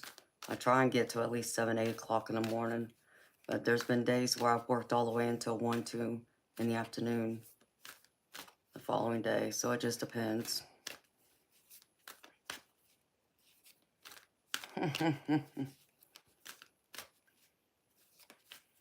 I stay up all night. I'm a night owl. I'm a powerhouse.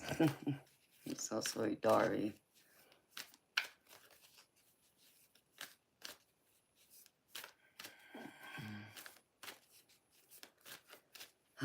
Let's see. This is just so weird. I don't know why it does that.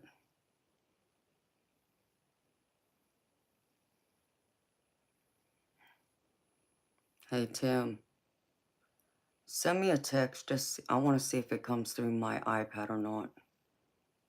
Because some will come through and others won't. If you don't mind, please.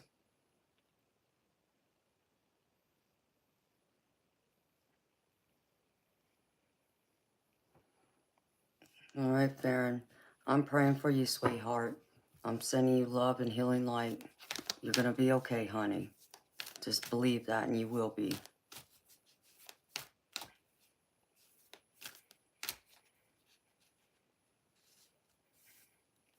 Did I hide my number from likes?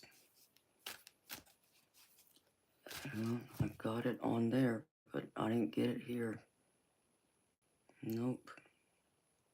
I don't understand that. That doesn't make no bloody sense to me at all. Some messages will come through and some won't. I don't know what that means, Darby.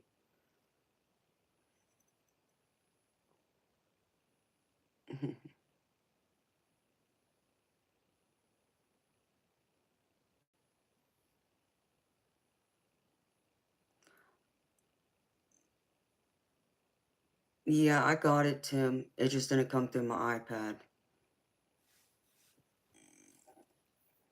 Okay. Thank you, lovely hermit crab. You too, honey.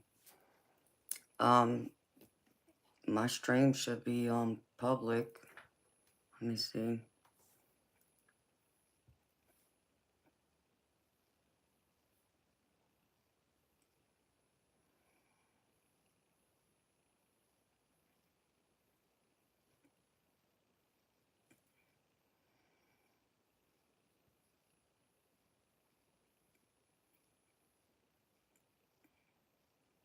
Yeah, it says it's public. I don't know. Don't ask me, sweetheart. It normally gets like over 100 likes, which I don't understand.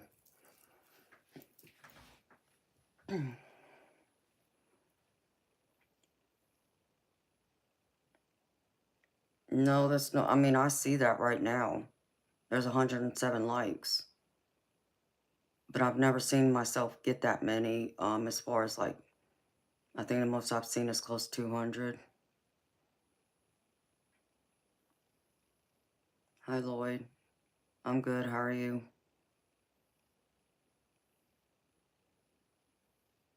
Yeah, mine shows. I see it right now. I see it in the chat.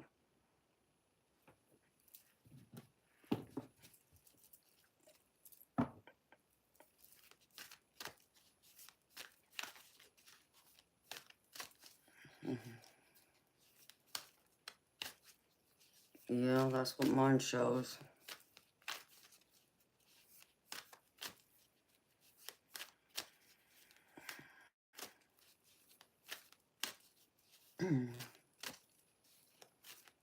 It's just weird why some of my messages will come through and some won't.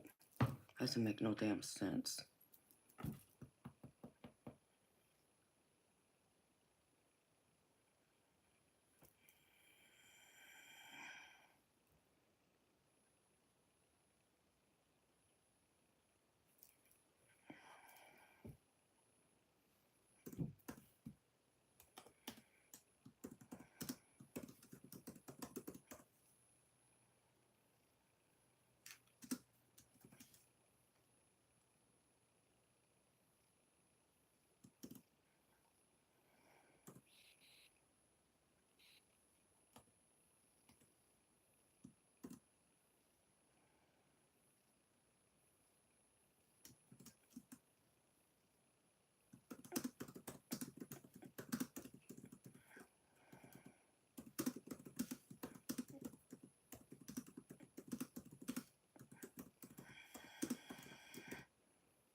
Oh, thank you, Mitch. That's so sweet of you, honey. I'm honored that you enjoy my stream. I'm always honored that so many people enjoy my stream. I was not expecting that.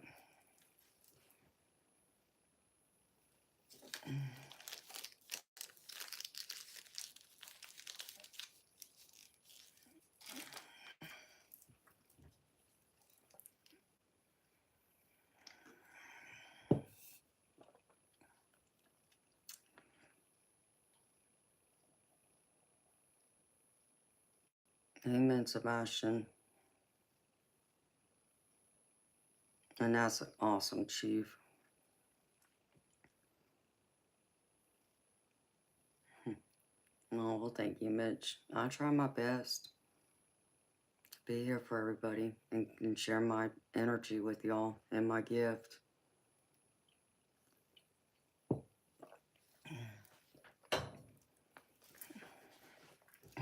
Cheers.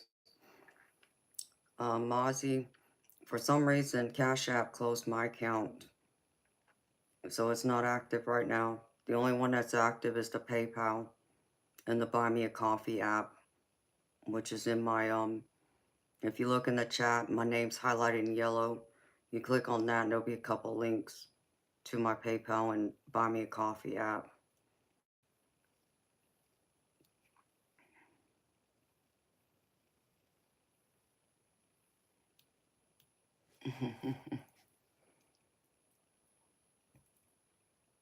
Let's see.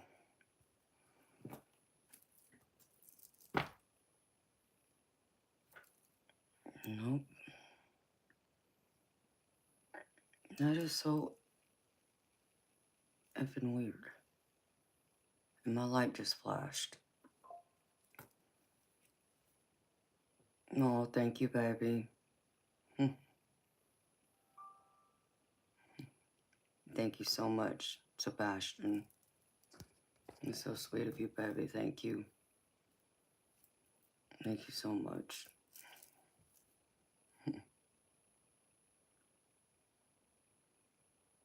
I like all accents. Good morning, Gabrielle. How you doing, sweetheart? Welcome, beautiful soul. That makes no damn sense. Why? Let me see. I'm trying to figure out why only some come through.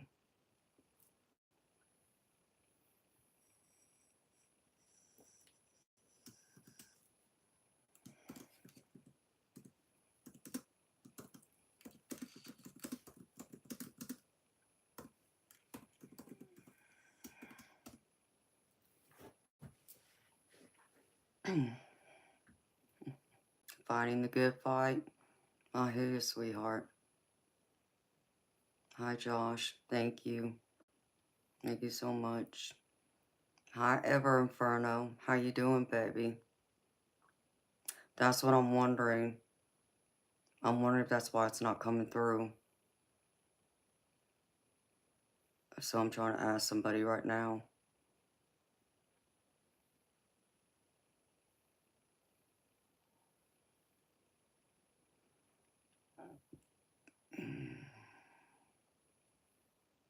It's not making sense.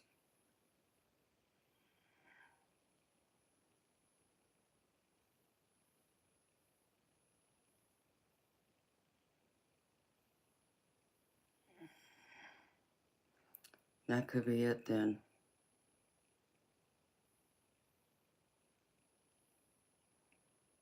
Yeah, you can try Darby.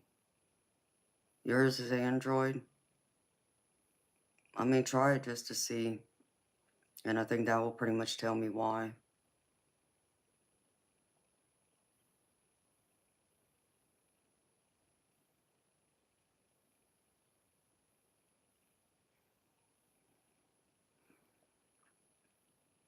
Yeah. That's what I'm thinking, honey. Yeah, that's what I'm thinking.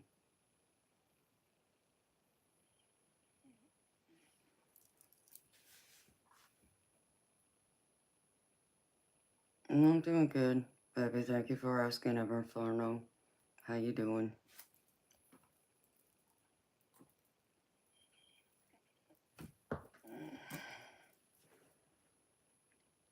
Nope. It didn't come through either. So it must only be Apple that comes to my iPad. And that's a crock. But that's Apple for you.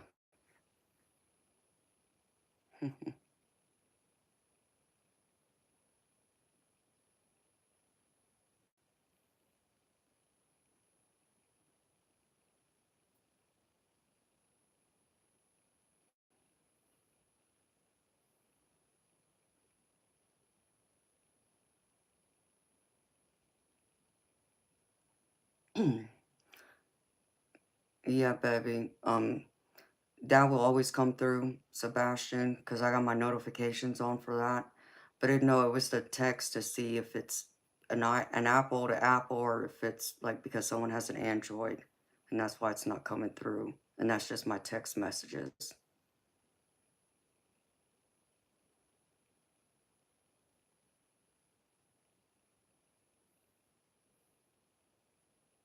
Mhm.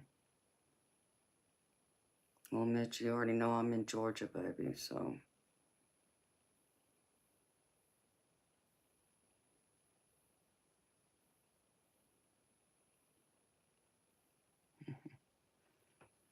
So, okay.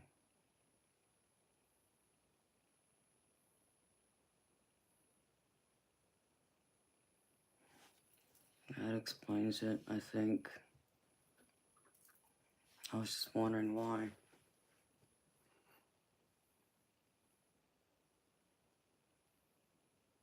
Yes, Chief, I'm a Georgia peach. Half peach, half raisin. Can't forget the California raisin in me.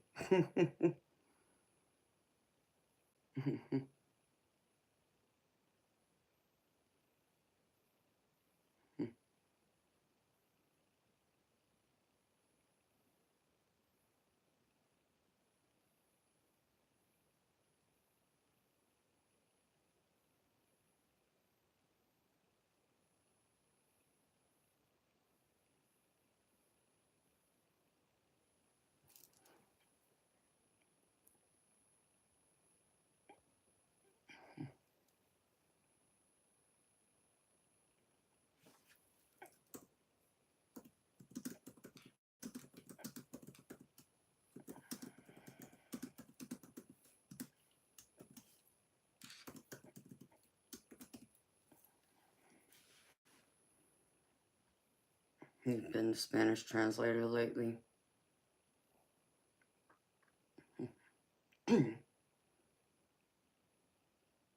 Oh, they're just calling me beautiful. Well, thank you. I don't speak Spanish though, so.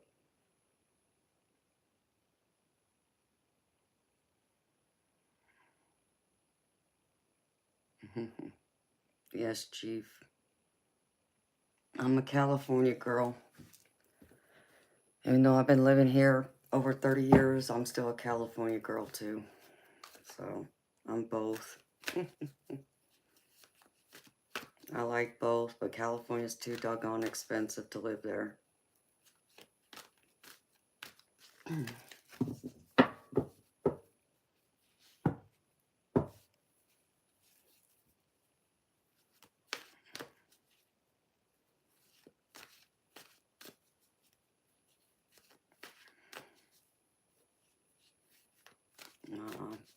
Oh, I don't know, Sebastian.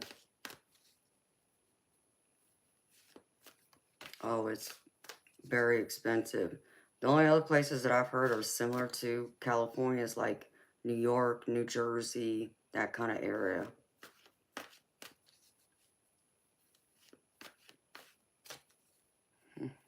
Hi, Dean Hopkin.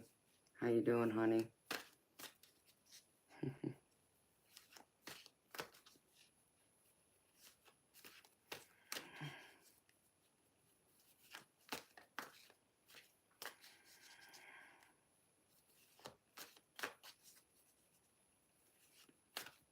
Yeah, Mitch, that's what I've heard too.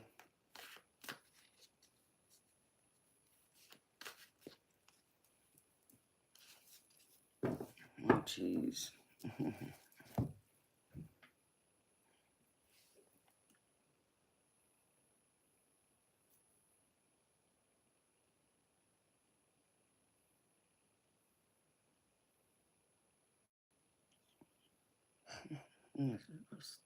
Oh, come on.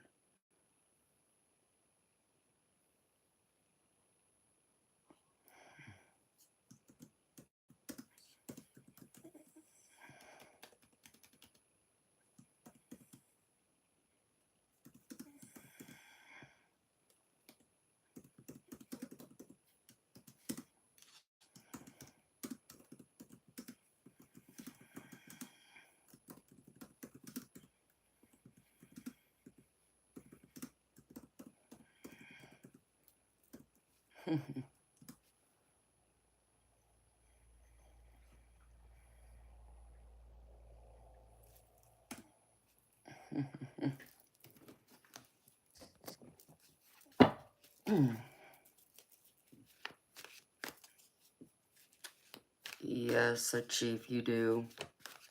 It sucks. Hi, Robert. How you doing, baby? Oregon is getting expensive. Yeah, I've heard that too, Chief. It's getting pricey up there. 1,650 euros for a one bed. Holy crap. I don't know what that equates to, Mitch, but that sounds more expensive than what it would cost here.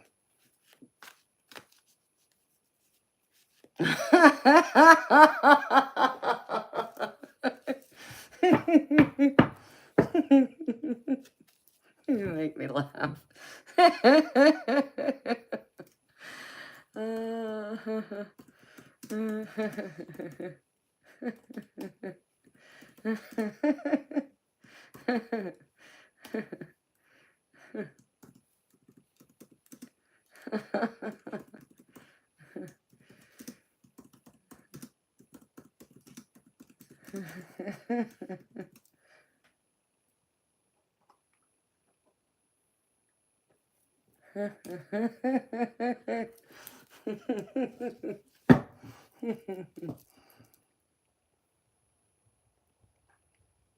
You just got up, Robert? Oh, wow, baby. Well, hopefully you had a nice sleep. Sunday, you'll be 53. Holy crap, baby. You're getting old. I'm kidding.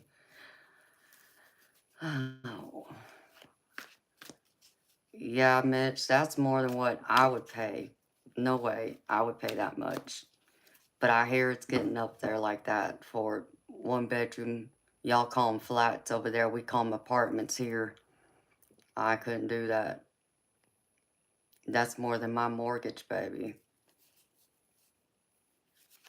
It's getting crazy everywhere.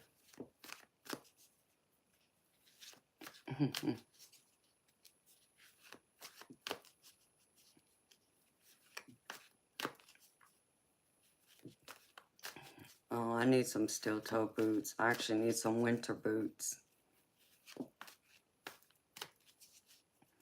Well, happy early birthday, Robert. You got any big plans, baby, for your birthday?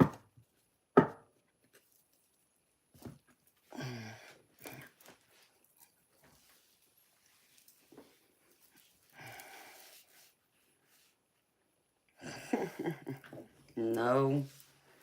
I'm just going to hang out at home. So you're 10 years older than me. Well, yeah, 10 years because I'm 43.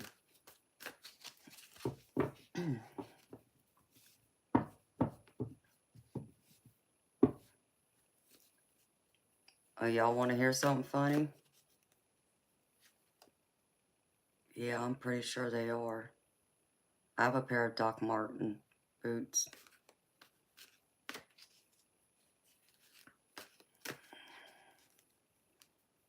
Oh, you're traveling because you're teaching them how to drive. Wow. When are you coming back to South Carolina, baby?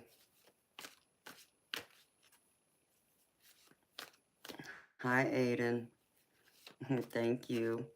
You're so sweet, honey. How you doing, beautiful soul? Your hair went silver at 25. Mitch, you're not the first one I've heard that from or seen, so that's crazy. Dang, 2 weeks. Well, that stinks, Robert. I guess you're gonna have to have a late celebration then with your friends. You just woke up, Aiden. Well, good morning to you.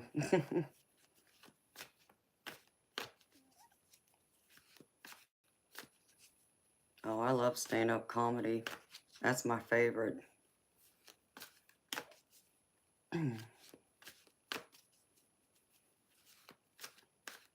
It's 8 o'clock in the UK right now.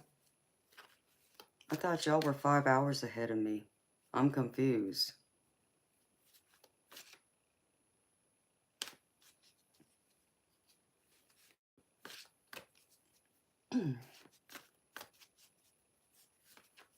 Mitch, aren't y'all 5 hours ahead? It's 4:09 for me right now, AM. The clocks changed last week.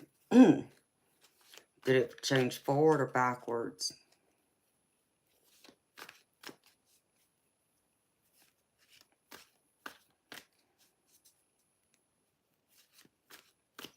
Okay, so because the clock's changed right now for y'all, y'all are like 4 hours ahead. That'll only be temporary until our time changes here in a couple weeks. So it'll go back to 5 hours then. So, okay, I understand. 2:10 a.m. here, should be at work, but I'm not.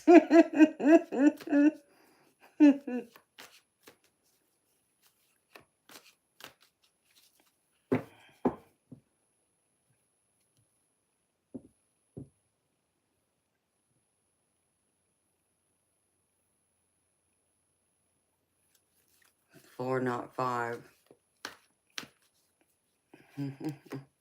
Okay. We go back an hour sometime this month. I can't remember when it is. It could even be this. This can't be tomorrow. Doesn't sound right. Let me see something.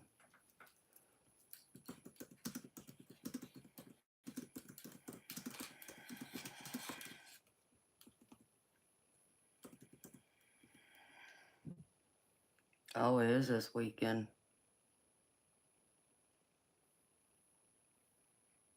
So our clocks go back an hour this Sunday. I knew it was this month. I just didn't know when. Okay.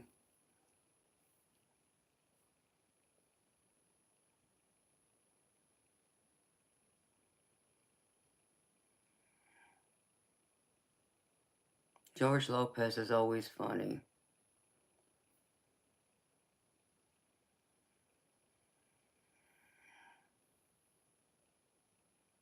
That's strange, Chief. That would drive me nuts, baby. Getting dark that early. But what time does the sun rise where you're at, Chief?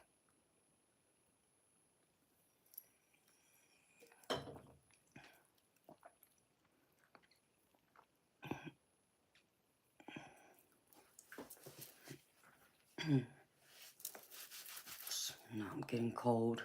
Oh, I meant turn the AC down. I almost forgot. Hold on, y'all. I'm gonna turn my AC off.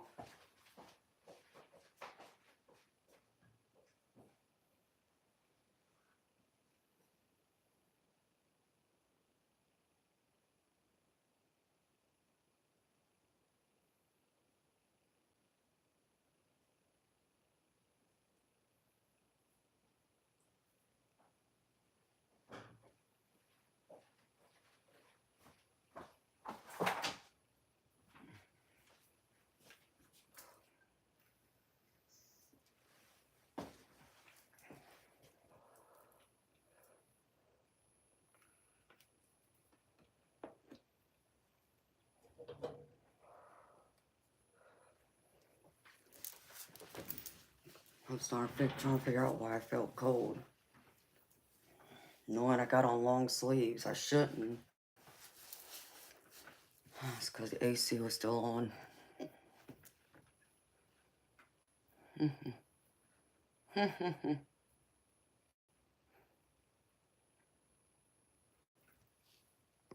After 8 in the morning. That's just weird, Chief. You know, you want to know what time the sun rises here? When I start to see it, it's around 6 o'clock. And so around 6 o'clock in the morning, I already start to see the sun rising. So, with the clocks going back, then it won't be until like 7 o'clock.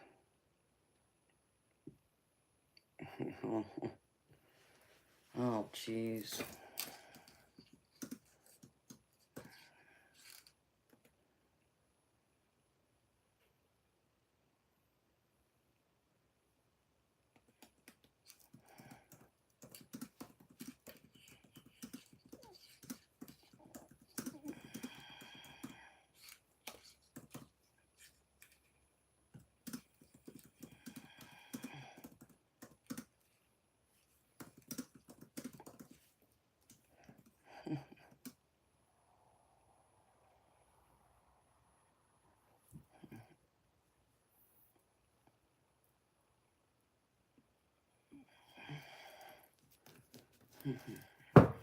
That's some else.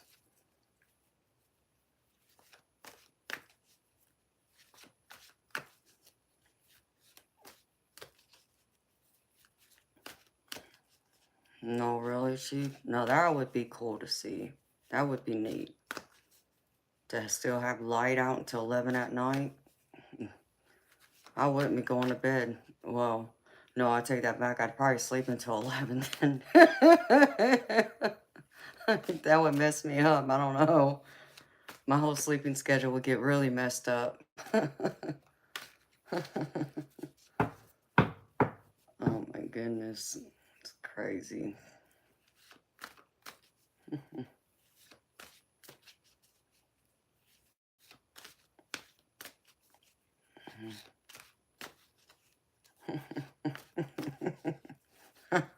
That would throw me way off. I mean, because I'll be sitting there, I'll be like, wait a minute. It's 11 o'clock. Ain't I supposed to be working? It's still light out. That don't make no sense.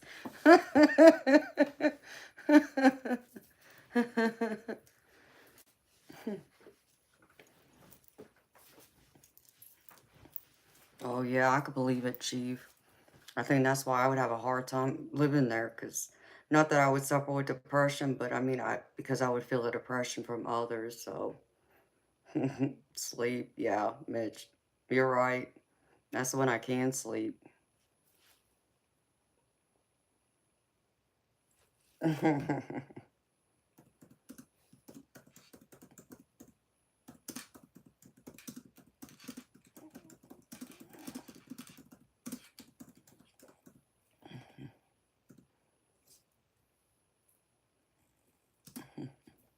Man, that actually sounds good. I meant to grab one of those.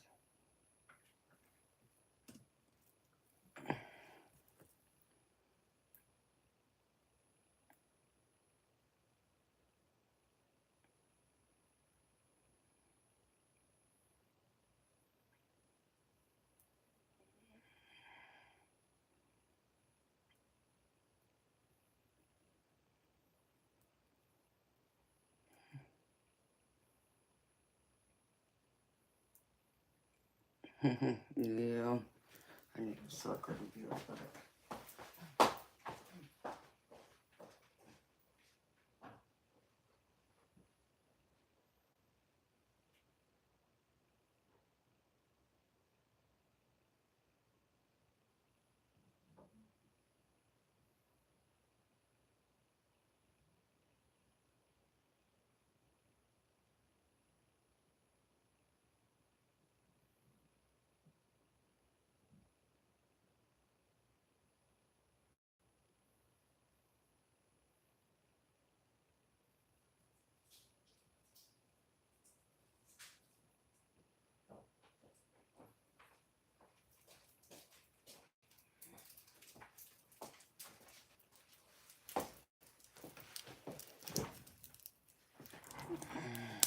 You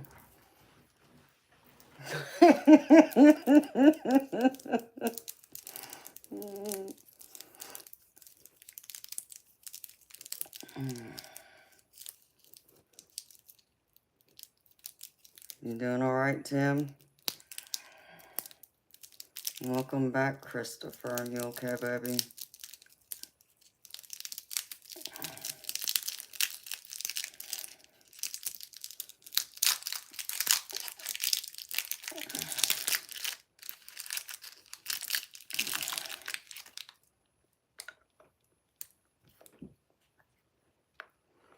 Yeah, this thing's too big for my mouth.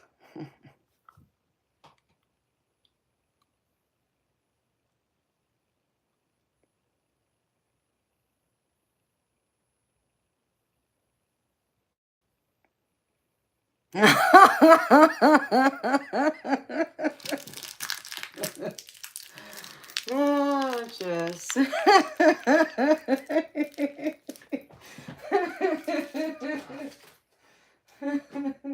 I know exactly what you meant by that, too.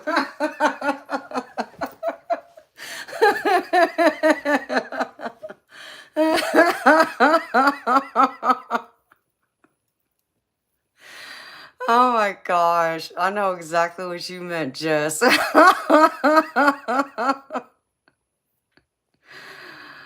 Ah, y'all are bad.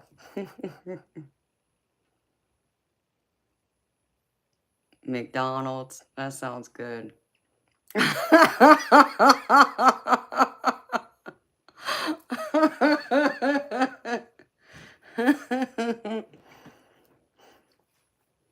Hi, Miss D. If you're looking for a reading, it's $20 US, sweetheart.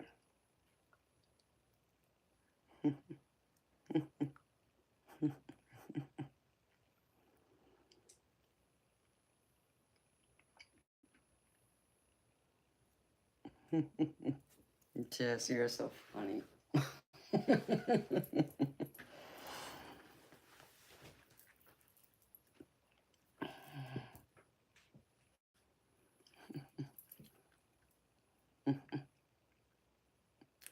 Yeah, y'all make me smile.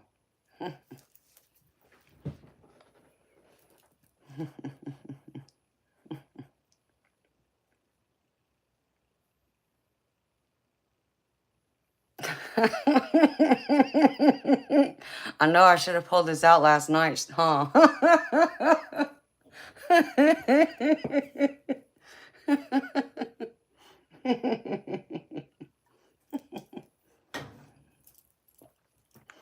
You know what, Jess? What's funny is I'll tell you that privately. Never mind.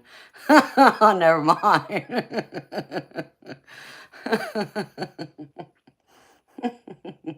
You're here for the potato chips. Oh, it really would have. You're right, Mitch.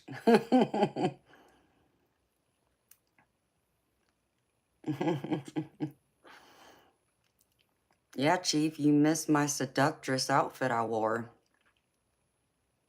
I thought you did come by and say hello to me, though.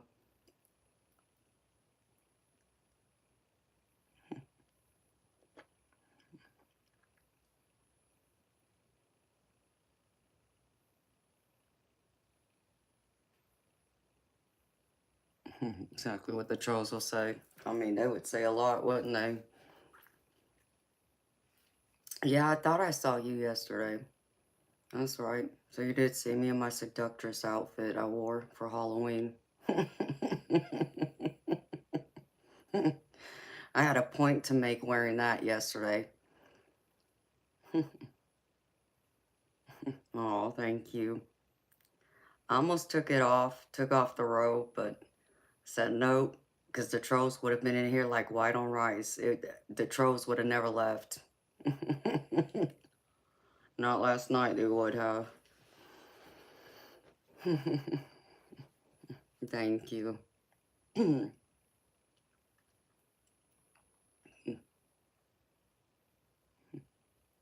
Oh,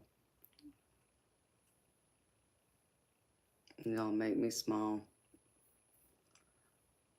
So, Tim, you want to tell me what happened, baby? Or do you want to keep that private, baby?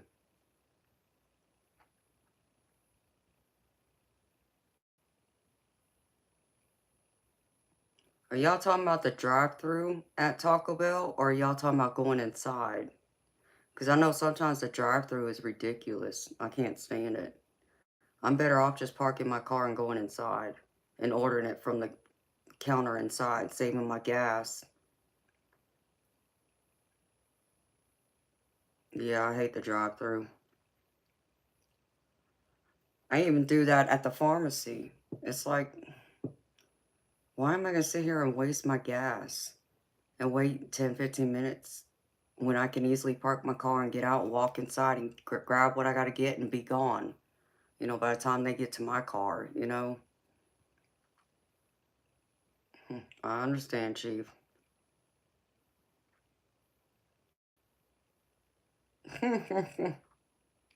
That's funny, Inferno. No, you know what they do have that I like, Ever Inferno? They got those steak, soft tacos that has like this spicy ranch on it. That's what I like from Taco Bell. And then they would have to give me a code red, no ice.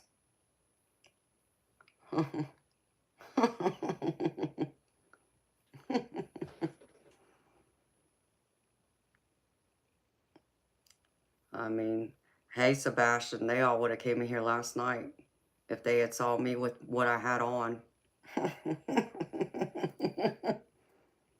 Boy.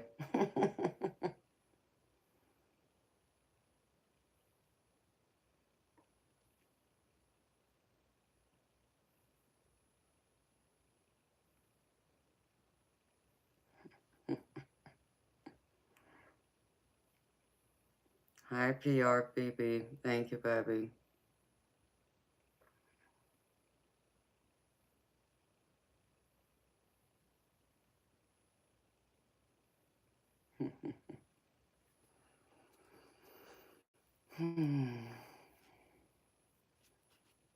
It's quiet, but it's peaceful. I'm liking it like this.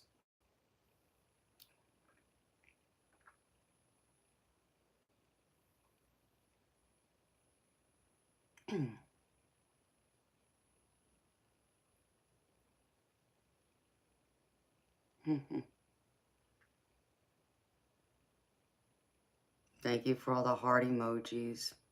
And hi to all my beautiful lurkers. Oh no, I'm sorry, Tim. You want to talk about it, baby? Or do you want to keep that private? Hello, Sneha. I don't know how to say your name, sweetheart.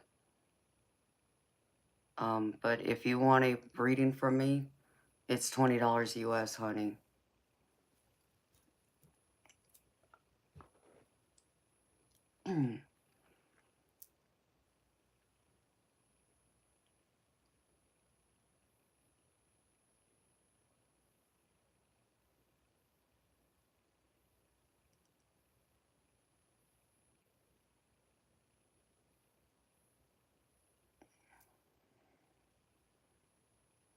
Hello, forever. How you, beautiful soul? I can't eat this sucker right now. I'm too distracted.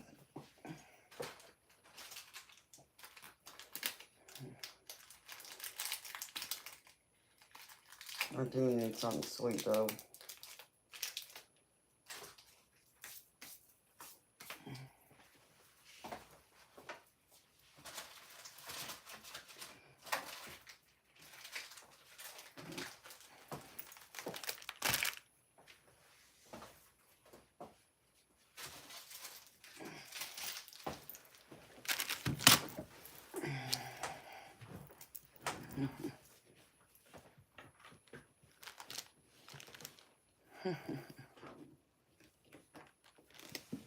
No, thank you forever. You're so sweet, honey.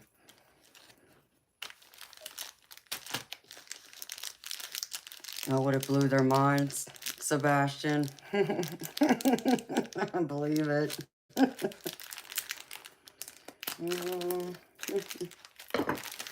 Like, and they didn't see nothing yet. If I had taken that rope off last night, oh my gosh. And then I would have just had to get a little too spicy because I would have cussed a lot of them trolls and perverts out.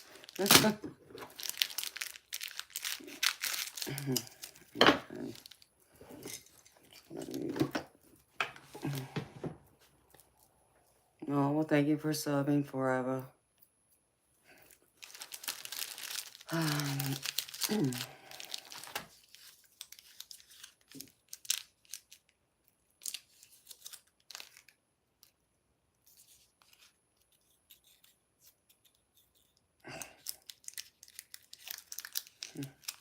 Oh yeah, my Kit Kat's melted in the car.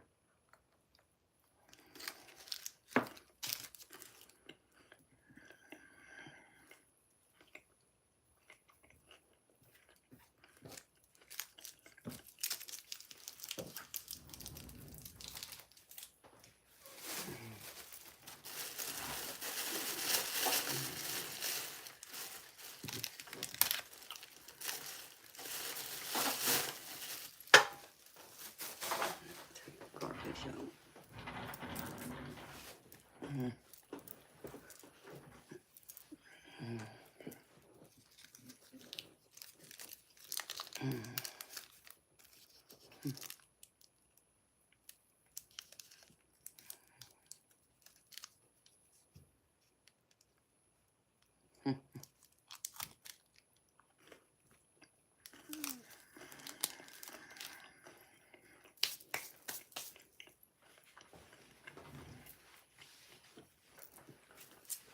Oh, while some of y'all are here, I guess I'll pose this question. Y'all tell me y'all's thoughts, but I'll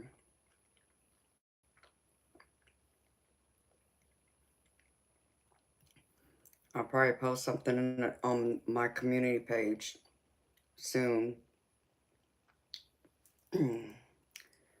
I'm considering offering like a membership.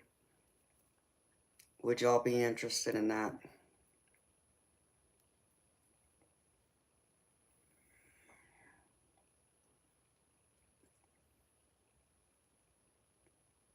No, thank you, PRBB.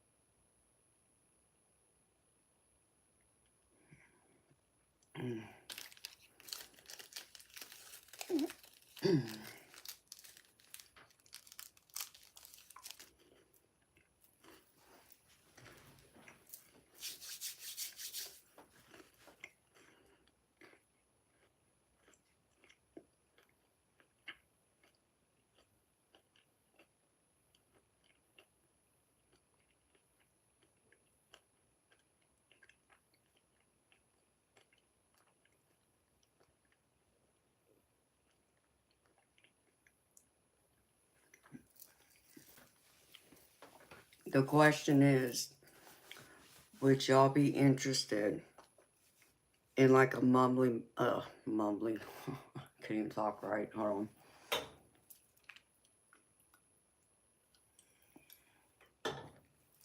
on. Would y'all be interested in like a monthly membership to my channel, like a subscription where you would get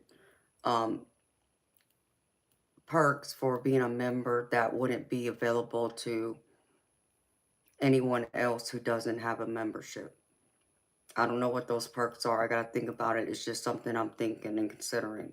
But I'm just asking first if anyone would be interested in that. Mumbling membership. Yeah, that's exactly what it sounded like I said. That's what I said, really. Mumbling membership. Oh my gosh. What is wrong with me? Because I would go through, I mean, I'm going to post the question on my community page, and y'all can give me y'all's thoughts, but it's something I'd ask since I wasn't doing any readings right now, just get y'all's thoughts. For some of y'all that come here a lot.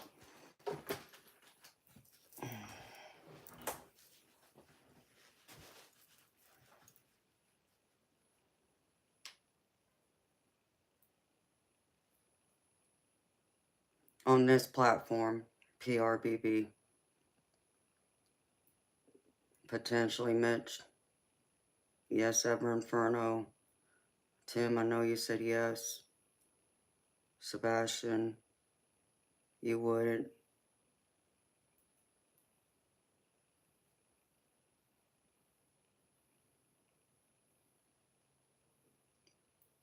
Okay, Ever Inferno. It's something I'm thinking about, baby.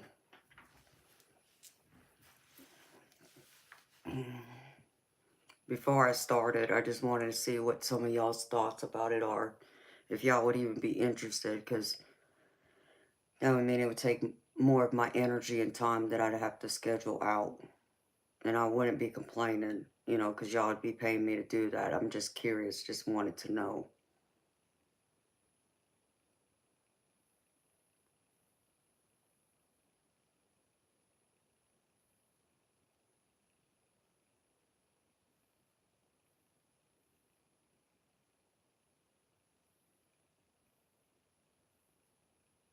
Okay, Mitch. Well, thank you. Hi, Sammy B. How you doing, beautiful soul?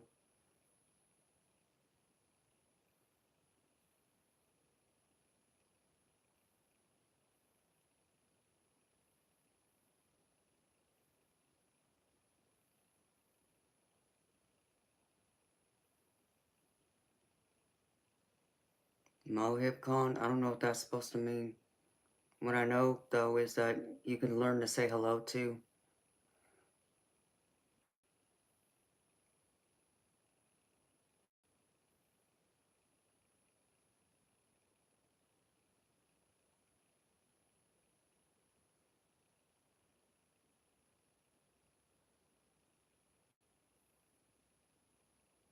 Yeah, Sebastian has a busy life. But so I always feel special when he comes to visit with me. I do enjoy it, Sebastian.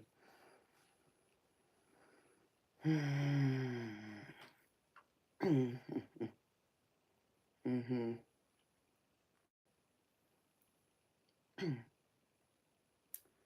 Well, hello, Mohib Khan. I don't know what you mean about it's over for you.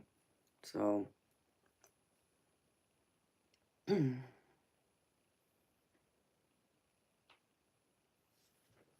um,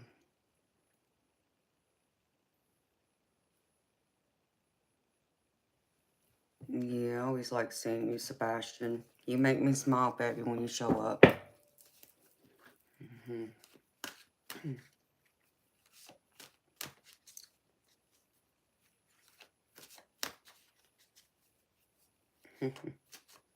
Oh, hi, Antonio.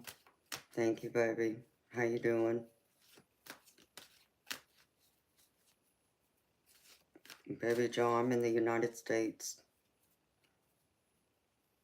In a state called Georgia. Well, welcome back, Chief.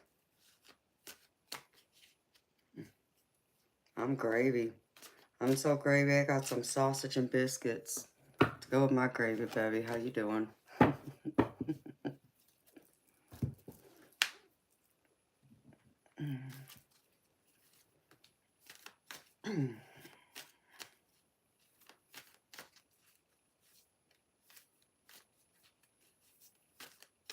Thank you, Mohib. I love my necklace. Just avoid lollipops on stream. Yeah, that's right, Sebastian. You're a bachelor. You don't have a girlfriend yet, but I know if you found one, you would.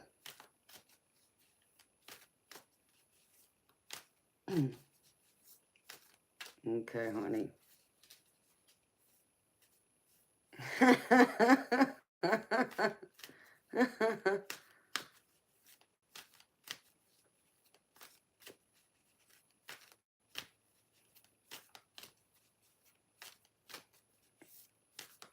Hey, Ever Inferno.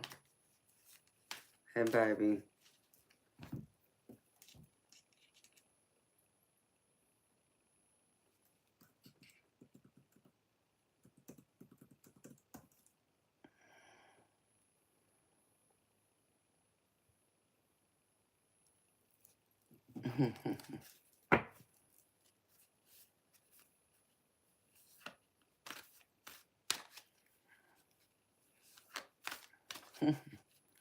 Yes, single life is an adventure.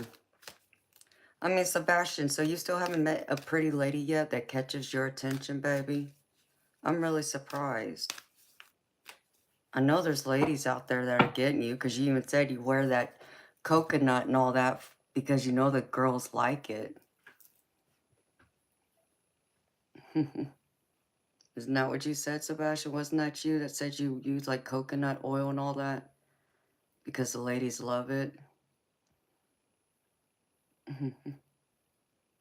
Oh, Mitch, thank you, baby. That's so sweet. Antonio, wow.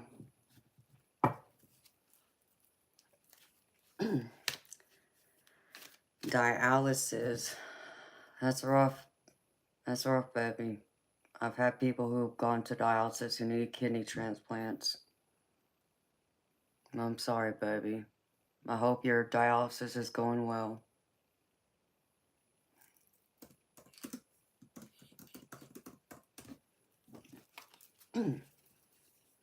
No, it was you, Sebastian. That's what I thought.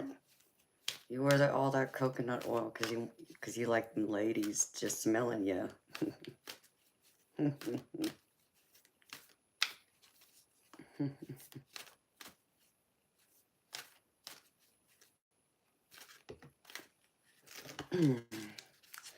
Yeah, Sebastian, you don't want to come around me, baby. You probably like my vanilla lace too much.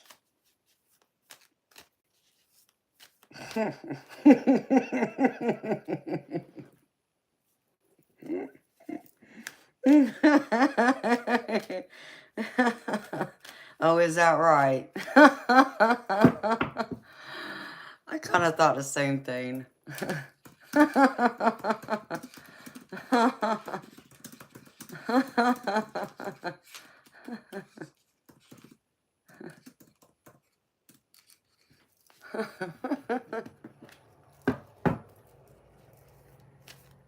Hi, Lane Life.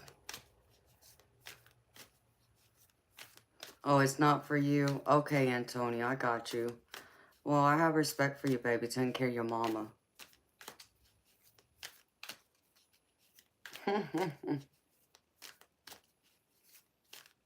I'm not sure, Christopher. What happened, baby? I'm definitely gonna have to get you set up here the next day or two. Antonio, I'm sorry about your mama. Baby, I've gone through it a few times with a few family members.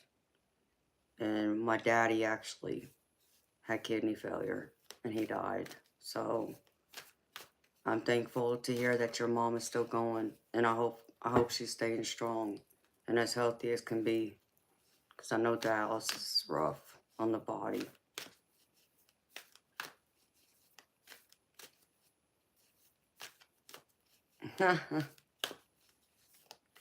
That's funny, Mitch.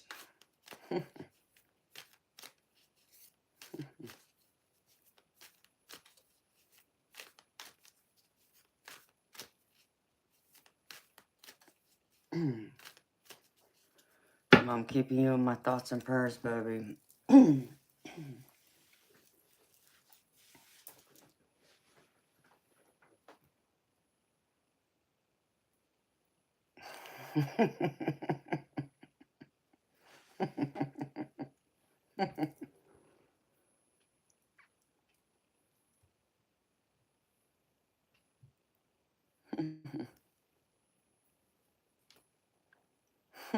Yeah, I understood what you were saying, honey.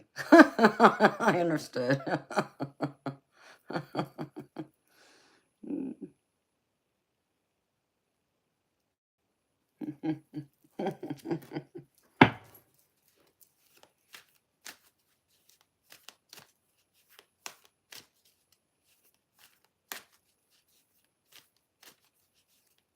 Yep, mamas are special. You only get one. And when they're gone, they're gone.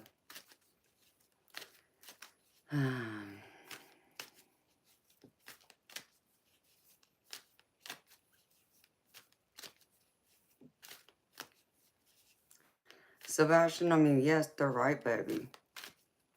They're right.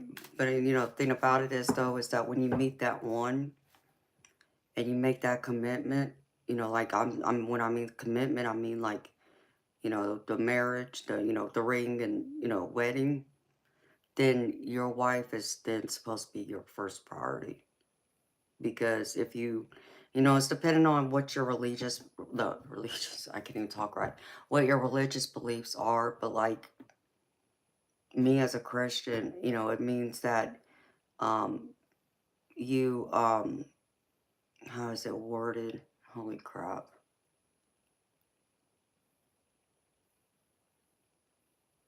You leave thy mother, thy father, and cling to your spouse or something. It's something like that.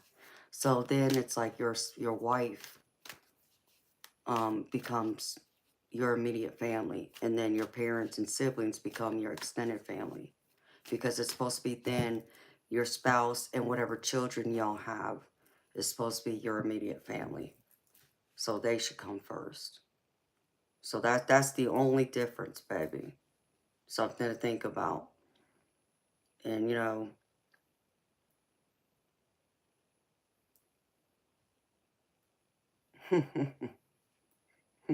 I gotcha.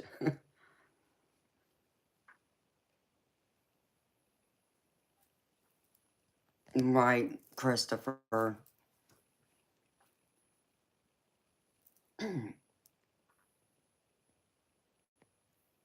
That is so true, Mitch.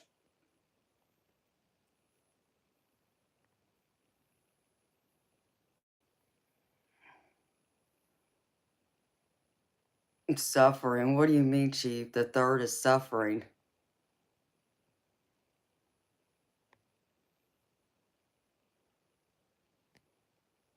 Chief, I would too, if my mama was still here.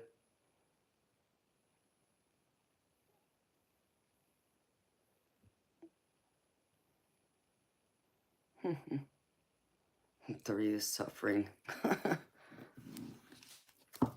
I'm happy you're back, Christopher.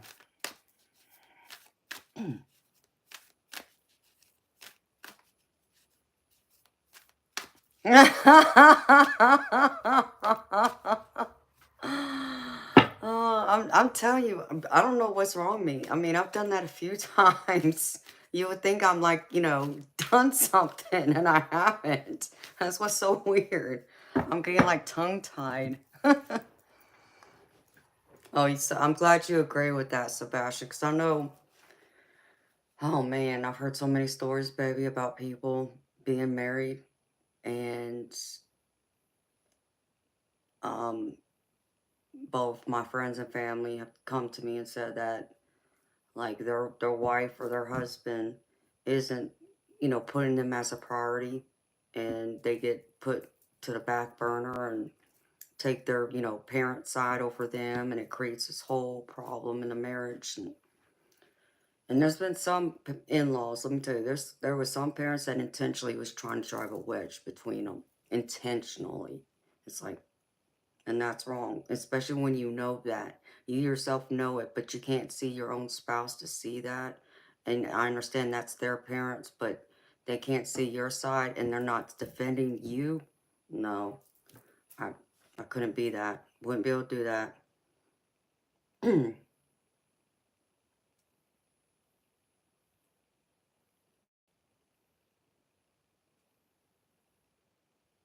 Must be Mitch.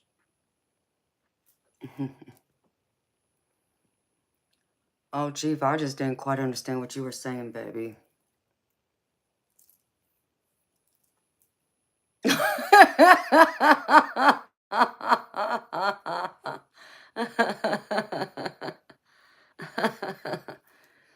Oh, that's so funny, Jess. I know, right?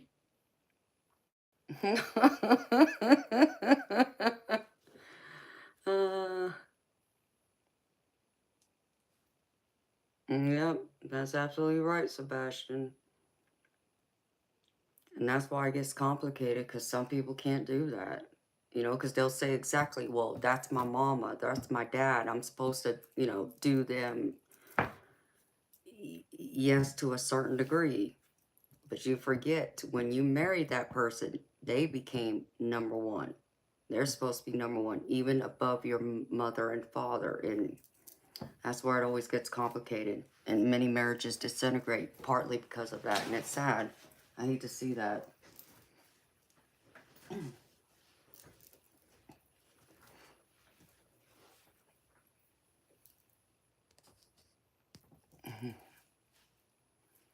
I hear you, Jess. Yeah, so you already know, Sebastian. It's tough, baby. It's tough. Like,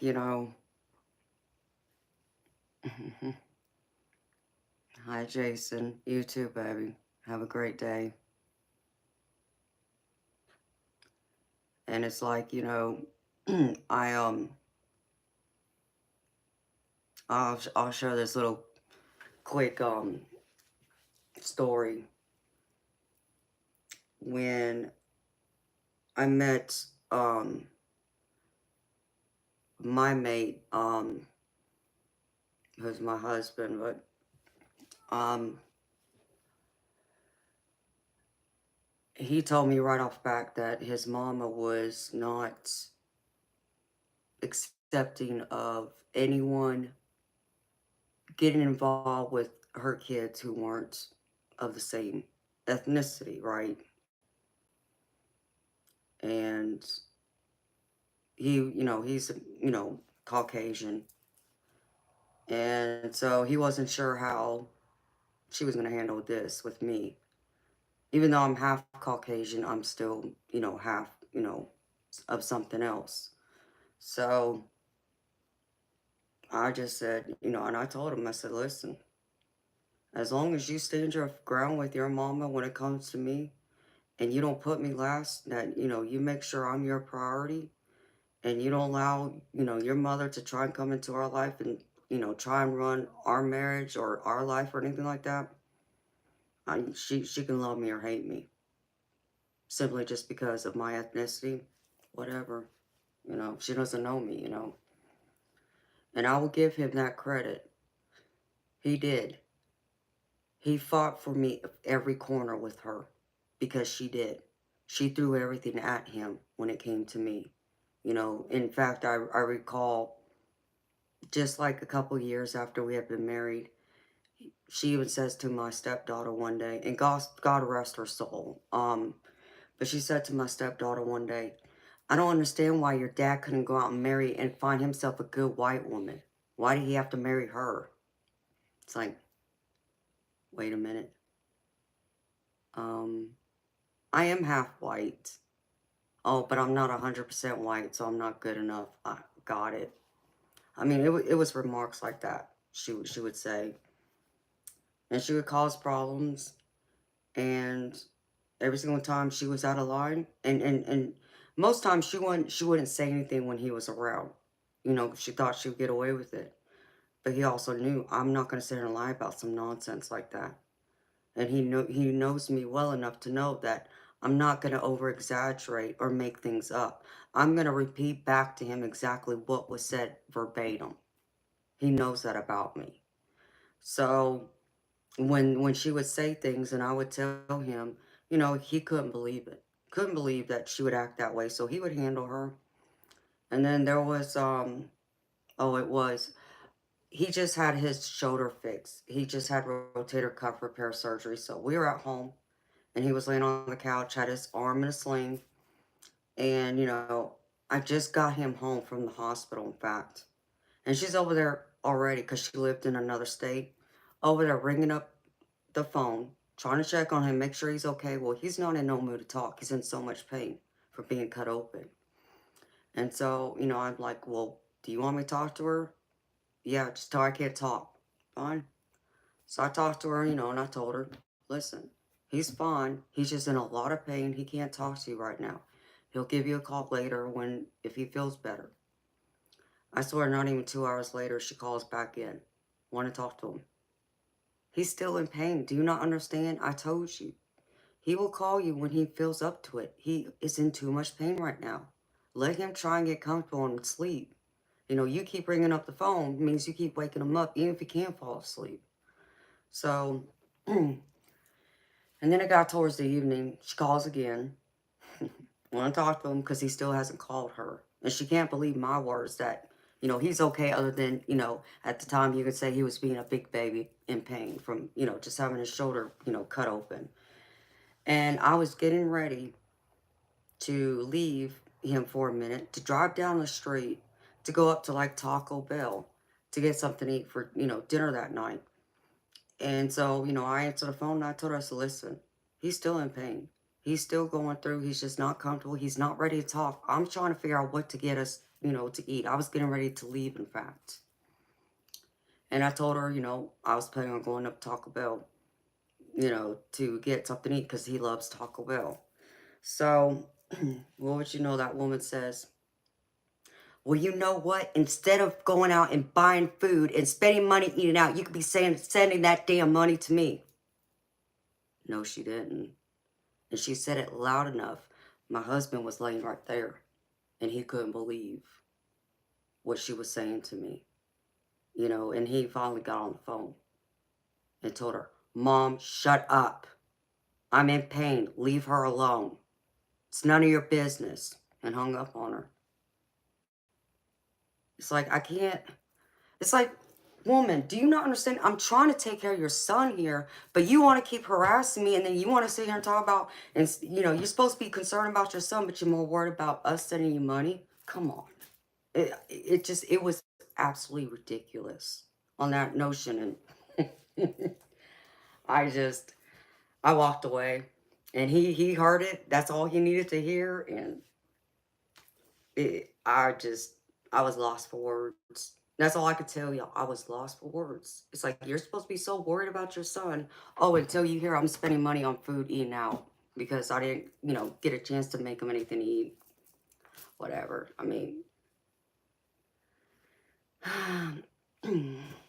oh, I know it was embarrassing to him, you know? And I know he never thought his mama would act that way, but she did. I couldn't believe it. It shocked me. Even from all the things she had said over those few years, and this is probably like the 5th or 6th year we had been married.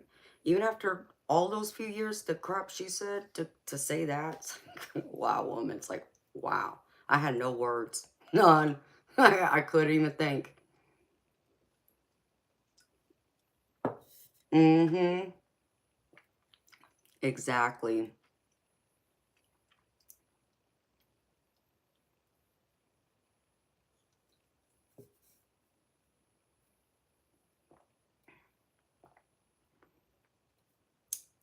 Oh, I pretty much did. Oh, I got a couple other stories. Hold on, let me grab another Red Bull. I'll be right back.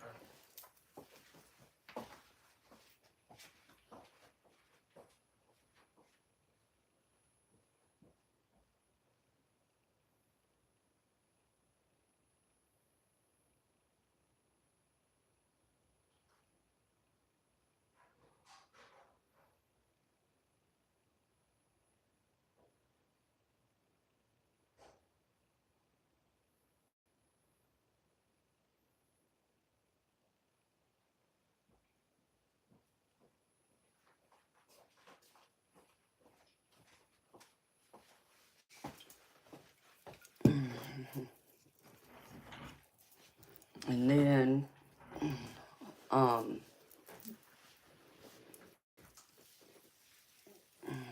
after she said those couple of things, oh, she came to my house too.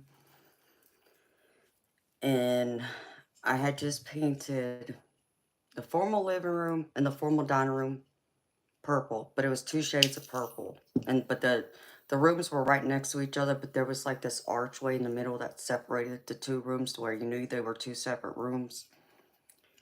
And it was like a, what do they call that color? Oh, crap. Lilac. It was like a lilac purple.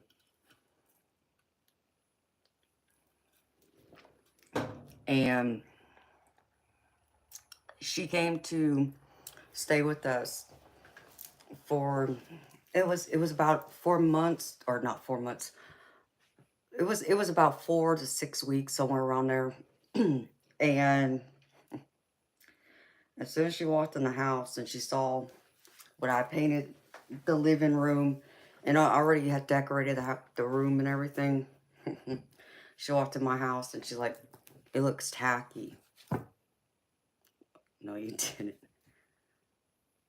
What is wrong with you? Like, why would you ever say something like that? Oh my God, it's so tacky. I just kind of just said, I try my best to be nice. And I told her, I said, well, you know what? It's a good thing you don't have to live here. And there was one other smart aleck sarcastic comment I made to her, and she shut up real quick. And I told him about it, and he couldn't believe she said that to me either. Talking about how tacky my house is. It's like, how do you walk into somebody else's house and talk bad about their house? Okay, it's not your style, fine, but I would never say that. But you know what she did though? After she had spent some time in there, and she went back to her house. The following year, when we went down there to visit her, she had painted 2 of her rooms, and one of them it was the exact same color. I painted that room, those couple of rooms. I'm like, tacky, huh? But she went around and did exactly the same thing. Painted her house, painted her couple of rooms. She was just mad because I did it before her, because I had the guts to do it. Do something that probably other people wouldn't have agreed with, whatever. And it's like, that's why I said, I don't care what other people think. I like it. You know, it was our home. I was going to do whatever the hell I want to do with it. It's my house. I'm the one that has to look at it and live with it, not you. So it was so crazy, Sebastian, baby. It's just like things like that. I don't understand. No, she didn't. So she had to go in and copy me instead. I just thought it was hilarious. Like, okay, woman. So we made note of that. But then while she was there, then she tried running my house. She tried going around telling me how to clean my own house and when to do it. I turned around, looked at her, I said, "Who are you talking to? This is my house. I clean it the way I clean it and the way and when I see fit, not the way you expect it or whatever." Because she was like one of those extreme OCD type of cleaners. You know, I mean, I'd have no problem. She wanted to clean my house that way while she was there, but don't tell me how to clean my house. You know, again, so, I told him about it, and he had another talk with her and told her, it ain't your house. It's none of your business. We have our own way of how we keep our house, and that's what do it, and that's what makes us happy, and it's none of your business. So he did defend me and stand up for me at every turn. When she would open her mouth and she was in the wrong. So I will give him that much love and respect for that, because that did mean the world to me. Yeah, it should be. Yeah, right, Chief. You're right. Uh, wow, Mitch. That's impressive, baby. But it was just crazy stuff like that. Exactly, Christopher. Have some respect. You're a guest. It's like you done forgot you're a guest in my home. Crazy. But you know what? After all them years, and though I knew she was, whether you want to call it prejudice, racist, whatever you want to call it, um, it was about a year or two before she died. We were down there, and she just approached me one day out of the blue, and she pulled me to the side, and she apologized to me, and she flat out told me, she's like, you know what? She's like, I'm really sorry. I'm sorry for the way I treated you. I was wrong. And then she told me, she's like, and I was wrong about you and my son. You know, that y'all weren't meant for each other. But, you know, I didn't believe that before, but I believe that now, that y'all are meant for each other, and so on and so on. And she even said that, you know, she can see how much I love her son, and she could see how much he loved me. And, you know, she also said that she looked at me then um, and loved me like her own daughter. So that was heartfelt, and I knew she genuinely meant that. So at least after, like, battling this woman for almost a decade, for over a decade, she finally came around and saw the error of her ways. So I was thankful for that, but still, from the very beginning, though, like I said, if it wasn't for him standing up for me, she would have never seen the error of her ways, you know? But I get how people get caught in the middle between, you know, their spouse and their family, especially their parents, like, you know, a man with their mom, and I see that, so.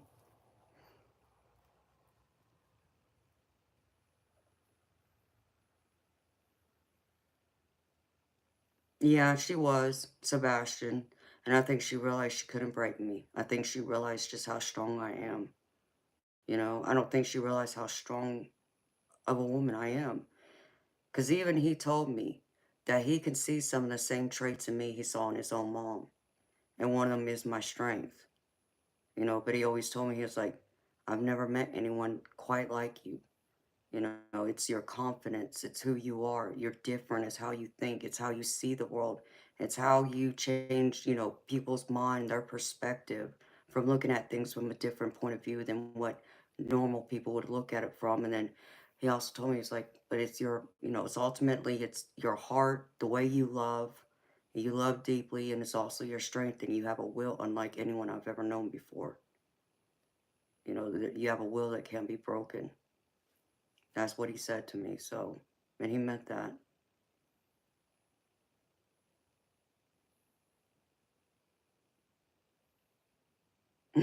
Just. It's possible she might have been.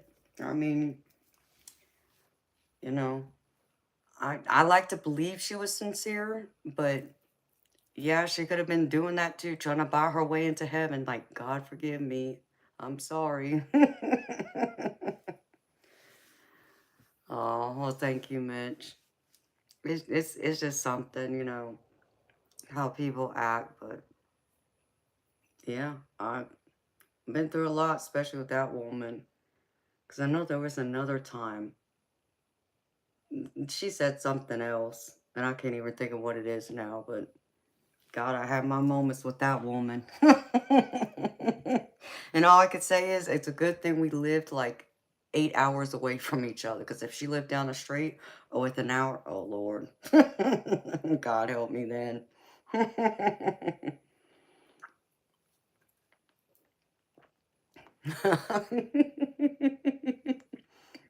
Exactly, Sebastian. You would think they would know that, but I don't know. I don't know, baby. I don't know.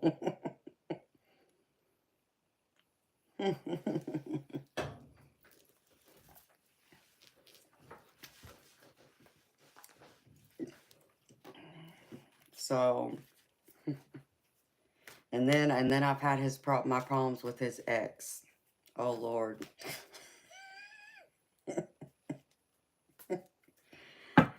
That woman is crazy beyond just crazy, not in a good way.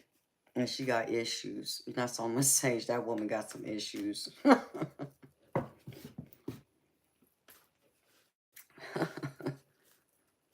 Mm.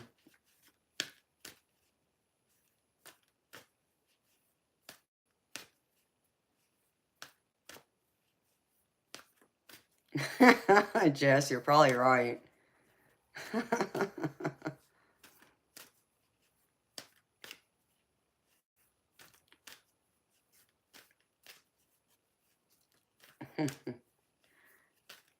Mitch, yeah, you're right. That can be a southern put down. You're right, because we say bless you, and people don't understand what that means sometimes.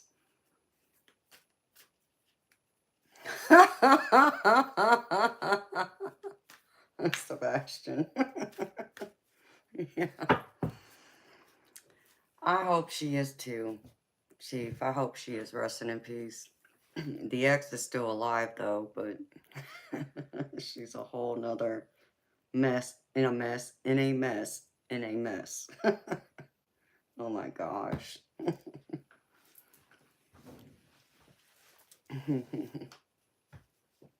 It's just interesting though how some people act. So I'm sorry. I didn't mean to go on a rant like that, Sebastian. It was just something I thought of, baby, when you said that. Because it made me think of what I went through, and it's like, and then I even go through and I'm thinking like, um, okay, like I become single again, officially. Could I truly find another man that would do exactly what he's done in that way? If their, parents are still alive, or even siblings that would stand up and fight and defend me at every turn, and put me as number one. And I just don't know. That, like I said, I got so many standards and expectations that I don't think anybody can meet them. I know there are people, but it's like a 0.001% chance. So,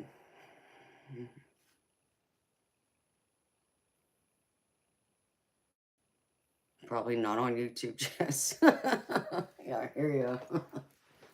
It's like, I just, my parents raised me with standards and expectations, and I got a few extra standards and expectations, so I don't know.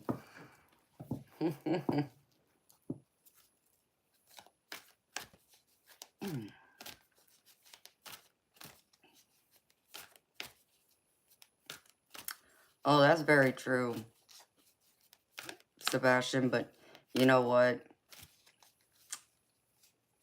Thankfully, he's never done it in the way that I think you mean it by. Um, because he's always said that I'll always be more attractive, more beautiful, 100 times better looking than she ever would or could be. But no, the only thing he's done is like, because of what she did to him, he took it out on me at first, with his trust issues and jealousy. But I was able to help curb that from him, and he changed. It took probably about 4 years, 4 or 5 years, give or take, and he finally did change. But no, it's the way that she actually acted with me, acting like a fool.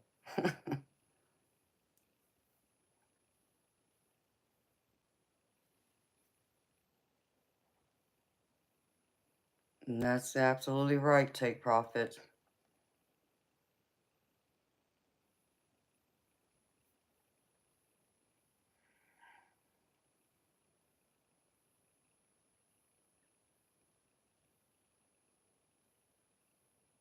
Oh, thank you, Jess. I love you, girl. And it's very true, Sebastian. You really got to heal from your prior relationship, especially when the person that you were with did, you wrong or betrayed you. It's not you actually walking away because things just, y'all grew apart or fell out of love or whatever. It's because that person made you walk away because they hurt you in that way. But either way, I think you should still spend a little bit of time alone and make sure you're healed up before you go into a new one. So yeah, exactly, Sebastian. And baby, you always hear me say that. You hear me talk all the time about, if you had this issue or that issue with your ex, please heal from this before you go and poison your new relationship, because you will, unless you have already healed from that. You've heard me talk about that, and I 100% believe in that you should. You don't want to go through and treat someone new that didn't do anything to you like the last person did. That's just wrong, period.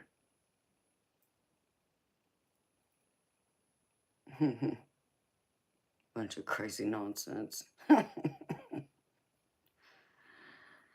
Oh, ever infernal. What am I going to do with you, baby?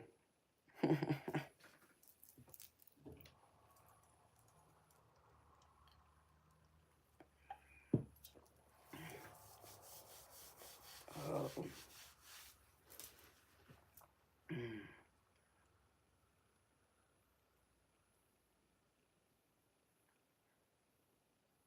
Ever hilarious.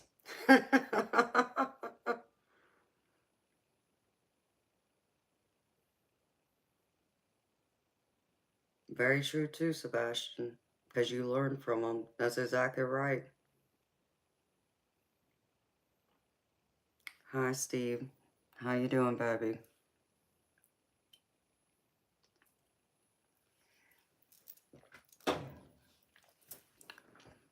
Take profits. Why not, baby? You want to know how long I've been drinking those Red Bulls? Over 20 years. I've been drinking them. That's my coffee. Yes, we do, Mitch. Very much so. And Sebastian, that is so very true, because you learn from all those things that you know you don't want in your next relationship or in your partner altogether.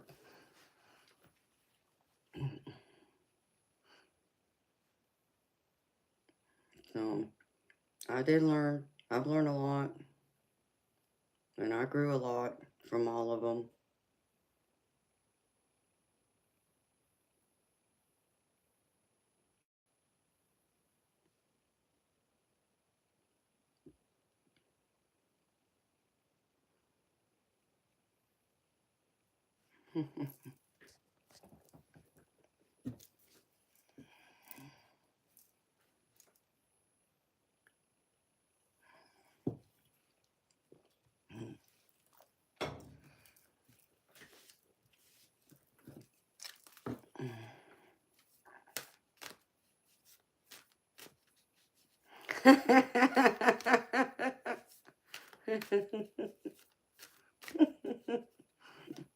Oh, thank you, Sebastian. Yep. It's so funny because people always say something about the wings up there when they see me drinking a Red Bull. It's funny.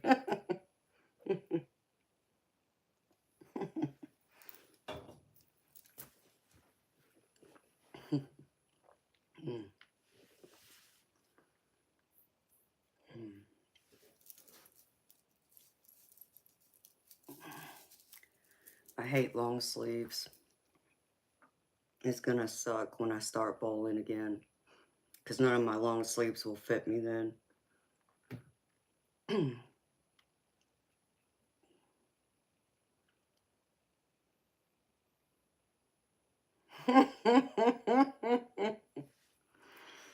No, I'm not doing that. I don't think I can fly.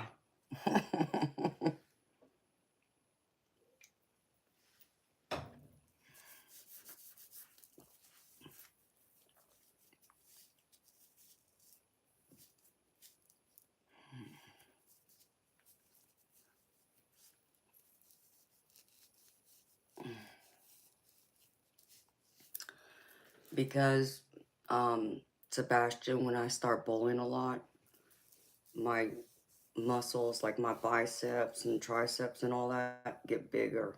And then there's certain tops that won't fit me because they're too tight, to where they won't fit around my arm if I bend my arm, like to flex, like now. Like this is okay, but there's not a lot of room in there. But there's certain other shirts, once I start bowling and that muscle comes back in my arm, a lot of my long sleeves won't fit me anymore.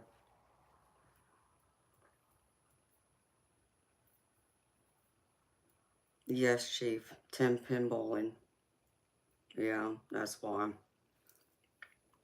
So I've avoided wearing and buying long sleeves for a long time, but since I haven't bowled in about 6, 7 years, you know, I had these. I mean, some of them I can get away with still wearing because they'll stretch, but there's some that won't. They don't stretch, and not. Oh, excuse me. It'll be the cutest top too. But I put it on. And it fits me this way, possibly. But sometimes it won't even fit around my arm this way. And then I go through and do this. Nope, it's too tight. Nope, that ain't gonna work.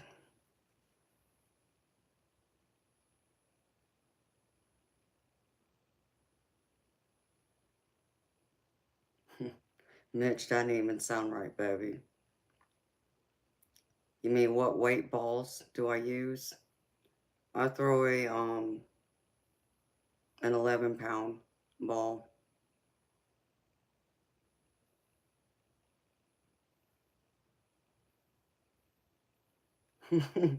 Didn't it not sound right, Jess? When he typed it, I knew what he was asking about. Like, that didn't even sound right.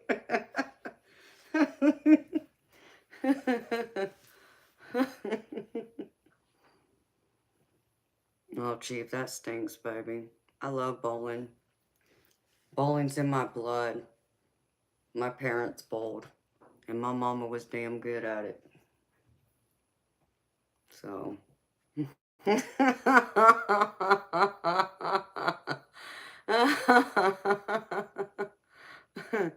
I understand that, baby. I get it.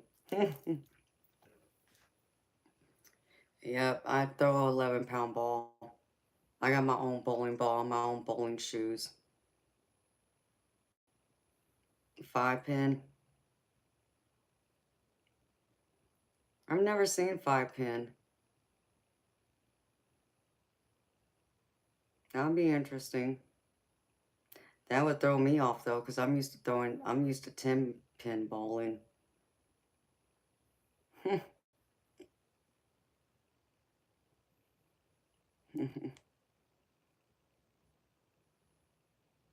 I gotcha. You would need bumpers to bowl, Sebastian. Oh, there's nothing wrong with that, baby. We all had to start with the bumpers. Even I did. But I was a kid. I was in diapers, but I did. I remember that. So it'll be interesting when I pick up that bowling ball to see how my arm does.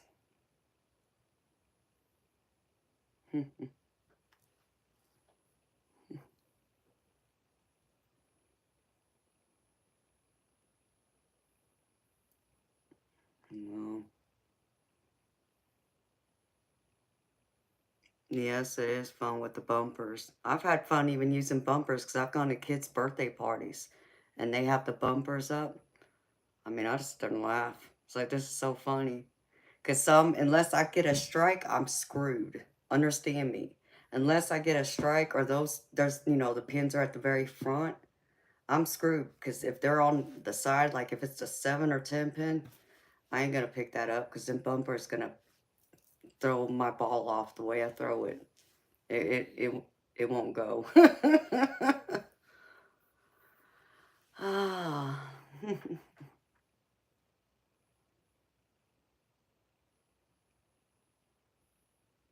Sebastian, yes, I bet money.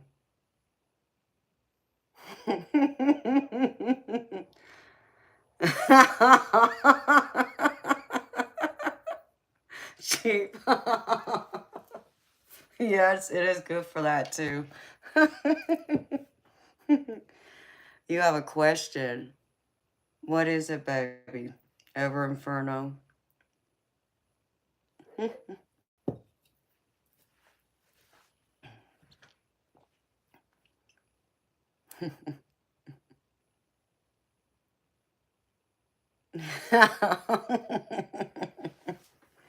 It is cool to bowl it, and during that glow in the dark bowling, whatever they call it. They call it, I think it depends on where you live, but I think at the bowling alleys here they call it cosmic bowling.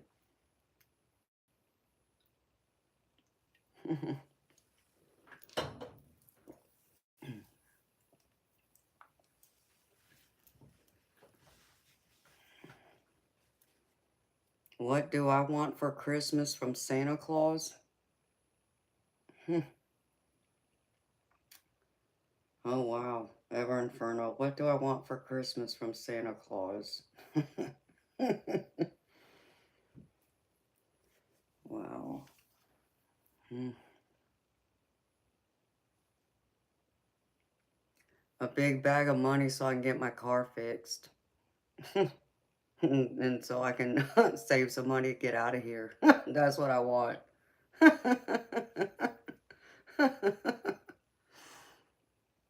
Because in fact, I don't have my car right now, Ever Inferno. Because he took my car and went to his daughter's house. So I'm here without a vehicle.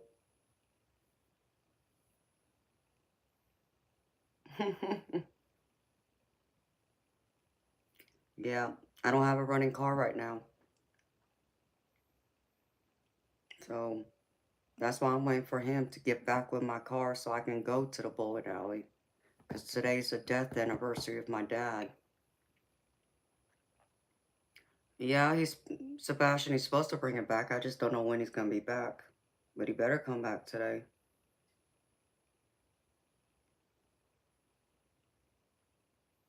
Right.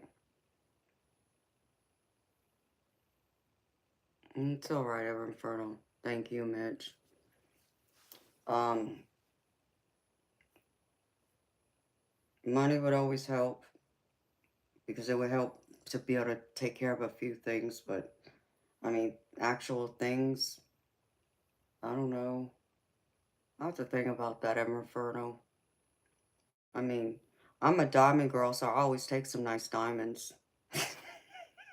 I don't know, honey. I hadn't thought about it. I don't know.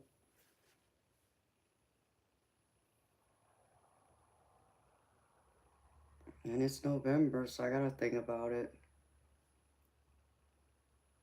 I would just think Santa's just gonna give me a bag of coal. That's always been my thought. See, I will get a coal. I will get coal. There you go.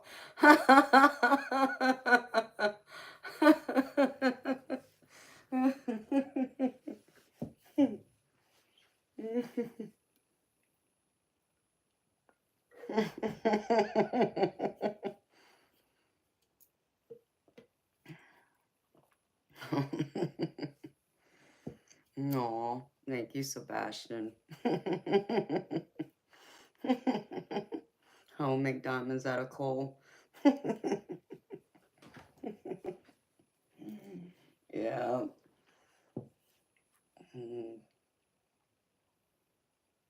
Oh no, I have to think about that. What do you want me to do, Ever Inferno? Add it to my Amazon wish list?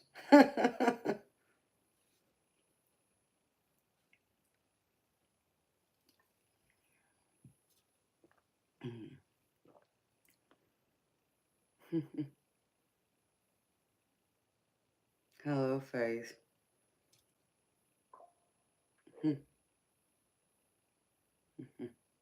Aw, thank you, baby.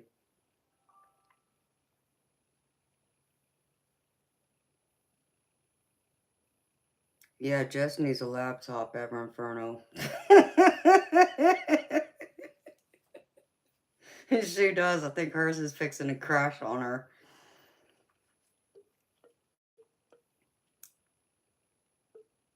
Christmas Tarot and Reindeer Spirit deck. Oh, you want me to get like the seasonal tarot decks?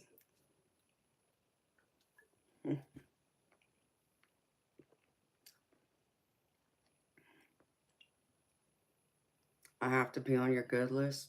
Hey, Ever Inferno, I thought I was on your good list, baby. I've been a good girl, I promise. I promise.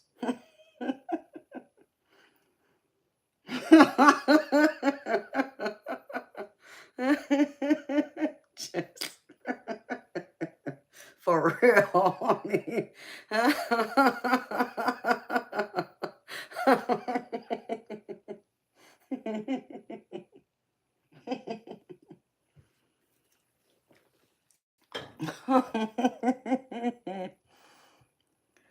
Oh, y'all are crazy.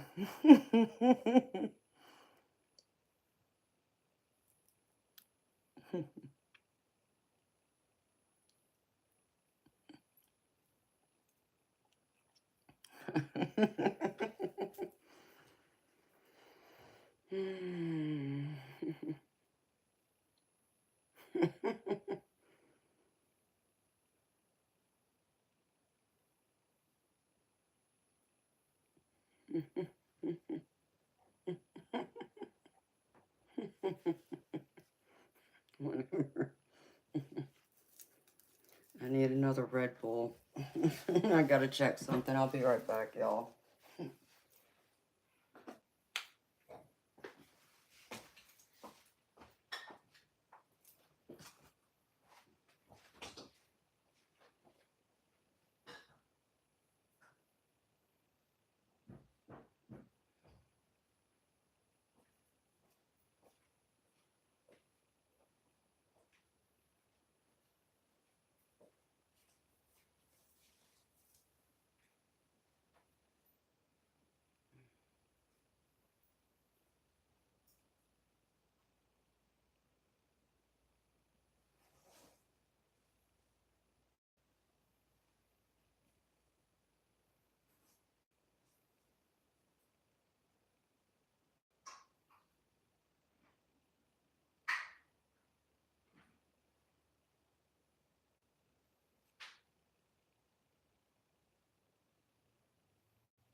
No, Chief, I can't say that I have, but baby, I mean, I don't actually have internet here. Mine's through my cellular.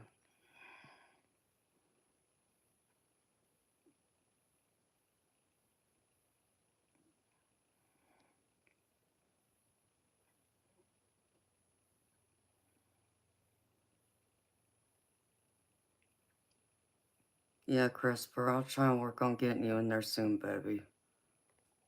They're still working out a couple of things, but yes.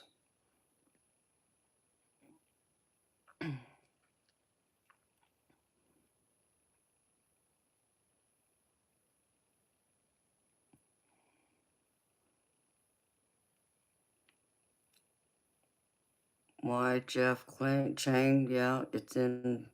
If you see the my name highlighted in yellow in the chat, all you gotta do is click on that, and there's the option to go to PayPal or buy me a coffee and make the payment there. It's $20 US, and I'll do your reading right now.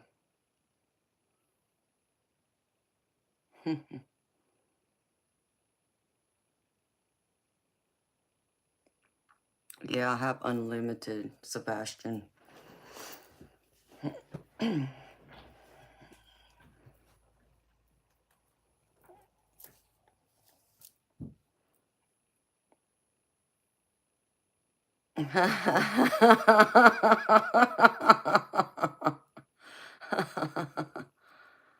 All right, beautiful. I'm sorry it's not working for you, sweetheart. I've heard that too, Chief. All right, Jess.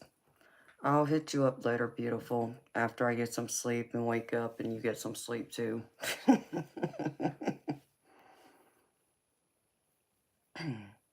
And that's crazy, Chief. But Sebastian, yeah, mine's unlimited. If it weren't for that, I'd be screwed right now. Because the the builder, when he built my house, they had like all the fiber optic wire in the ground for like all the Wi-Fi and internet stuff. When he built the house, they ripped it all up. So now the internet and cable company providers will not hook up any internet or cable until the builder pays for half of the replacement, and he won't do it. So that's why I have to use my cell phone, otherwise I'd be screwed. Yes, Christopher, I got a ball today. In fact, I got to pull my bowling ball out of my closet in there. I haven't opened that bowling bag in several years now.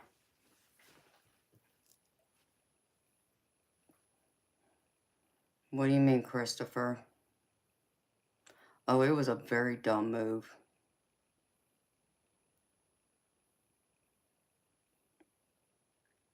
Okay, Jess.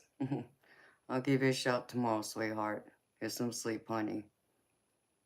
Love you, girl.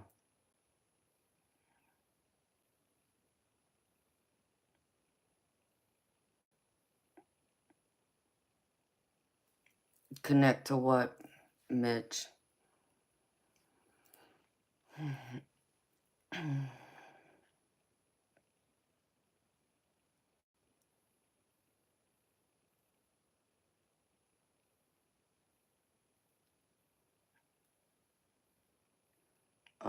Mitch, my email address is in the,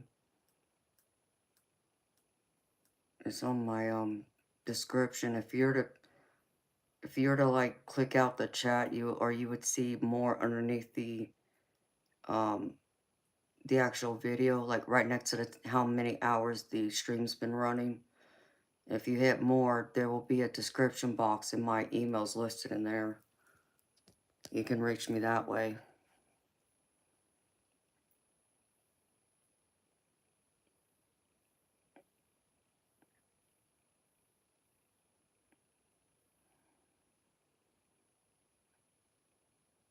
Right. Exactly, Sebastian. And that's fine, Mitch. Hi, Dee. Yeah, my day's been good, honey. How about you?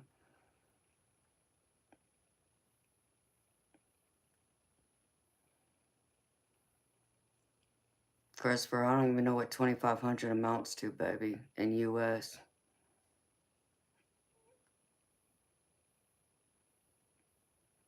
Starlink. I'm not familiar with that, baby.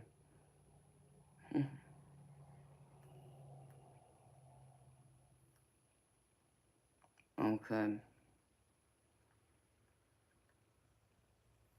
Hi, Roman. Yes, I'm doing good, baby. What was I gonna do? Oh, I'd have to dig into that closet to get my bowling bag out.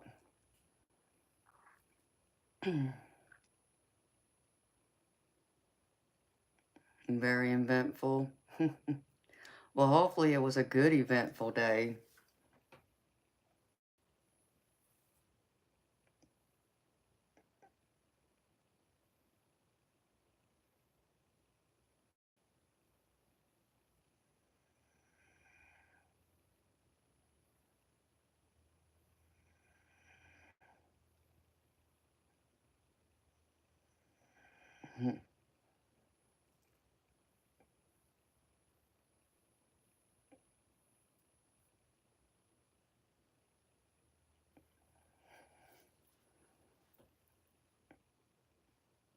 Is it?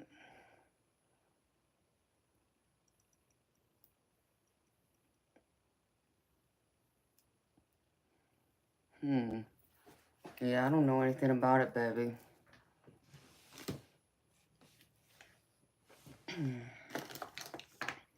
Oh, I'd love to see Australia one day.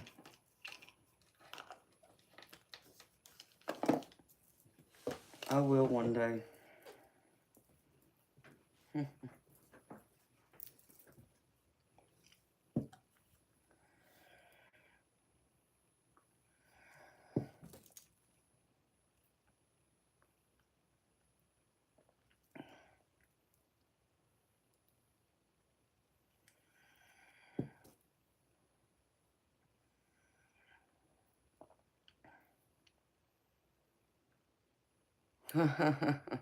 Hey, Chief, there's an option, baby.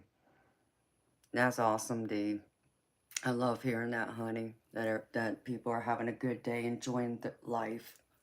That's the way it should be for everyone.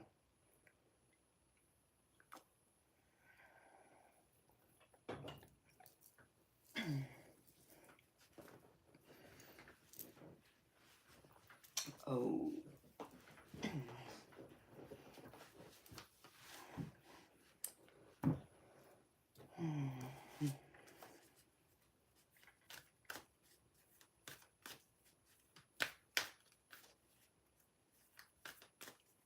I mean, I know there's a lot to do in Australia, but I'm sure it would depend on what part of Australia you go to as well. Hey, that one guy. Yes, I'm gravy, baby. I'm so gravy. I got some biscuits and sausage going my gravy, baby. How you doing?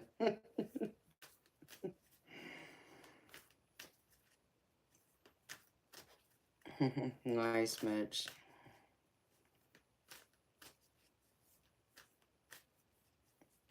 Oh, wow, Chief. That's way out there.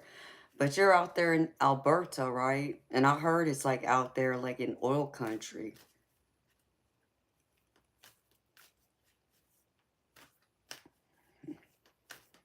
You want to know if you should move back to Queensland alone or divorced. Oh, wow. Christopher.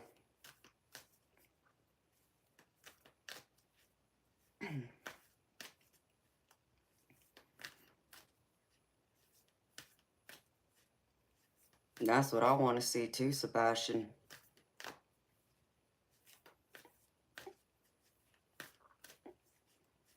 Chief Dan, I like your name, baby. How'd you come up with your name on YouTube?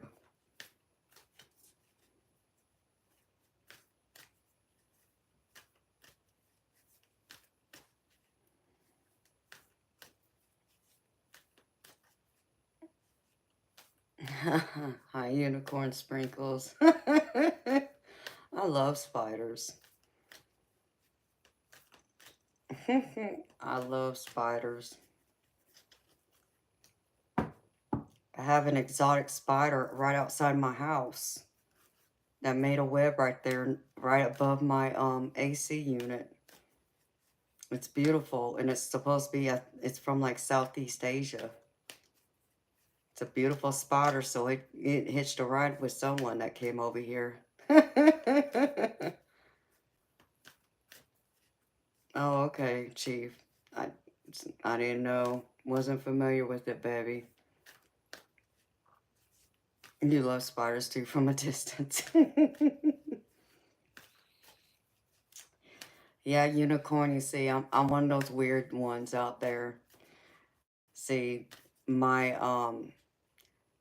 my dad's side of the family, um, my grandfather was Buddhist, so they believe that every living thing, including animals, plants, trees, and insects, could be a possible ancestor of ours that's, you know, reincarnated, right? So growing up in my house, I had daddy long legs everywhere, spider webs everywhere that I just left alone, but spiders always intrigued me. And so my freshman year of high school, I moved to a new neighborhood and I met a girl that lived there in my neighborhood, and she had a pet tarantula. And intrigued, excited, all that, and she brought it to school. She got to bring it to school for a few days for her science class. And she put it in a box that was about this big, I want to say. And she would pull him out, and I held it, and it would just sit there in my hand. And it filled up my hand, its legs and everything. And you could just barely, like, just touch it, barely. And it would just sit there. It didn't do anything. So I love spiders. And I had a couple of black widows outside in the back of my house that had egg sacs. I got a picture of one of them. Exactly, Sebastian.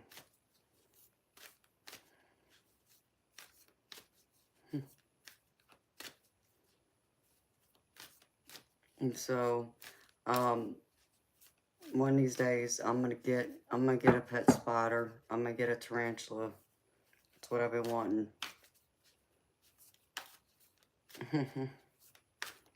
Ladybugs. I like ladybugs. But I just like spiders. I like snakes too. So, call me weird, but I'm fearless. Like I said, I'm not scared of them. I'm not scared to be bit by them. I'm just not.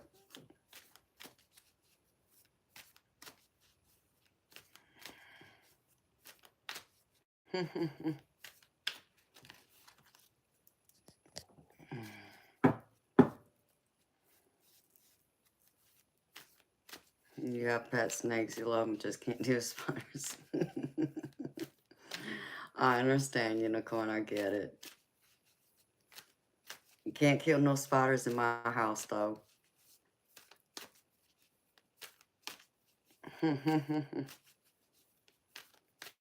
I gotta save and put them outside.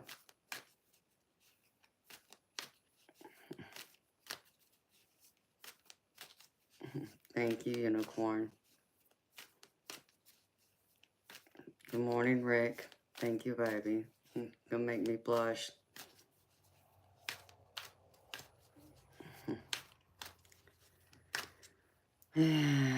Yeah, I know.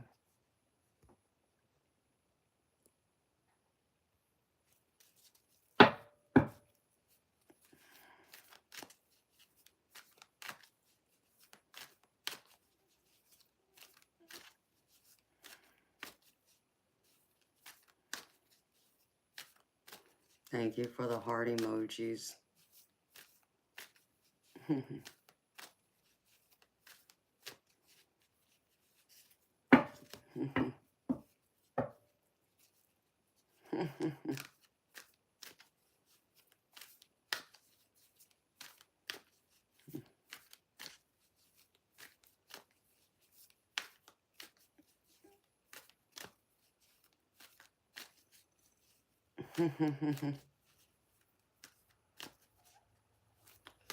I'm sure, Ever Inferno. Yeah, I'm sure you scream too. Yeah, cuddles are good.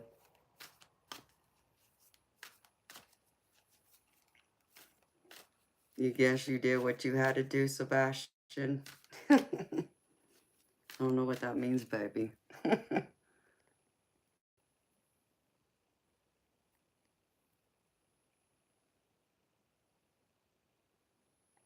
Oh, I gotcha. At work. Yeah. You scream. I can just see that, Ever Inferno. I can just see that in my head and crack up laughing.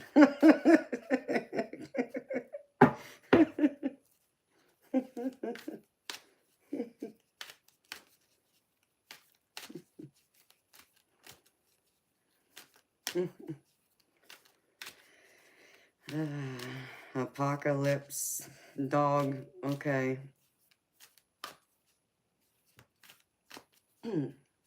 Sebastian, you're so funny, baby. That poor spider.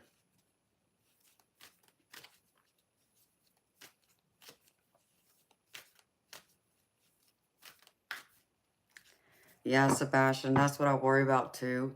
That's why if I got one, I'd have to keep it in here, and my cats wouldn't be allowed in here.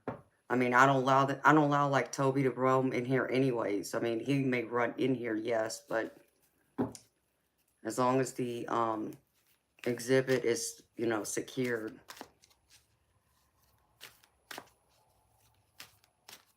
No, that's right. Can't have your pets killing each other.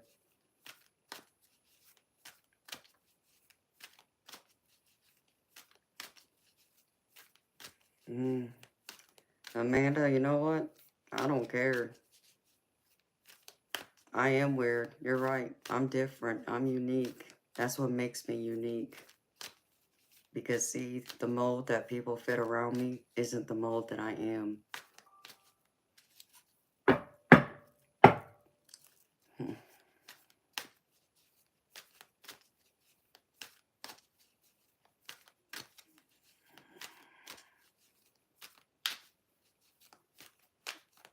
So,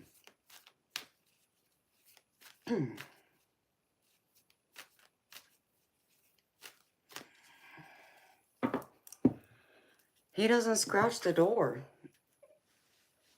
Sebastian. That's the interesting thing. He doesn't scratch the door wanting in when I'm in here. He'll lay out there in the living room or in my bed.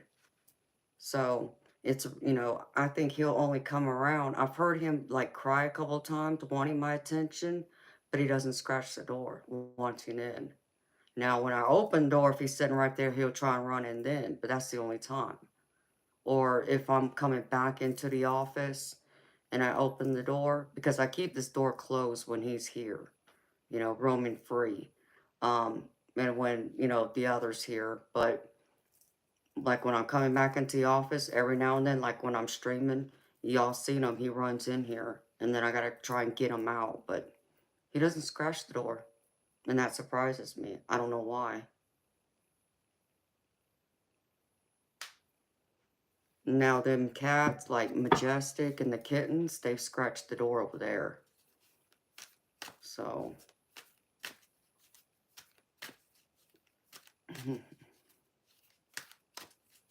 Mitch, I think so.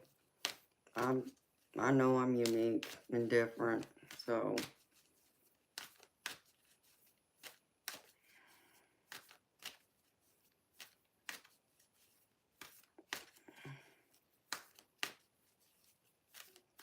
I think so. I mean, he has his moments where he wants attention really bad. Like, if I go outside, like when I go outside to center myself, he'll lay up there on my fireplace mantle and wait for me to open the door to get my attention. So it's like he guards the door. It's pretty funny. I sit there and watch him. Or he'll lay on the other side of the door on some of the boxes that I have stacked up over there and watch through the window, waiting for me to come back inside. So he can be funny at times.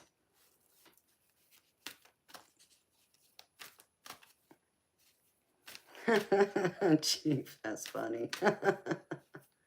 That's funny, baby.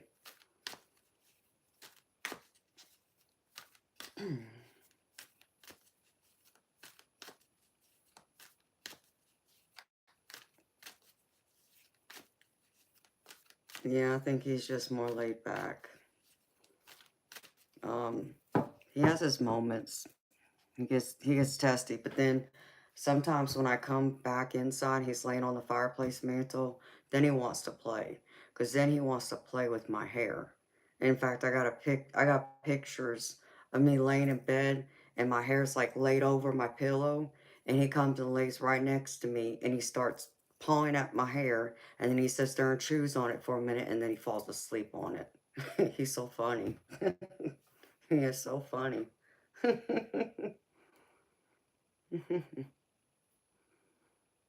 Hey, Dragon Balls. How you doing, baby? Yes, I'm still up.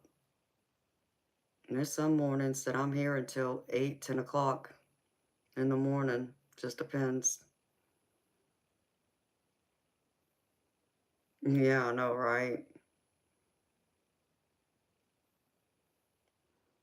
So he must think my hair is like a feather, because even like if he's laying on the couch and if I'm walking by, or if I just like reach down to try and pet him, he might let me pet his head for like 5 seconds, and then there he goes automatically reaching for my hair, because my hair will fall down, so he thinks it's a toy.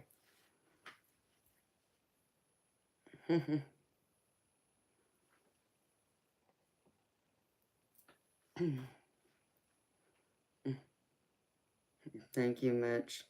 Not as much as people would think. Yeah, there's some things I gotta do, but it's pretty good. I'm sorry, Dragon Balls.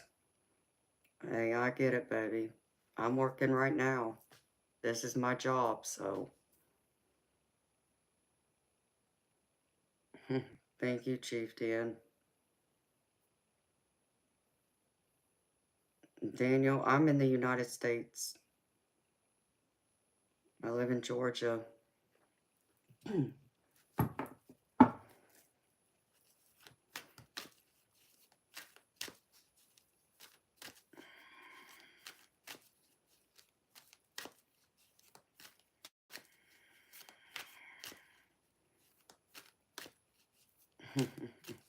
Oh, I love that, Sebastian.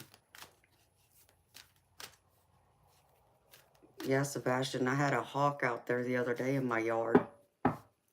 It was wild. I was walking out there to check the door to check the mail, and it was sitting right out there in my yard, and it looked right at me. I caught it. I got a few pictures of it. Okay, Chief.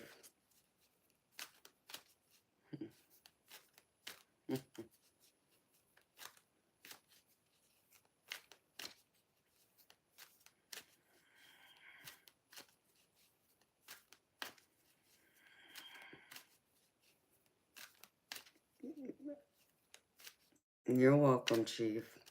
I I I loved it. I was impressed that the picture was there.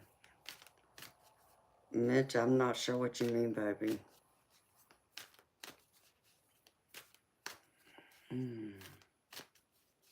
Mm.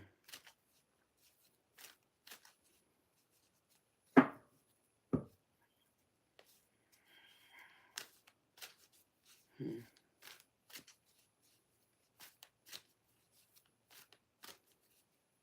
I don't know what it is that makes me look Native American, but no, I'm not Native American. But thank you for the compliment, Daniel. Mm.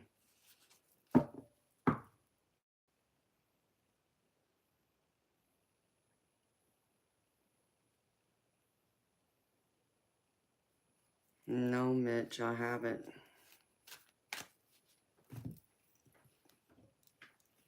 I have no idea what you're talking about, baby.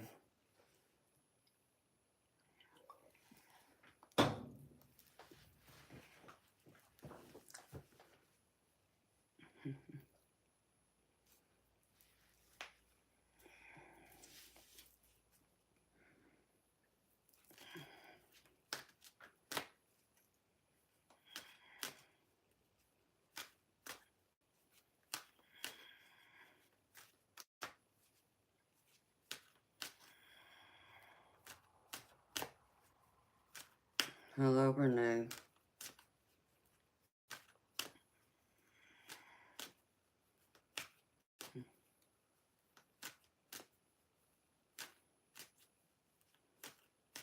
Good day to you too, Renee.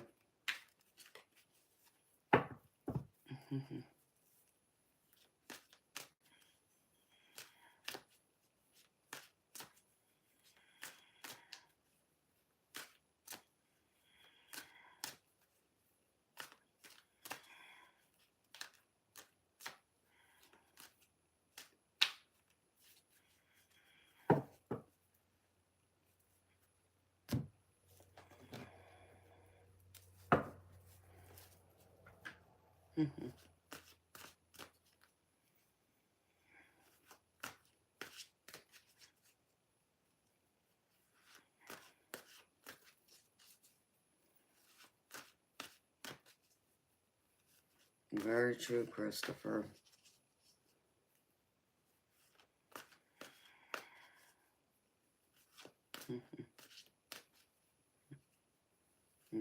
Thank you, Christopher. Yes, y'all really do. And I love and appreciate y'all. How all my mods are respectful and protective of me.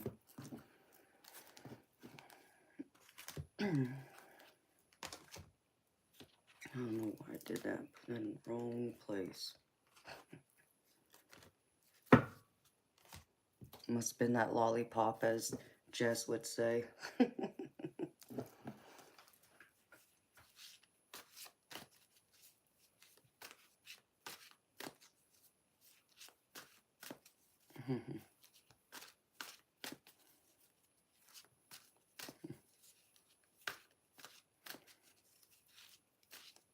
Well, thank you, Mitch.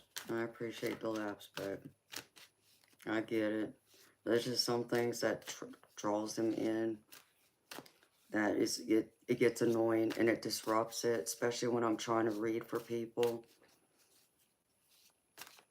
I mean, thankfully, you know, well, depends on how you look at it. Right now, I'm not doing a reading, but when I am, they like to come here and act a fool and say all kinds of crazy nonsense.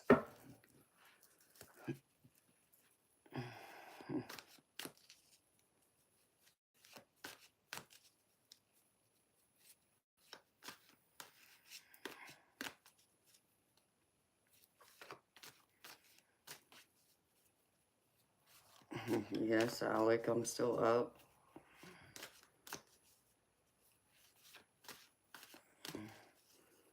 It's like, why is that a question, baby? I mean, are you making sure this is live?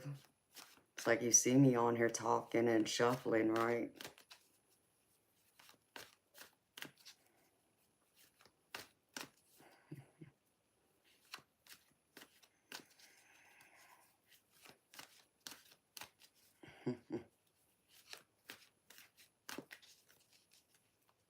I can't believe Eternal Light's not here.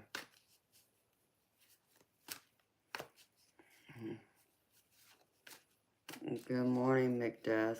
How you doing, baby?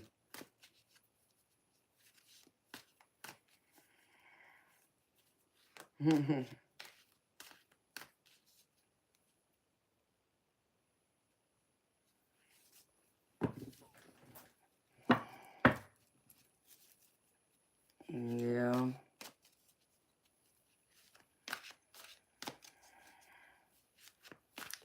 Well, if he still has the stream going, I'm sure he'll wake up.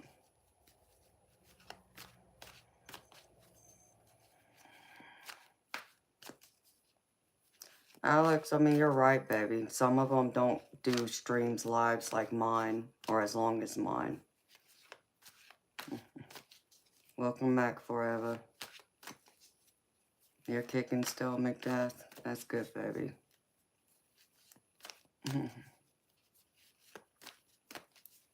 McDeath, baby, I only do, paid readings, honey. I do in very detailed, personal, in-depth readings. So I don't do it by zodiac sign. You have a question or you want a general, I can do either or.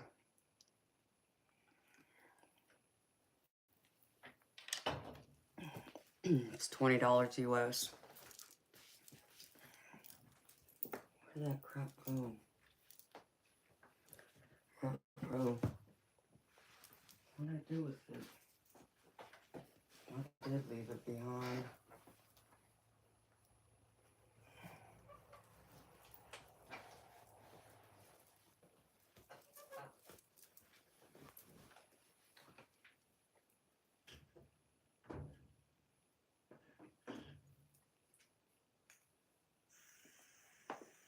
I gotta look for something. Look right back.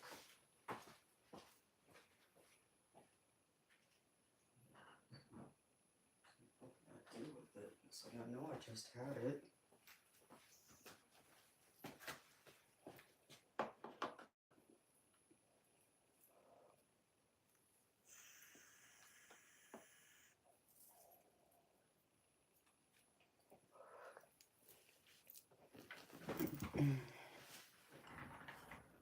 Oh my goodness gracious.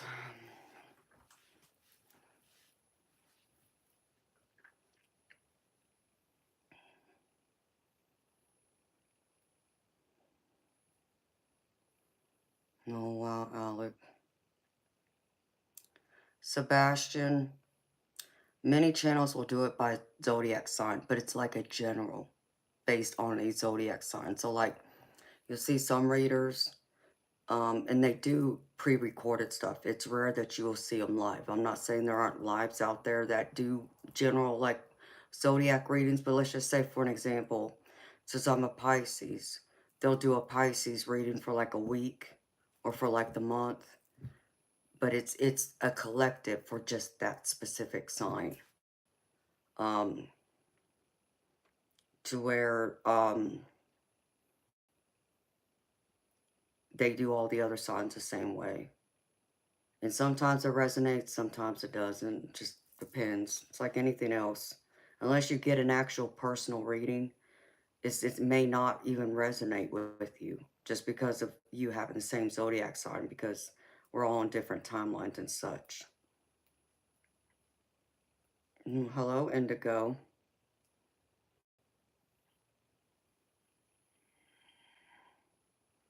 Well, Alec, I'm sorry to hear that, baby.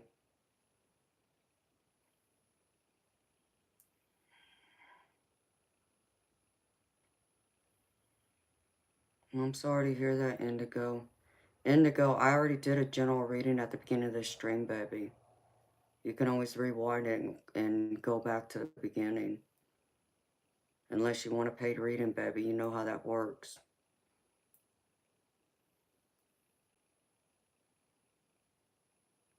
Right, Sebastian. You can.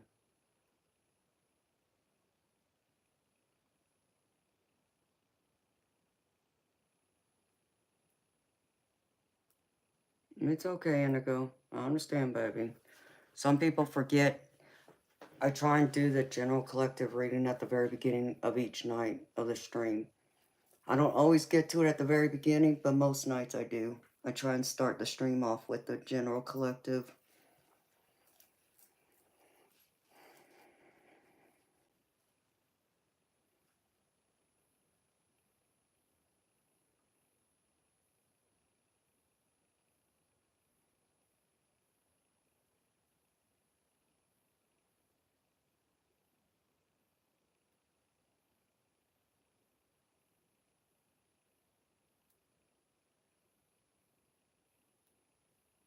Agreed, Unicorn.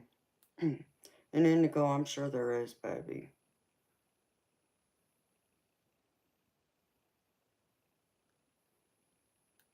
Alec, I understand, baby. I understand how it can rob your joy from you. So I'm sending you nothing but, the best of luck, love and light. And Alec, I hope you find what you're looking for, baby. Find that job that fulfills you, that makes you happy, to where you can find those pieces of yourself that will come back and maybe you'll discover something new that you didn't know about yourself before.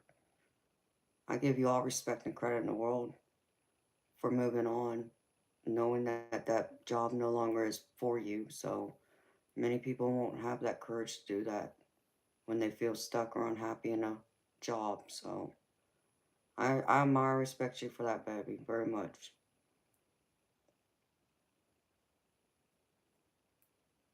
The way you just said it, baby.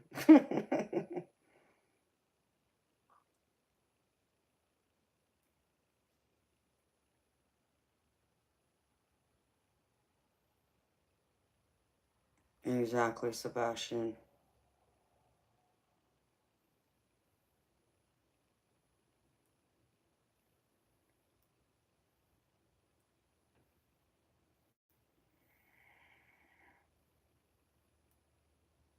Okay, Indigo. Baby, I'm sure there's a message in there for you, baby. I have no doubt. Based off the little bit you just said, I have no doubt there's a message in there for you, baby.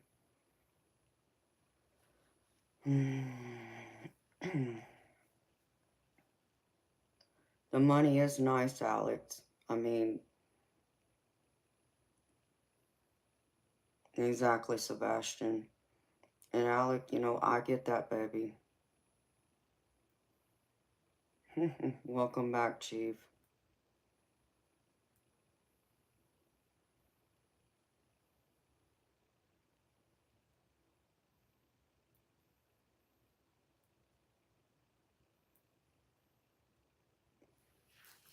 Yeah, the money's not worth draining yourself over. Unicorn, that's true in some cases, I think. But I think it also depends. Because certain variables can make it very different, too. Just depends. Depends on what we're talking about. But I get what you're saying, too, sweetheart. It's always interesting to me. Because I understand that, you know, I don't know, because I'm a different type of tarot reader. I, you know, I don't like generalizing tarot readers. Um, but I can only speak for myself too in that context that, like, I mean, to connect to spirit, like for me, oh, hi, Spider. Where did you come from?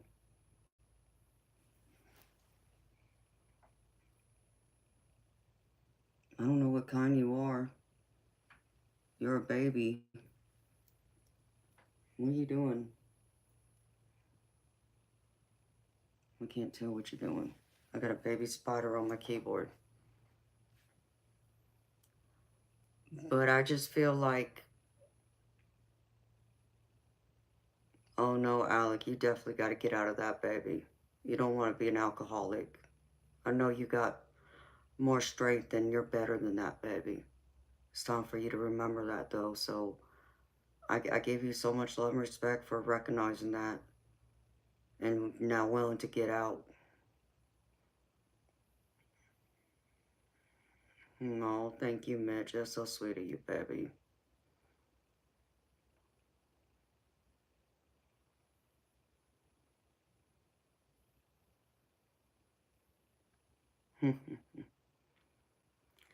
It's just one of those things because, like, when I go through and I think of, like, reading for a zodiac sign, and that's more of the astrology side of it, but because I channel energy, like when, like the subscribers to my channel and the people who are, here, um, that's a lot of energy I'm already trying to tap into, just by them being subscribed and they understand what I do. It's like they give me permission to tap into their energy to do like a general collective reading, like what I do. To do that times 12 and to do that either, daily plus on top of the individual personal readings, that would be too draining. I mean, and I could not do that on a daily basis. Weekly would even be pushing it. But that's me having so much detail, but I'm pulling in so much different energy as a collective. So you get like, not saying I wouldn't be able to do it, I could. It would just take me longer to do it. And it just wouldn't feel like it wouldn't feel as accurate to me. It is how I feel about it. And I don't know how else to explain it. It wouldn't feel as accurate to me.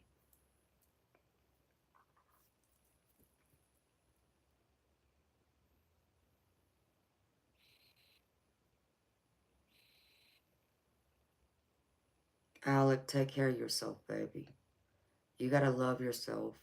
Be good to yourself, and I'm proud of you for recognizing that, baby. That you have a problem. Because most people won't acknowledge that, baby. You're taking the first steps. Acknowledging the problem first. Most people would be in denial. So I give you all the credit in the world, baby. And the admiration, respect, and you got my support, baby. Good morning, Matthew.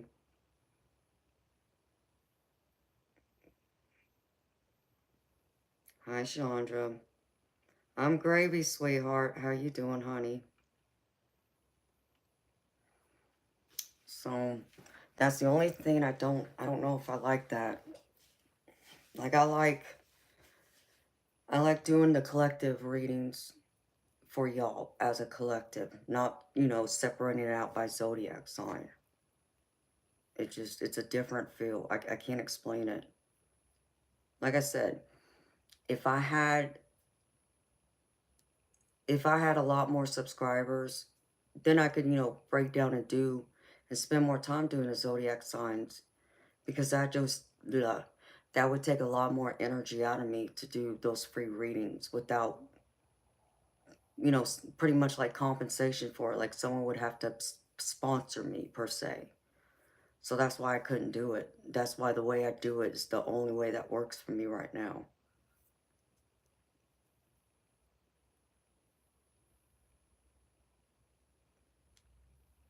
Alec, you know what, baby?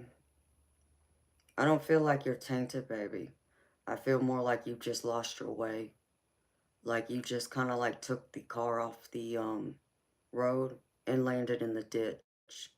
And now it's up to you to now redirect and start that car back up and get the car and steer it back onto the road. So I don't feel like you're tainted, baby. I think that's the wrong word.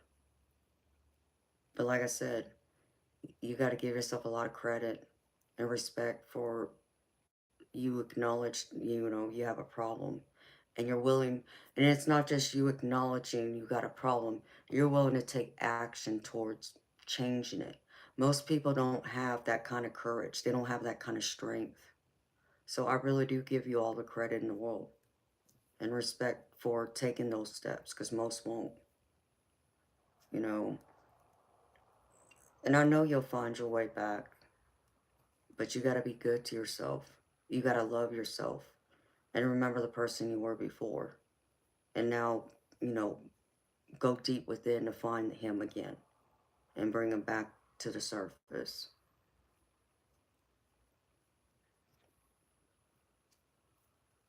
So,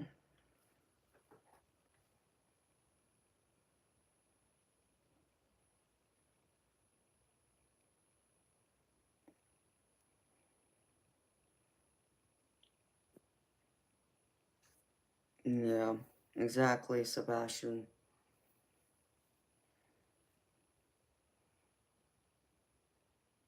Alec,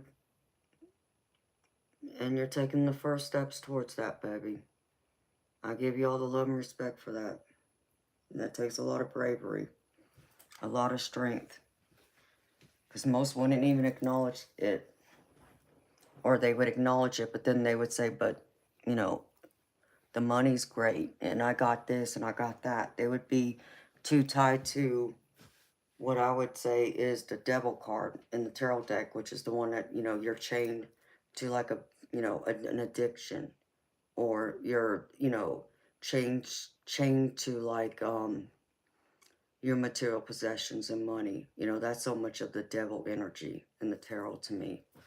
So you're breaking the chains now and breaking yourself free from that card. That's how I see it. And I see you more standing in the strength of like the actual strength card and the full card by taking, you know, the steps forward to start a new beginning.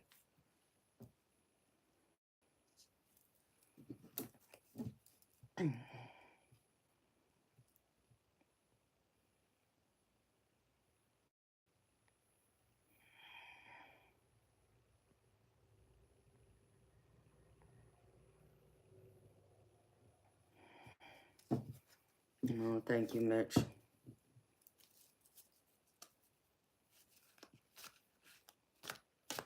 Yeah, Alec, you can. Baby, I hope you got a bunch of money saved up. Because if you do, then you're doing a lot better than what most would be able to do. I believe in you, Alec.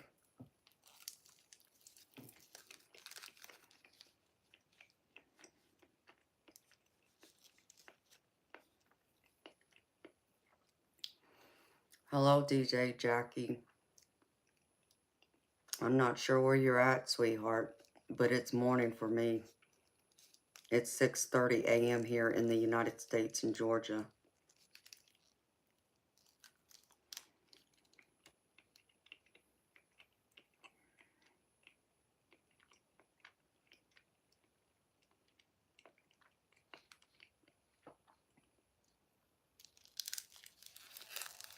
Correct, Sebastian. Yep, that's exactly it.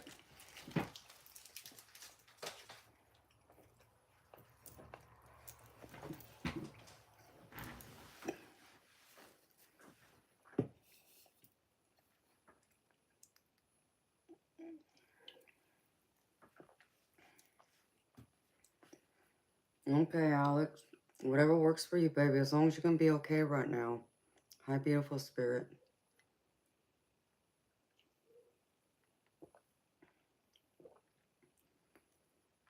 Damn.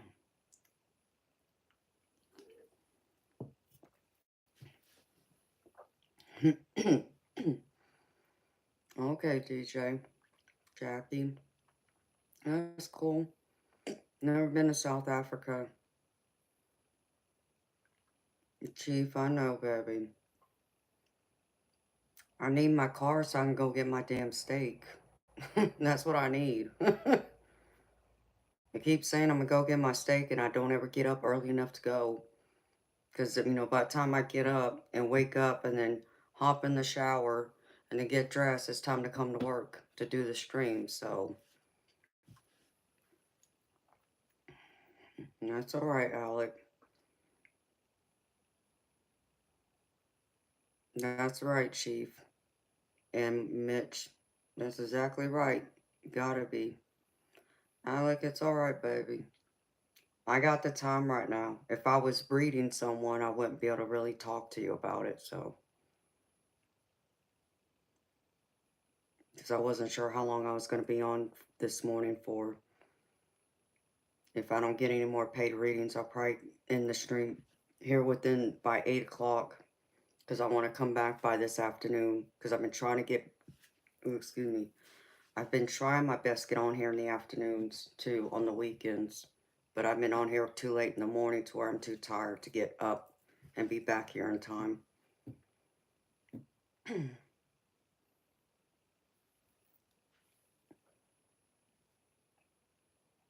Bumbuka, hi. DJ Jackie, yes. My mod Topaz Justice Flame just posted it, baby. How do I like my steak, Sebastian? Medium rare. Has to be medium rare. I will not eat it past medium, but it better be medium rare.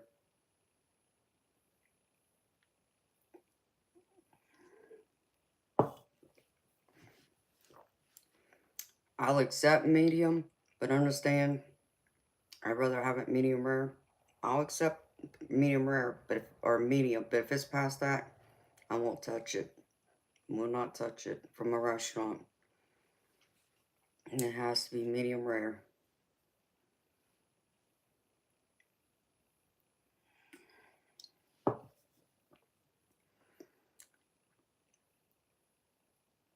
Oh no, I don't do crispy bacon. Alec, you know, and there's nothing wrong with that, baby. You just gotta be smart with your money. You better start making that plan now. Like, how long are you gonna be out of work to kind of find yourself, to get yourself together, and make sure you got enough money to survive on. And that means you're gonna have to cut out probably a lot of luxuries right now to get you through. Or maybe you're not sure how long. But baby, I would put a time limit on it and stick to it. Try and figure that out first. Like, how much time do you think you need to get yourself together before you start looking for employment again and are ready to return to a job? So make that plan, baby. Do it now, please. I don't want to see you go through and then go off and start doing something and then you had no game plan of how to proceed moving forward, and then you end up, out in the cold. I don't want to see that, baby.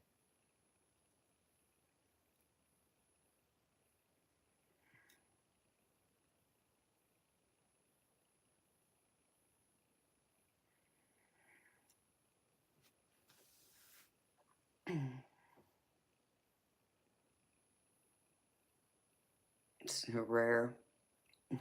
Sebastian, nope, I can't do rare. Medium rare I can do, but not rare. Nope, and bacon has to be medium. I can't do well done bacon. You can keep it. I won't touch it either.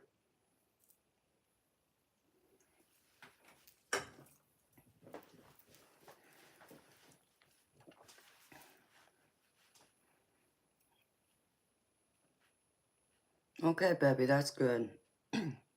As long as you understand that, Alec. That was my only suggestion. Worry about you, baby. Just know roughly how much money you got saved up to get you through. Before you know you're gonna have to get back together and get, back to work.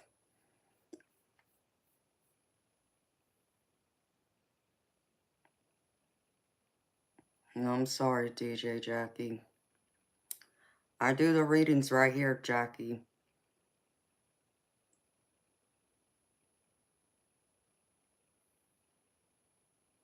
That's right. Christopher, thank you, baby. Hi, Margaret. How you doing, beautiful? So welcome. You missed my beautiful face. Aw. I miss you too, honey. How you doing? I need another Red Bull. I can't believe I drank that whole can already. Something's wrong with me. You're good? I'm happy to hear that, honey. I want everyone to be good. Hold on, y'all. I gotta go get me another Red Bull. I'll be right back.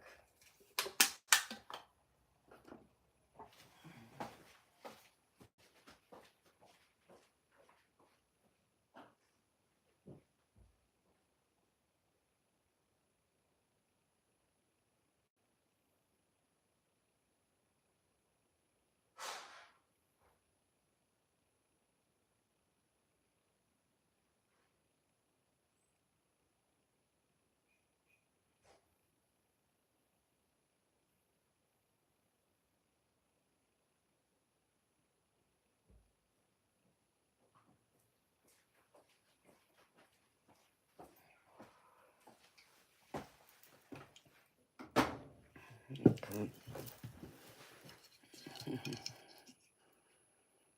Okay, unicorn sprinkles. Sweet dreams, sweetheart.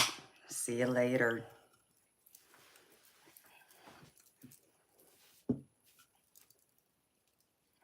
Yes, Alec, I do. Grand Rising Dawn, how you doing, sweetheart? Welcome, beautiful soul.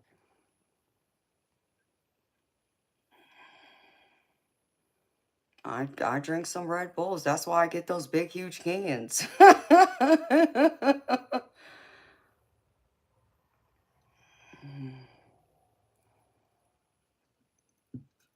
And that's good to hear, Dawn.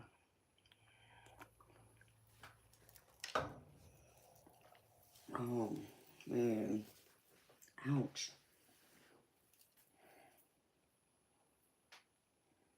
That's not good. Uh-oh.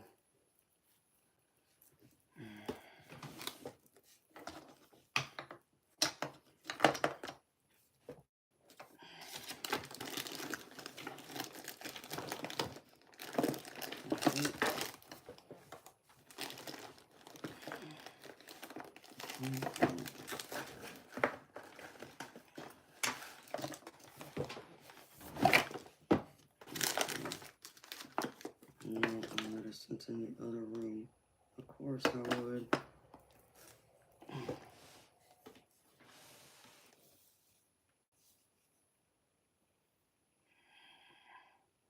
Oh, Alec. I'm happy I'm here for you too, baby.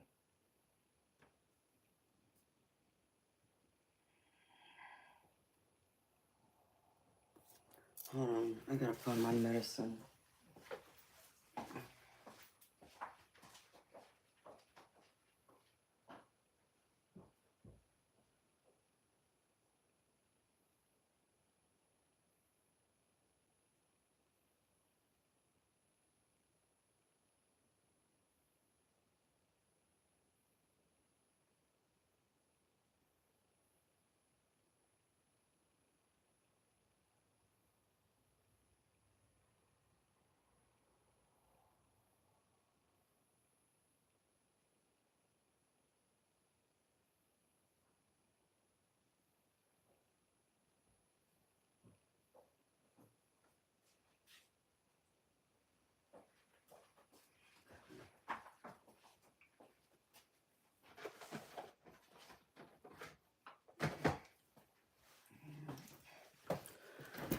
Oh my goodness.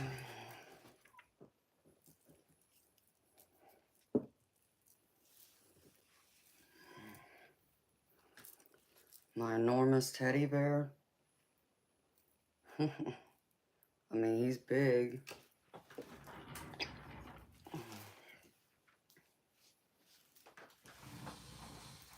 There he is. He's human size. He's over 6 feet tall. So, I got a picture of me sitting on my couch with him at my old house. And he's bigger than me.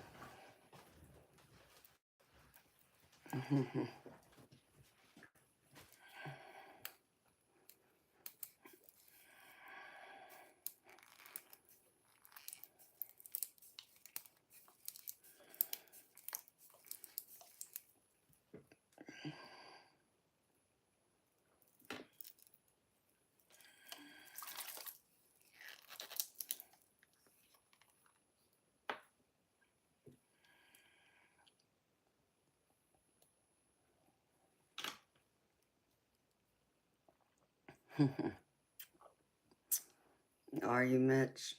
Yeah, he's a big teddy bear. He's human sized. That I can definitely tell. Yes, he's nice and snuggly.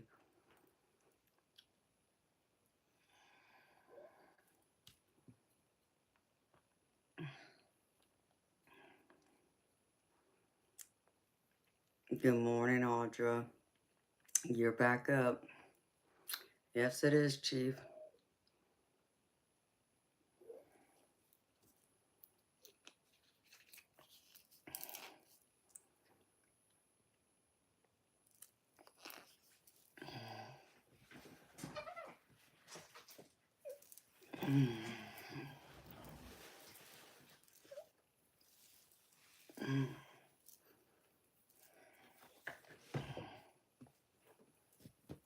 Aluminum and lemon trick, Renee. I'm confused, honey. I don't know what that is.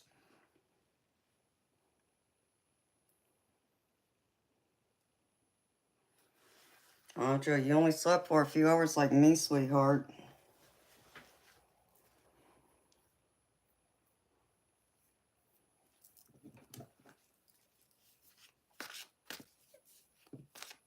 You live with your mom, Mitch? Okay, honey. Well, have a good day. See you later.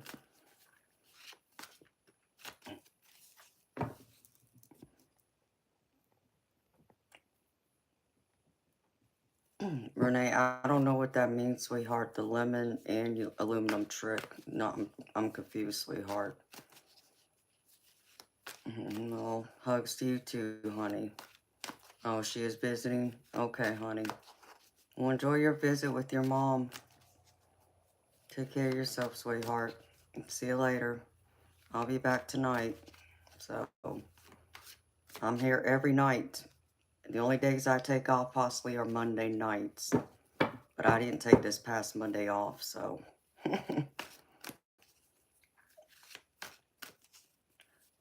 Jackie, I do them here live on this stream when people make a payment for a paid reading. And then I do private one-on-one readings off the stream. But you would have to email me for prices and information on that.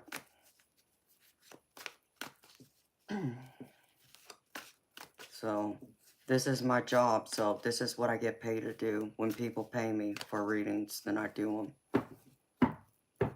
Other than that, in between, I just sit here and socialize with people for a bit.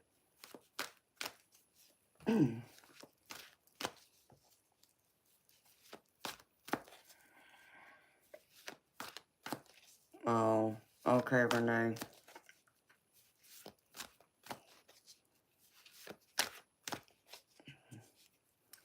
Yeah, Renee, it's $20 US to get a reading from me, sweetheart.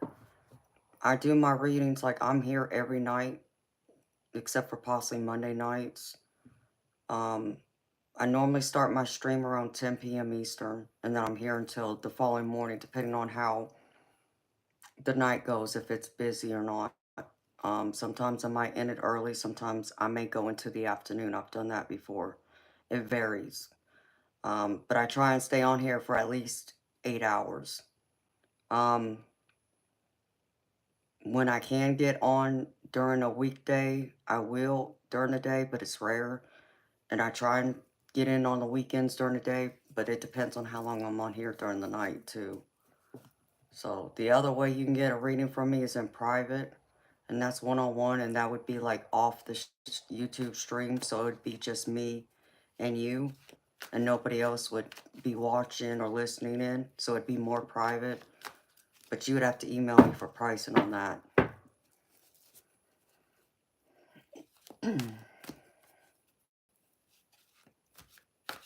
That's right, Christopher. It costs money to run this electricity and this internet to do this stream. Somebody has to pay the bills.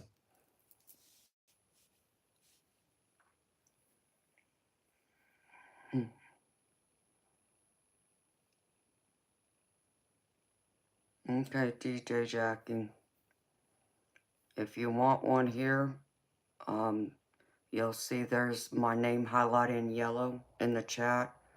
And click on that and then it'll pull it up. There'll be a couple links in there. One's for PayPal and the other one's called Buy Me a Coffee app. It's $20 US to do a reading with me. So, Margaret,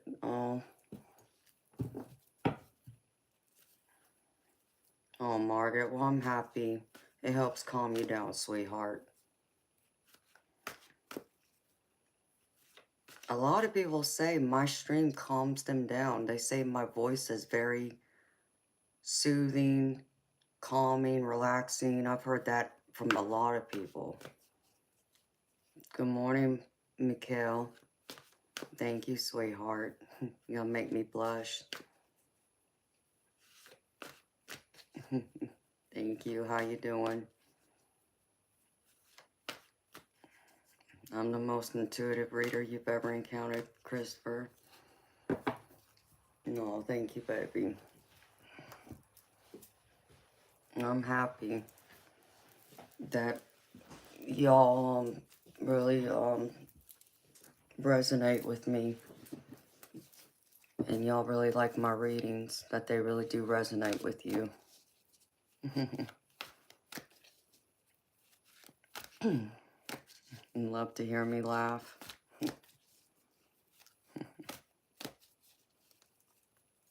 Oh, thank you.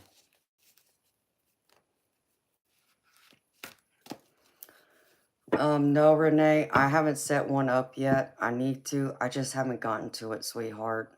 So that's something I'm gonna have to work on within the week.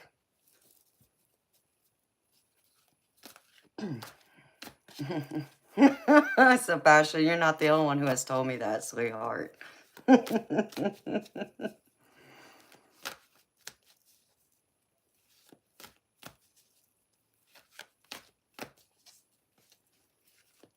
So that's so funny, Audra. I understand, sweetheart.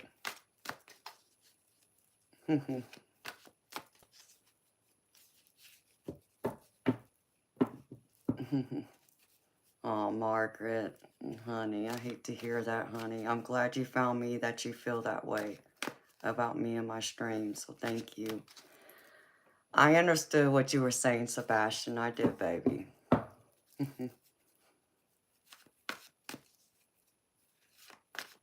You're not the only one who thinks that way, so I get it, baby. That makes me feel good that my voice and shuffling cards relaxes y'all so much that y'all can fall asleep listening to me. So, okay, Chief Dan. Well, thank you for spending some time with me, baby. Get some sleep and sweet dreams to you. I'm sure I'll see you back tonight. Good night, sweetheart. Good morning, Reaper Repair. How you doing, baby?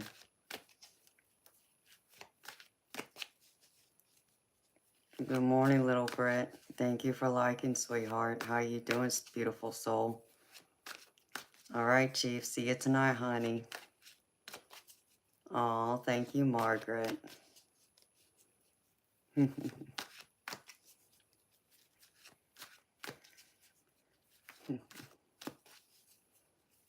Thank you. I love my necklace, too. Good morning, Fatima. How you doing, beautiful? Blessings to you, too. Okay, Renee, that sounds good, sweetheart. Hello, Diana.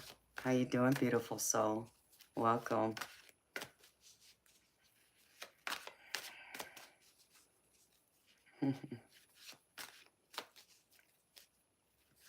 Little Brit, my hair is at the longest point because it's layered, or at least it used to be, so it's kind of like, it used to go down to like a point.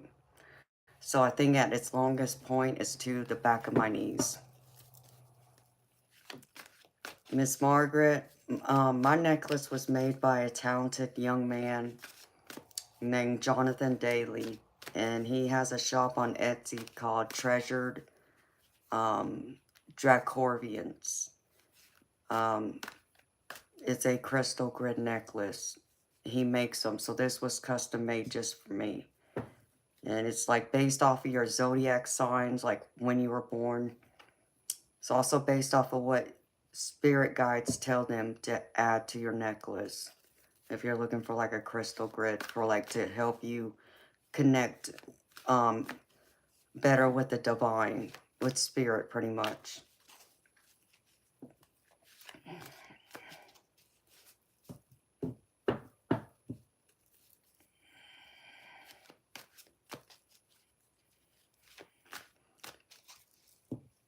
Okay, Renee. I look forward to it, beautiful. I'll be back tonight. I'll be back tonight by 10 p.m. Eastern, sweetheart. Oh, he is, Margaret. Oh, thank you, Diana. That's sweet. Um, so if you're interested, it's on Etsy. It's called Treasures Drag Corvians. His name is Jonathan Daly. And his necklaces are pricey. I'm just going to be honest, but you can get 30% off if you type in the coupon code Aloha30, because he's in Hawaii, but you have to email him when you place your order. There's certain questions that you're be asked, and tell him what you're looking for, and he can figure it out and let you know what he can do. So if you're interested, please check him out. He's very talented, very good.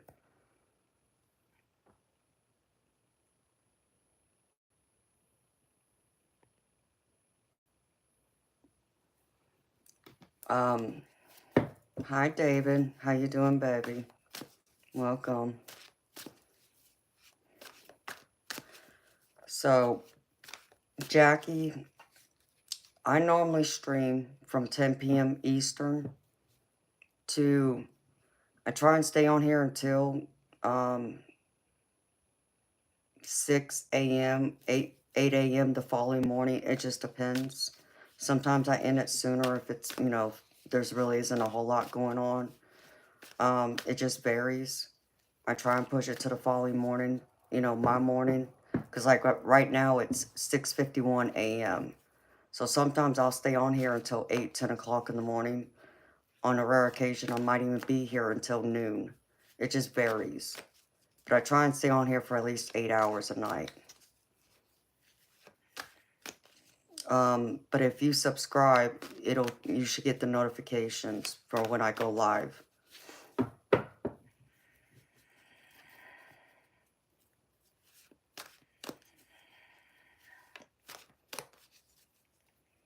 Or 3 p.m. Yes, Audra, I've done that too. You're right. I've done a 17, 18-hour straight live a couple of times. Eternal Light reminded me of that. Yeah, y'all do. I know. I know you do, Aja. I know, honey. And I love you for it because y'all care that I get sleep. And it would be cool for that, Sebastian, because the necklaces he makes like this one right here, I picked out because the ones he has advertised have like a crystal skull on them, and I'm not into skulls. So I told him, I said if there was something else he could use. So he showed me what he had, and he picked out this, and he said Spirit really wanted me to have this too, and he knew it was mine the moment he saw it. So I said, okay, it's my favorite color, purple. So, but yeah, it would look cool on a wall too, baby. You don't have to wear it as a necklace. You can hang it on your wall, do whatever, but mine's a necklace because I'll show you. See, it's connected by this magnet here. So, and it's very sturdy, but it's like crystals all the way around.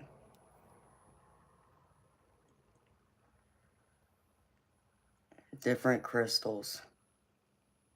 And these were the crystals that my spirit guides picked out for me. So, I love it.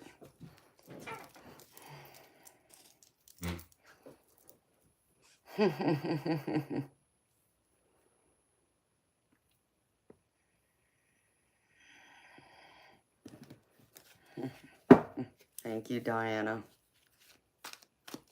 Yes, it is very well made, Sebastian.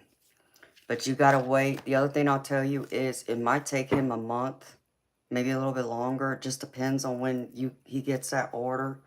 Because the other thing he does do, he goes through a whole ritual. After, y'all discuss, what kind of crystals, to add into it. He puts it through like an earth bath where he puts the necklace in the ground for so many hours. He also puts it in a full moon bath. So he puts it out there in the moon to help energize, cleanse it, and he adds, you know, energy into it, you know, from your spirit guides to help. So it's just depending on what you're looking for, baby.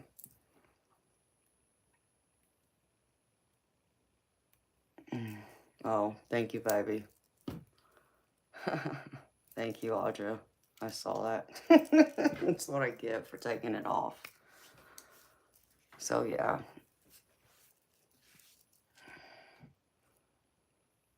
Thank you, Fatima. I love this necklace. I do. I was hesitant about getting it at first, but Spirit kept showing it to me. It's like, ugh. Okay, I'll get it. So, I'm glad I did. I have no regrets about it. It has served me well.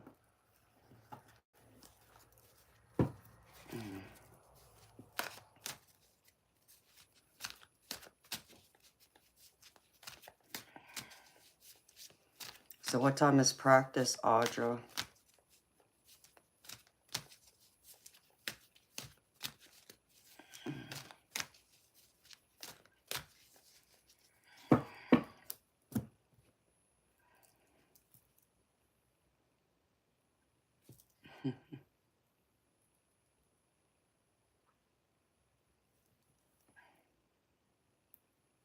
Oh, okay, honey. So you got about an hour.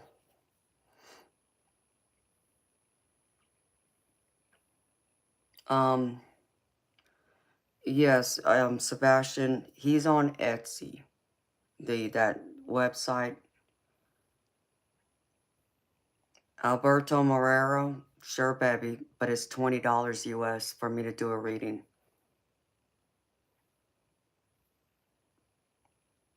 It's Dracorvian Treasures or Treasures Dracorvian. I think it's Dracorvian Treasures. And his name is Jonathan Daly.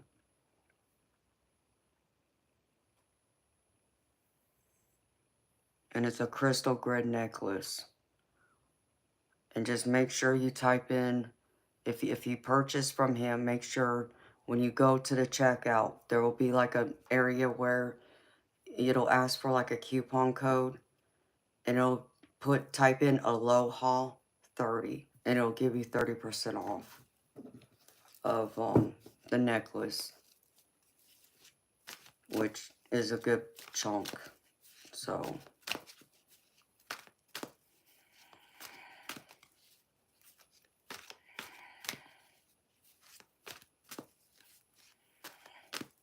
No, Margaret, that's so sweet, honey. Pretty puppy. I can't really see because the pictures are so small here. But I could just imagine that it's a beautiful puppy.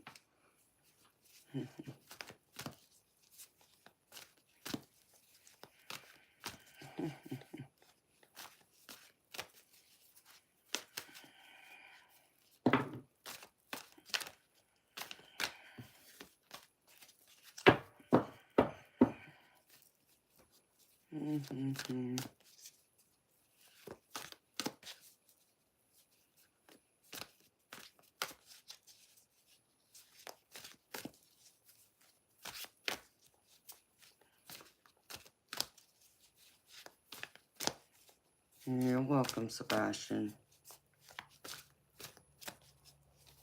And Sebastian, baby, if you have trouble finding it, just email me and I'll pull up his link for you and I'll send you the link to his website so you have it, okay? If you have any trouble finding it.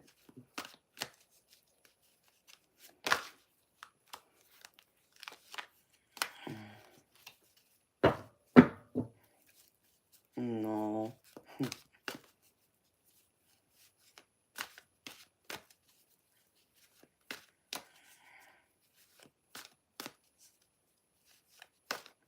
Oh yes, Christopher, I love selenite. I have plenty of selenite over here. Here's one of my selenite wands. I have another big wand. I have a plate. I have a bowl. I got selenite everywhere. I actually want a couple more selenite plates. I need them to charge things on. But I love selenite, but Christopher, you gotta be careful with it, baby. You can't get it wet, because if you get it wet, it will dissolve. So just know that, baby. You can't run it under water or any crazy nonsense like that. You gotta figure out another way to clean it. You can charge it in like the under the full moon, but like the other quick way to cleanse it is like using sage or Palo Santo and the smoke running under it. But you can't get it wet, baby. Just remember that.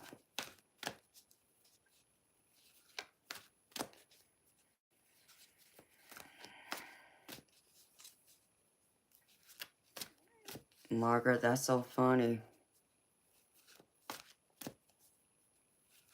Oh, that's cool, Sebastian. Well, I can't wait to see it, baby, if you get one.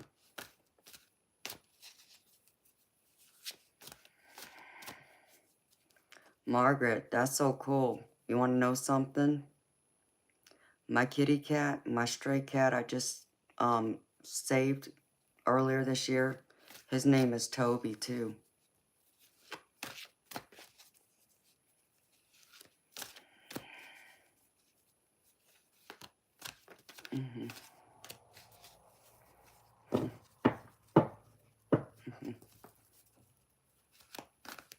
Yeah, Christopher, I gotta email you, baby, over the weekend sometime.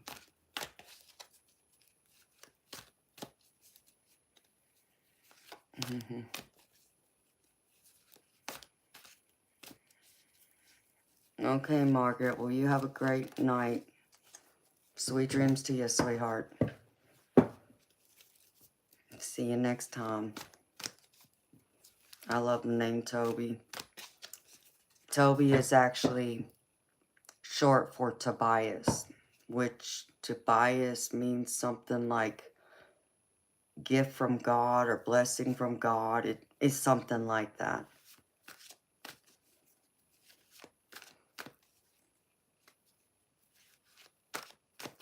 Hello, Lan.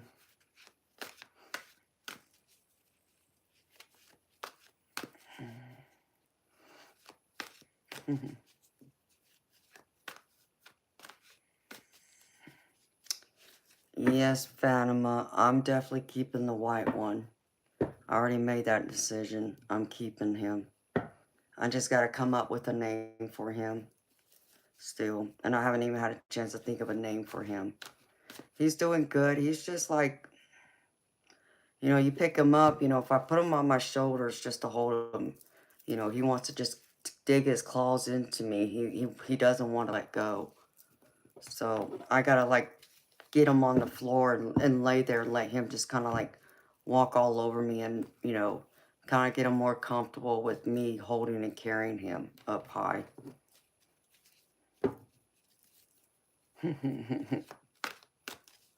So he's doing great, little rascal.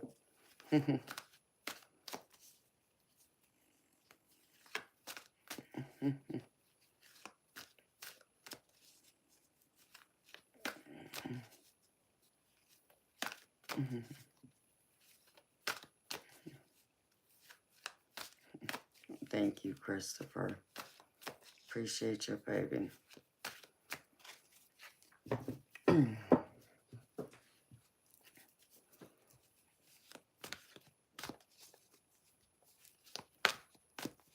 The energy's been good all night. Audra and Christopher's been good to y'all.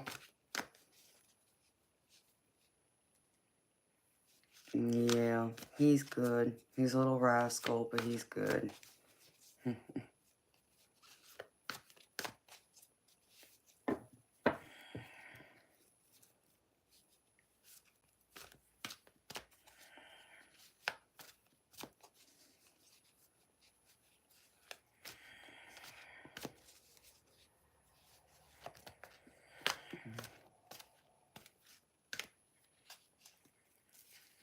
You think so? Well, that's good to know. So you use some selenite to help put up the grid and protection. Yeah, 'cause I gotta get some more selenite so I can put up another grid. So,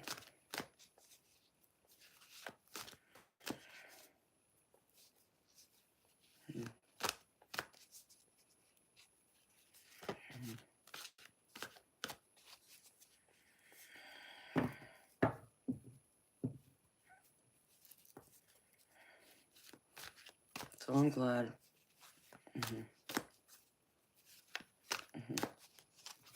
Good morning, the cargo hustler. How you doing, baby? I made your day. Well, baby, you always make my day. How you doing? Oh, crap.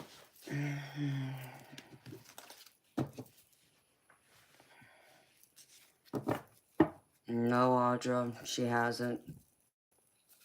I haven't seen Ange at all. She didn't come by last night or this morning.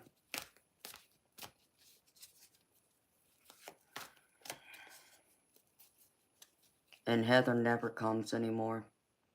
I can't tell you last time I've seen Heather pop in here, to be honest.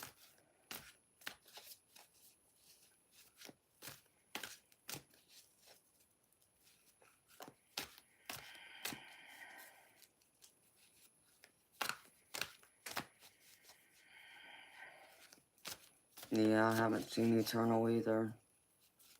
He was here earlier, but he may have fallen asleep. Yeah, I figure Ange was tired, and on that I can understand. She is. Okay, cargo hustler, you got a lot of spirits around you that you need to get rid of. Okay, baby.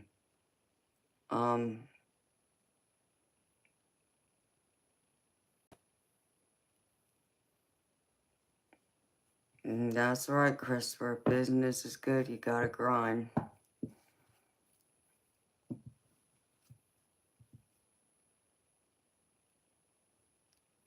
Hello, Big Mon something. God bless you too, honey.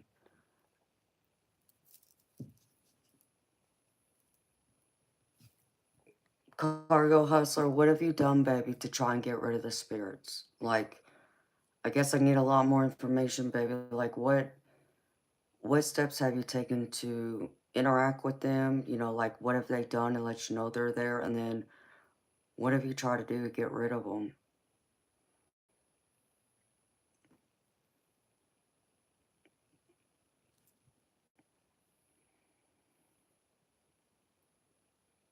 I can do, you know, your reading, baby. I've been waiting for you to come back.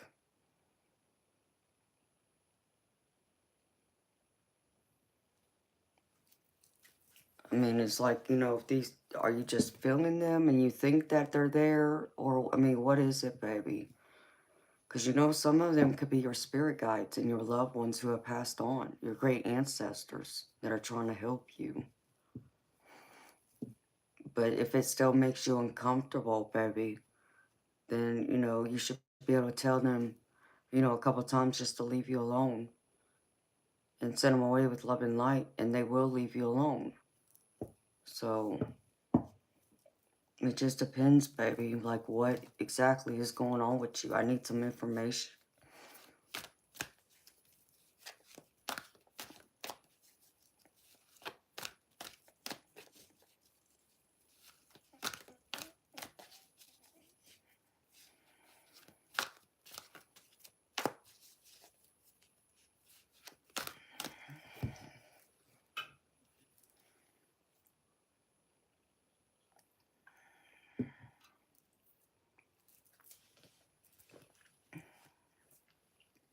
Okay, Cargo, but what makes you think they're bad spirits, baby? That's what I'm trying to understand. You gotta explain to me what exactly is going on so I can understand, because I'm missing a lot here.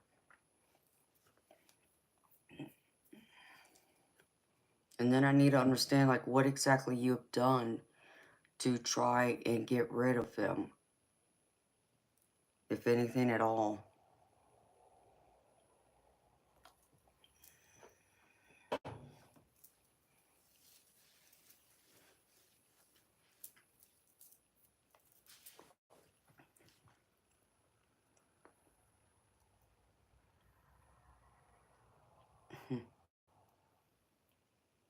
High night lights. Thank you, honey.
Okay, Christopher. I'll check it later, baby.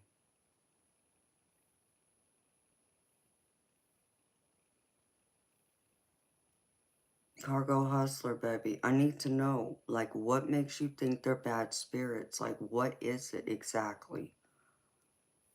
I need some information, baby. I can't help you until I get some information about what it is exactly you think you're experiencing, what they're doing, and what other things have you done to try and get rid of them. You know, all of that, baby.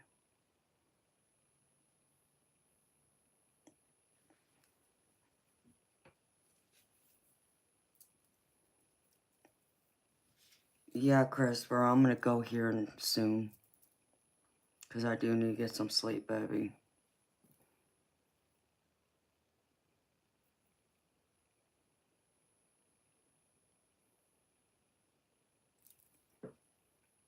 So I can come back tonight. But I'd like to come back this afternoon sometime if I can. Of course, I'm supposed to be going to the bowling alley, as I keep saying, but I just feel like I'm not going to make it to the bowling alley.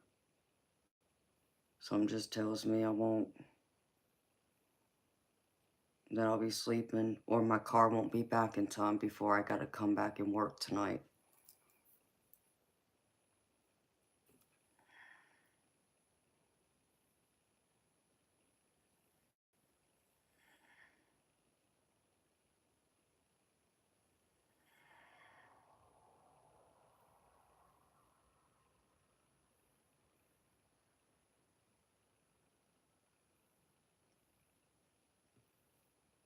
Okay.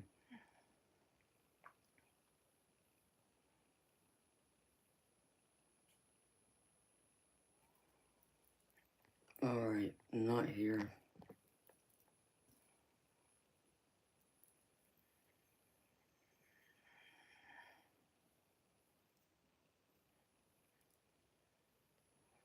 Yeah, I'm going to, Christopher. I'm gonna call him in soon, see if he'll come.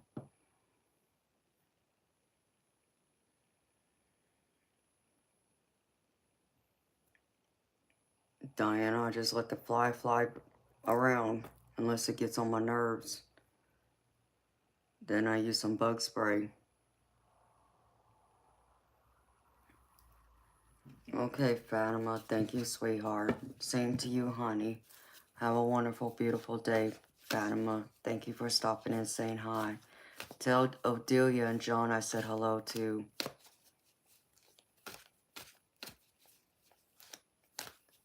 I agree, Christopher. I think he will too. Get a trap and get rid of... That is true, Sebastian. You're right. Cats like to chase after bugs. You're right about that. I always forget about them doing that. Love and light to you too, beautiful Fatima. See you later, sweetheart.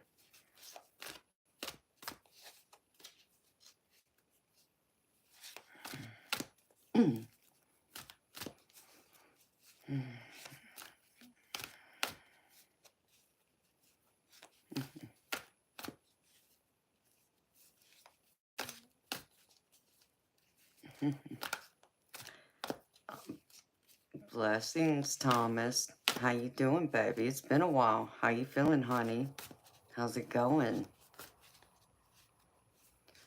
I woke you during Audra's general reading. Really? That must have been a really good thing then. I don't know.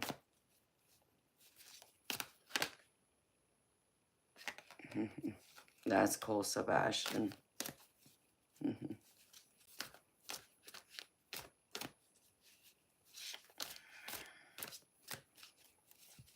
Yeah, I know my cat likes to chase after him too.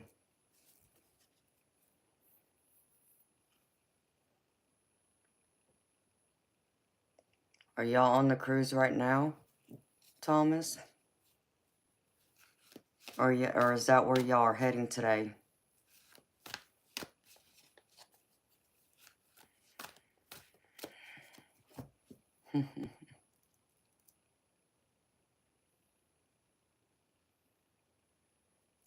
That's crazy.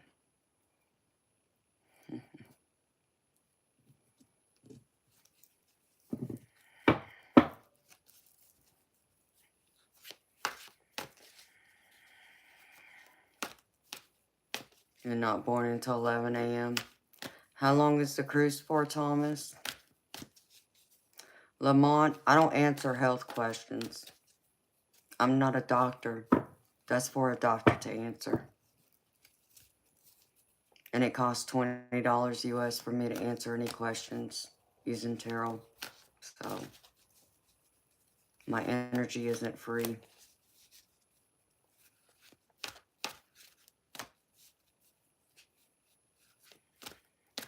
That's so exciting, Thomas. Are you excited, baby?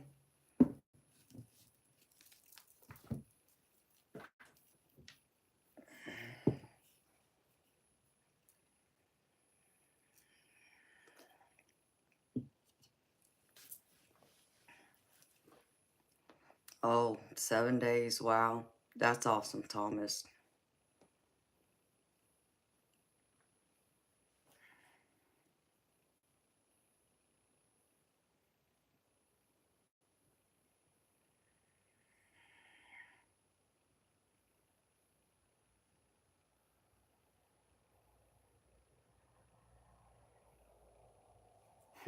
Oh, Thomas. Lamont, let me tell you something, baby. That's cool if you got money. All right? But like I said, I don't do health questions. That's for doctors. I'm not a medical doctor of any kind. I don't have any kind of medical profession. Okay? Just like I don't touch legal questions either. For that reason, so. Anything else I could pretty much do except for third party. And I don't touch political either. So, but either way, it's $20 minimum for me to do a reading on here.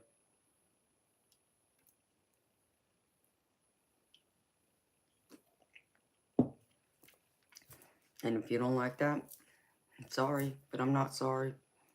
Because I have my ethics and my rules for me. That works for me.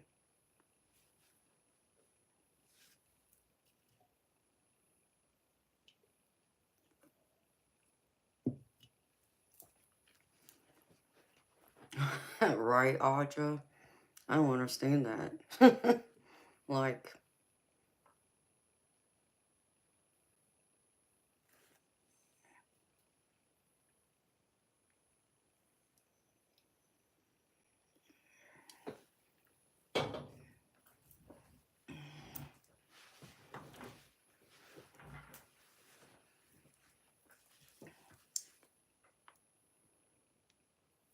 Christopher, what do you mean, what's the moral dilemma? Wanted to know, Christopher, he wanted to know when he was going to have kids of his own.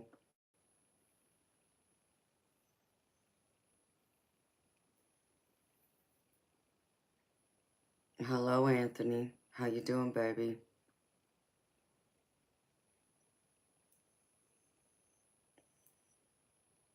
Good morning, Nancy. How you doing, sweetheart?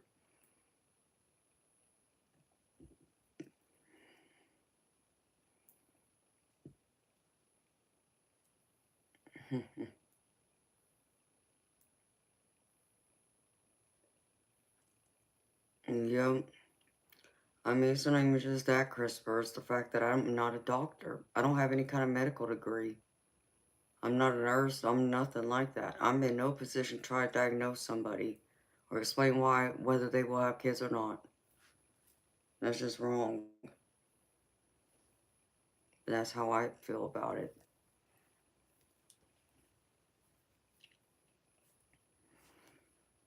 So you excited, Thomas, about your cruise, baby?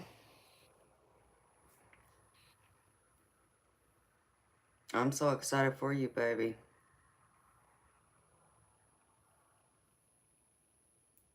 It really is, Christopher.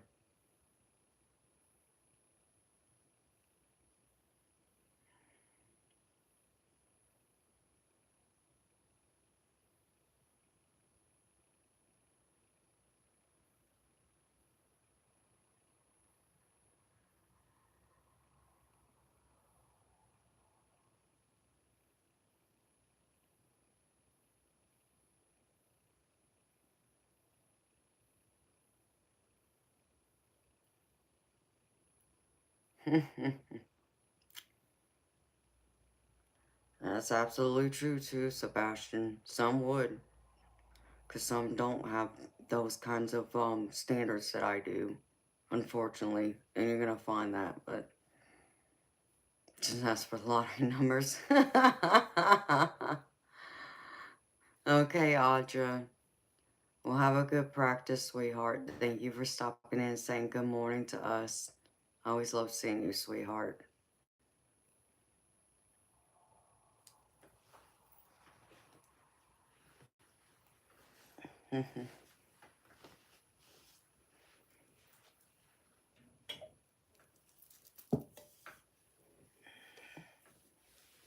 And like Cargo Hustler never answered my questions. It's like, I don't know how to help him.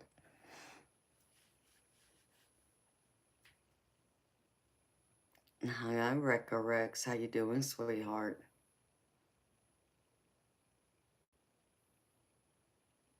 I like that, Christopher.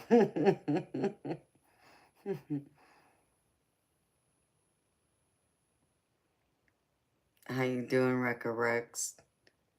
Been a second hope. All has been good. Had any more witch brew? Witch brew? I mean, I'm confused, Rekka Rex. You talking about my energy drink?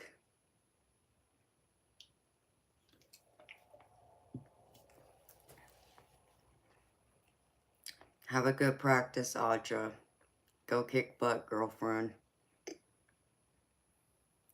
Oh, wow, Nancy. That's the only downside about living out there in, like, the mountains and the woods when you're surrounded by trees, because all them leaves land in your yard, and you're like, oh, crap. Oh, I do enjoy the shade. Oh, I do enjoy the privacy it gives, but oh, Lord. When fall and winter comes, like, what was I thinking? No, Rekka Rex, I haven't, sweetheart. I haven't bought any more of those drinks.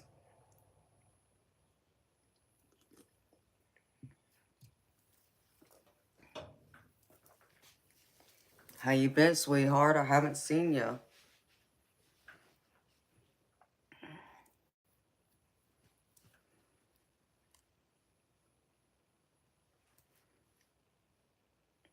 So, Nancy, is your son gonna help you clean up the leaves? Because I know that's gotta be driving you crazy. It'd be driving me crazy, sweetheart. And of course I would like paper cut one of my fingers. Just shuffling cards. That's just so crazy to me. But yeah, I would get a paper cut. Of course.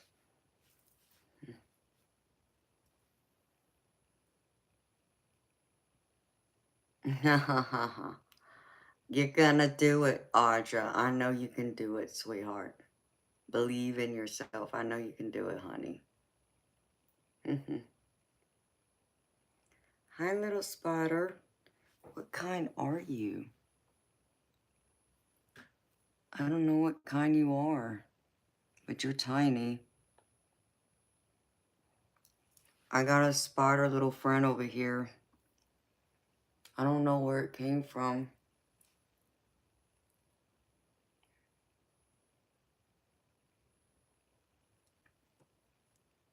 Well, what are you? You got a web somewhere.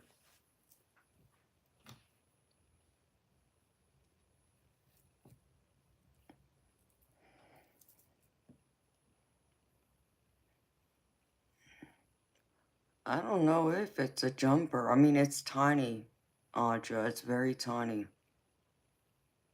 Yeah, and it's just hanging right here.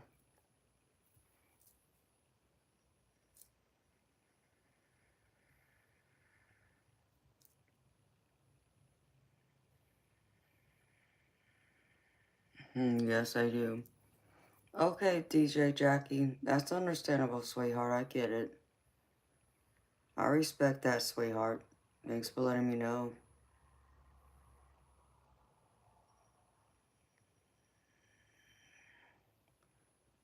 So,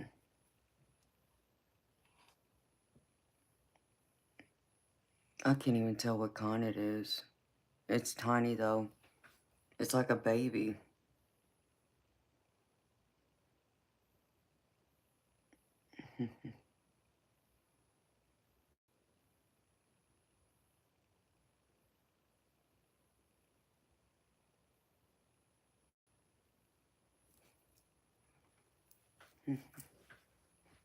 It's too cute, though.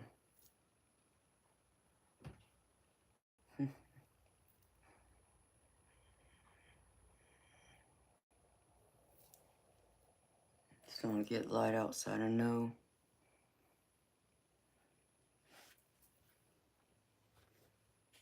Ouch.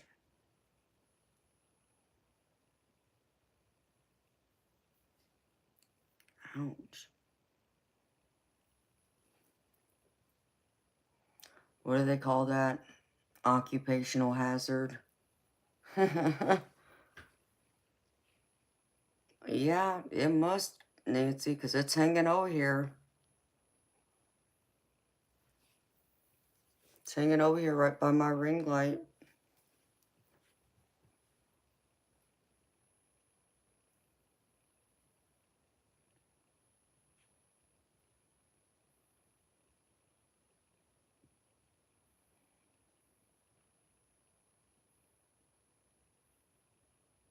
It must be.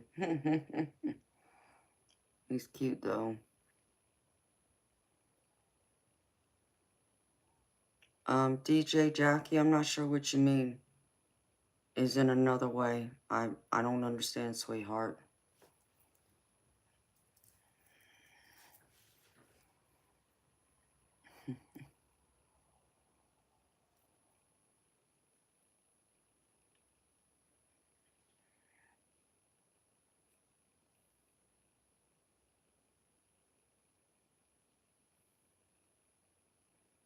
Thank you, Christopher. Hello, Roger. I'm gravy, baby. I'm so gravy. I got some biscuits and sausage. Go my gravy, baby. How you doing? Right, Audra, it is. Like, did you, Nancy? Oh, I want to see it, honey. I bet it looks amazing. And Christopher, thank you so much, baby, for typing that for me, please. Love, if I can talk right, thank you so much for typing that for me, baby. I appreciate you. 8 days till Christmas, okay. Maybe for you when you celebrate Christmas, but nope, not here. I'm happy to hear it, Roger. I got a little friend right here hanging out with me. This little spider. Now I'm gonna have that little lullaby in my head. Itsy bitsy spider.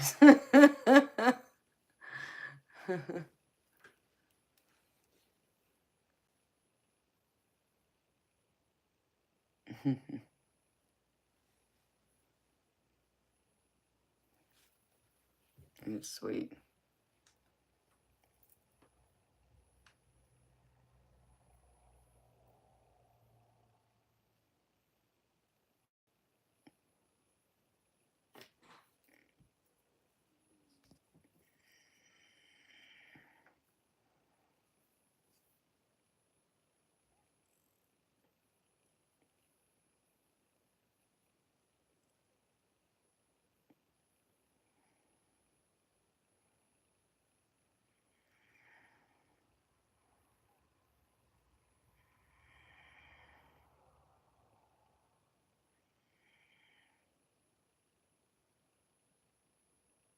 Yep, you're right, Sebastian.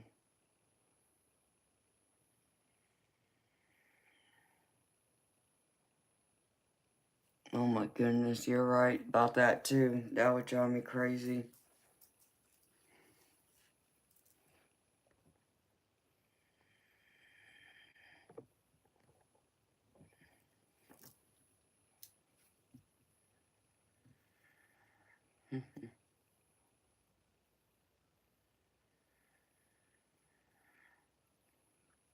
I know I'm fixing to call out his name to see if he'll wake up, because I know he has this plan. He just fell asleep to me like half of y'all tend to do. And I get a kick out of it. Thank you, Roger. You're so sweet, baby. You're gonna make me blush.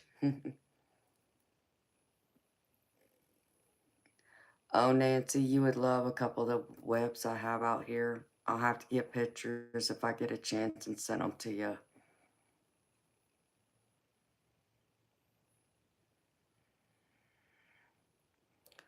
DJ Jackie, understand me, sweetheart. I can't do a personal reading for free, honey. Like, you got expenses, so do I, sweetheart. I have an electric bill to pay. I have an internet bill to pay, a cell phone bill. For me to do this, plus my energy it takes. This is my job. This is my livelihood. So no, sweetheart, I can't do free readings like that. The only free reading I have is a general collective reading, but that's for everyone. And that's at the beginning of the stream. Everything else is paid. It's paid readings. I can't work for free. I got expenses like everyone else.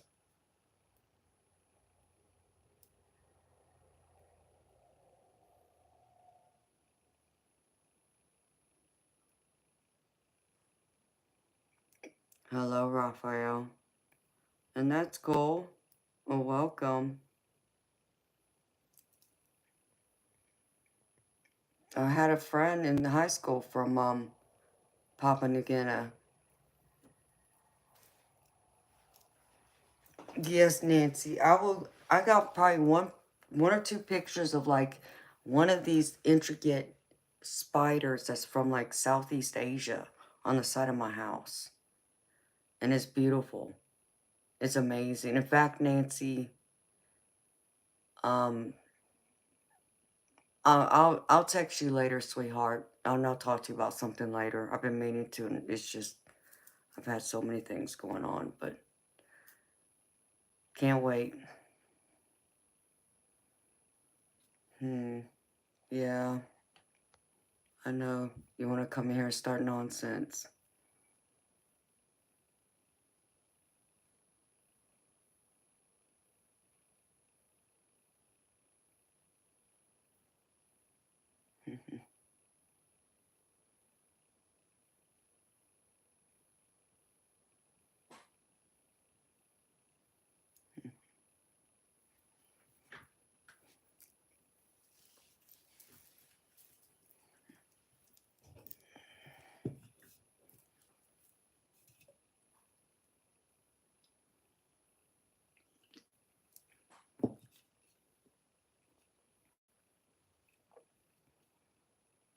The spiders are hiding.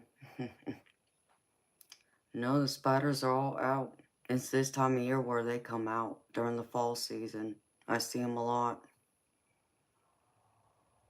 Especially the females because they're out there laying their nest and all that. I think it's like from August to November, I want to say, is when they start like putting their egg sac together to mate to have their babies.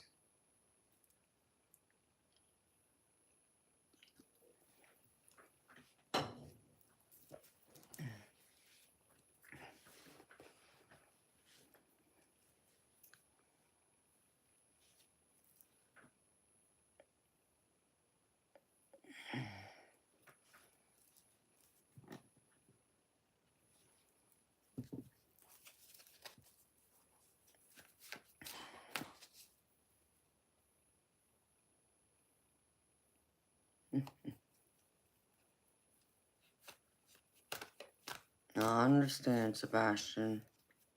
Mars, you got a bee problem? Okay.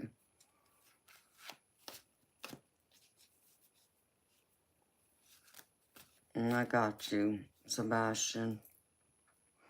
And I know different parts of the country and other parts of the world, it'll be different.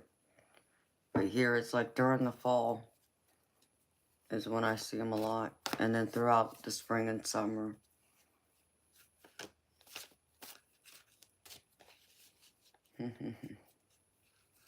That's cool, baby.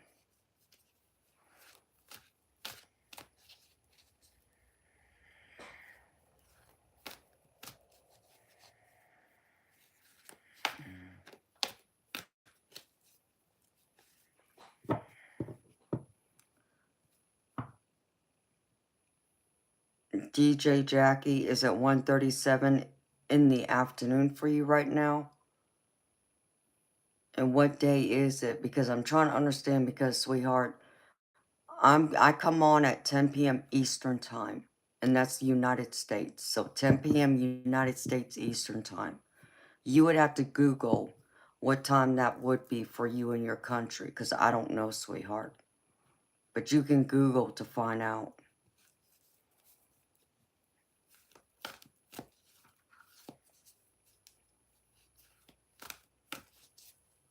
I have no idea what they just said.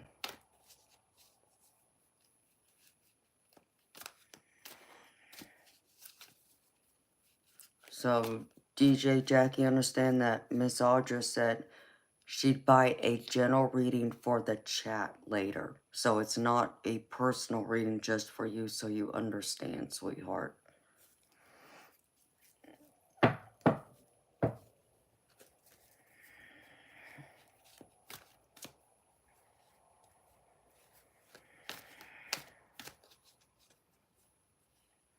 No. No, Audra. I'm sorry, honey.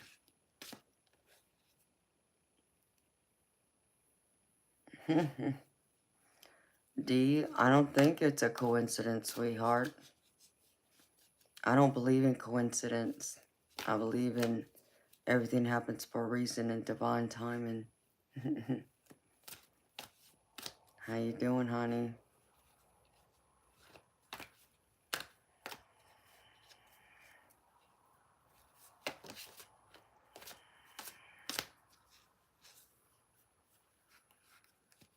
I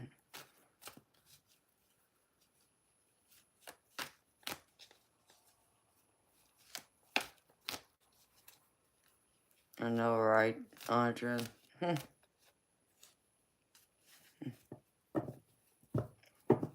So,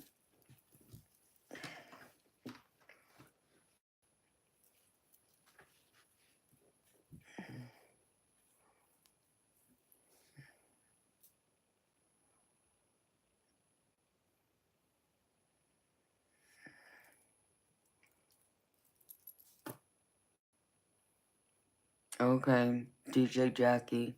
All you have to do is Google what time it is. If I'm telling you what time my live stream starts, just put that in the Google and see what time it is for you, sweetheart. That's all you gotta do, honey.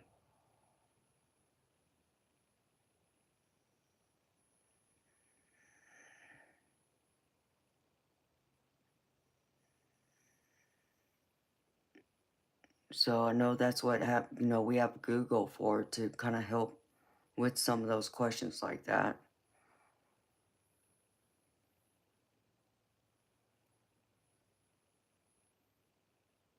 I'm not from Texas, Ronnie.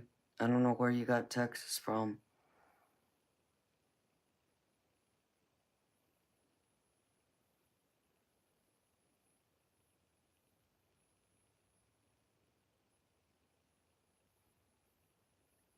Do I feel that today is asking too close? You're wiring my energy. Go light. I know, Audra, I am.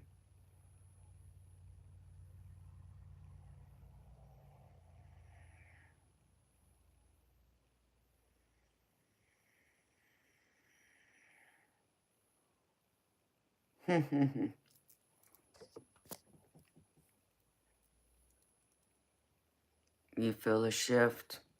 Yeah, I feel it too, Christopher.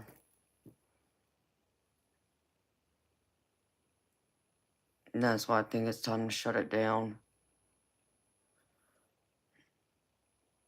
Because I feel it suddenly shifting. I felt it shift in the last 10 minutes. So, that's what I'm gonna do, baby. So thank you for saying that, because I probably would have overlooked it if you hadn't said anything. So, I'm going to bed, Audra. I'll conserve my energy for later. Okay? So, my beautiful people, everyone who's here, thank you for being here with me. If you haven't subscribed yet, please consider subscribing and select the notification bell that says all, so you will be notified for every single time I go live on a stream and when I post any new videos or content to my channel. Thank you for sharing your energy with me, and please don't forget to like the stream either. I enjoy every single one of y'all being here who have spent time with me, and everyone I've read for, and just you taking your time, spending some of your time with me. It's greatly loved and appreciated, so thank you so much. I will definitely be back tonight for my regular Insomnia Maniacs Tarot at 10 p.m. Eastern Time. If I can get on a little bit earlier, I will, but don't hold me to it. But I should be here by 10, no later than 11 Eastern Time. So if you're up, or if you want to come by and see me talk or get a reading, please come. I'll be here. And till then, I'm wishing y'all much love, abundance, prosperity, joy, good health, all those wonderful, amazing things we all want and are so deserving of. And that includes you, beautiful people. Until next time, bye.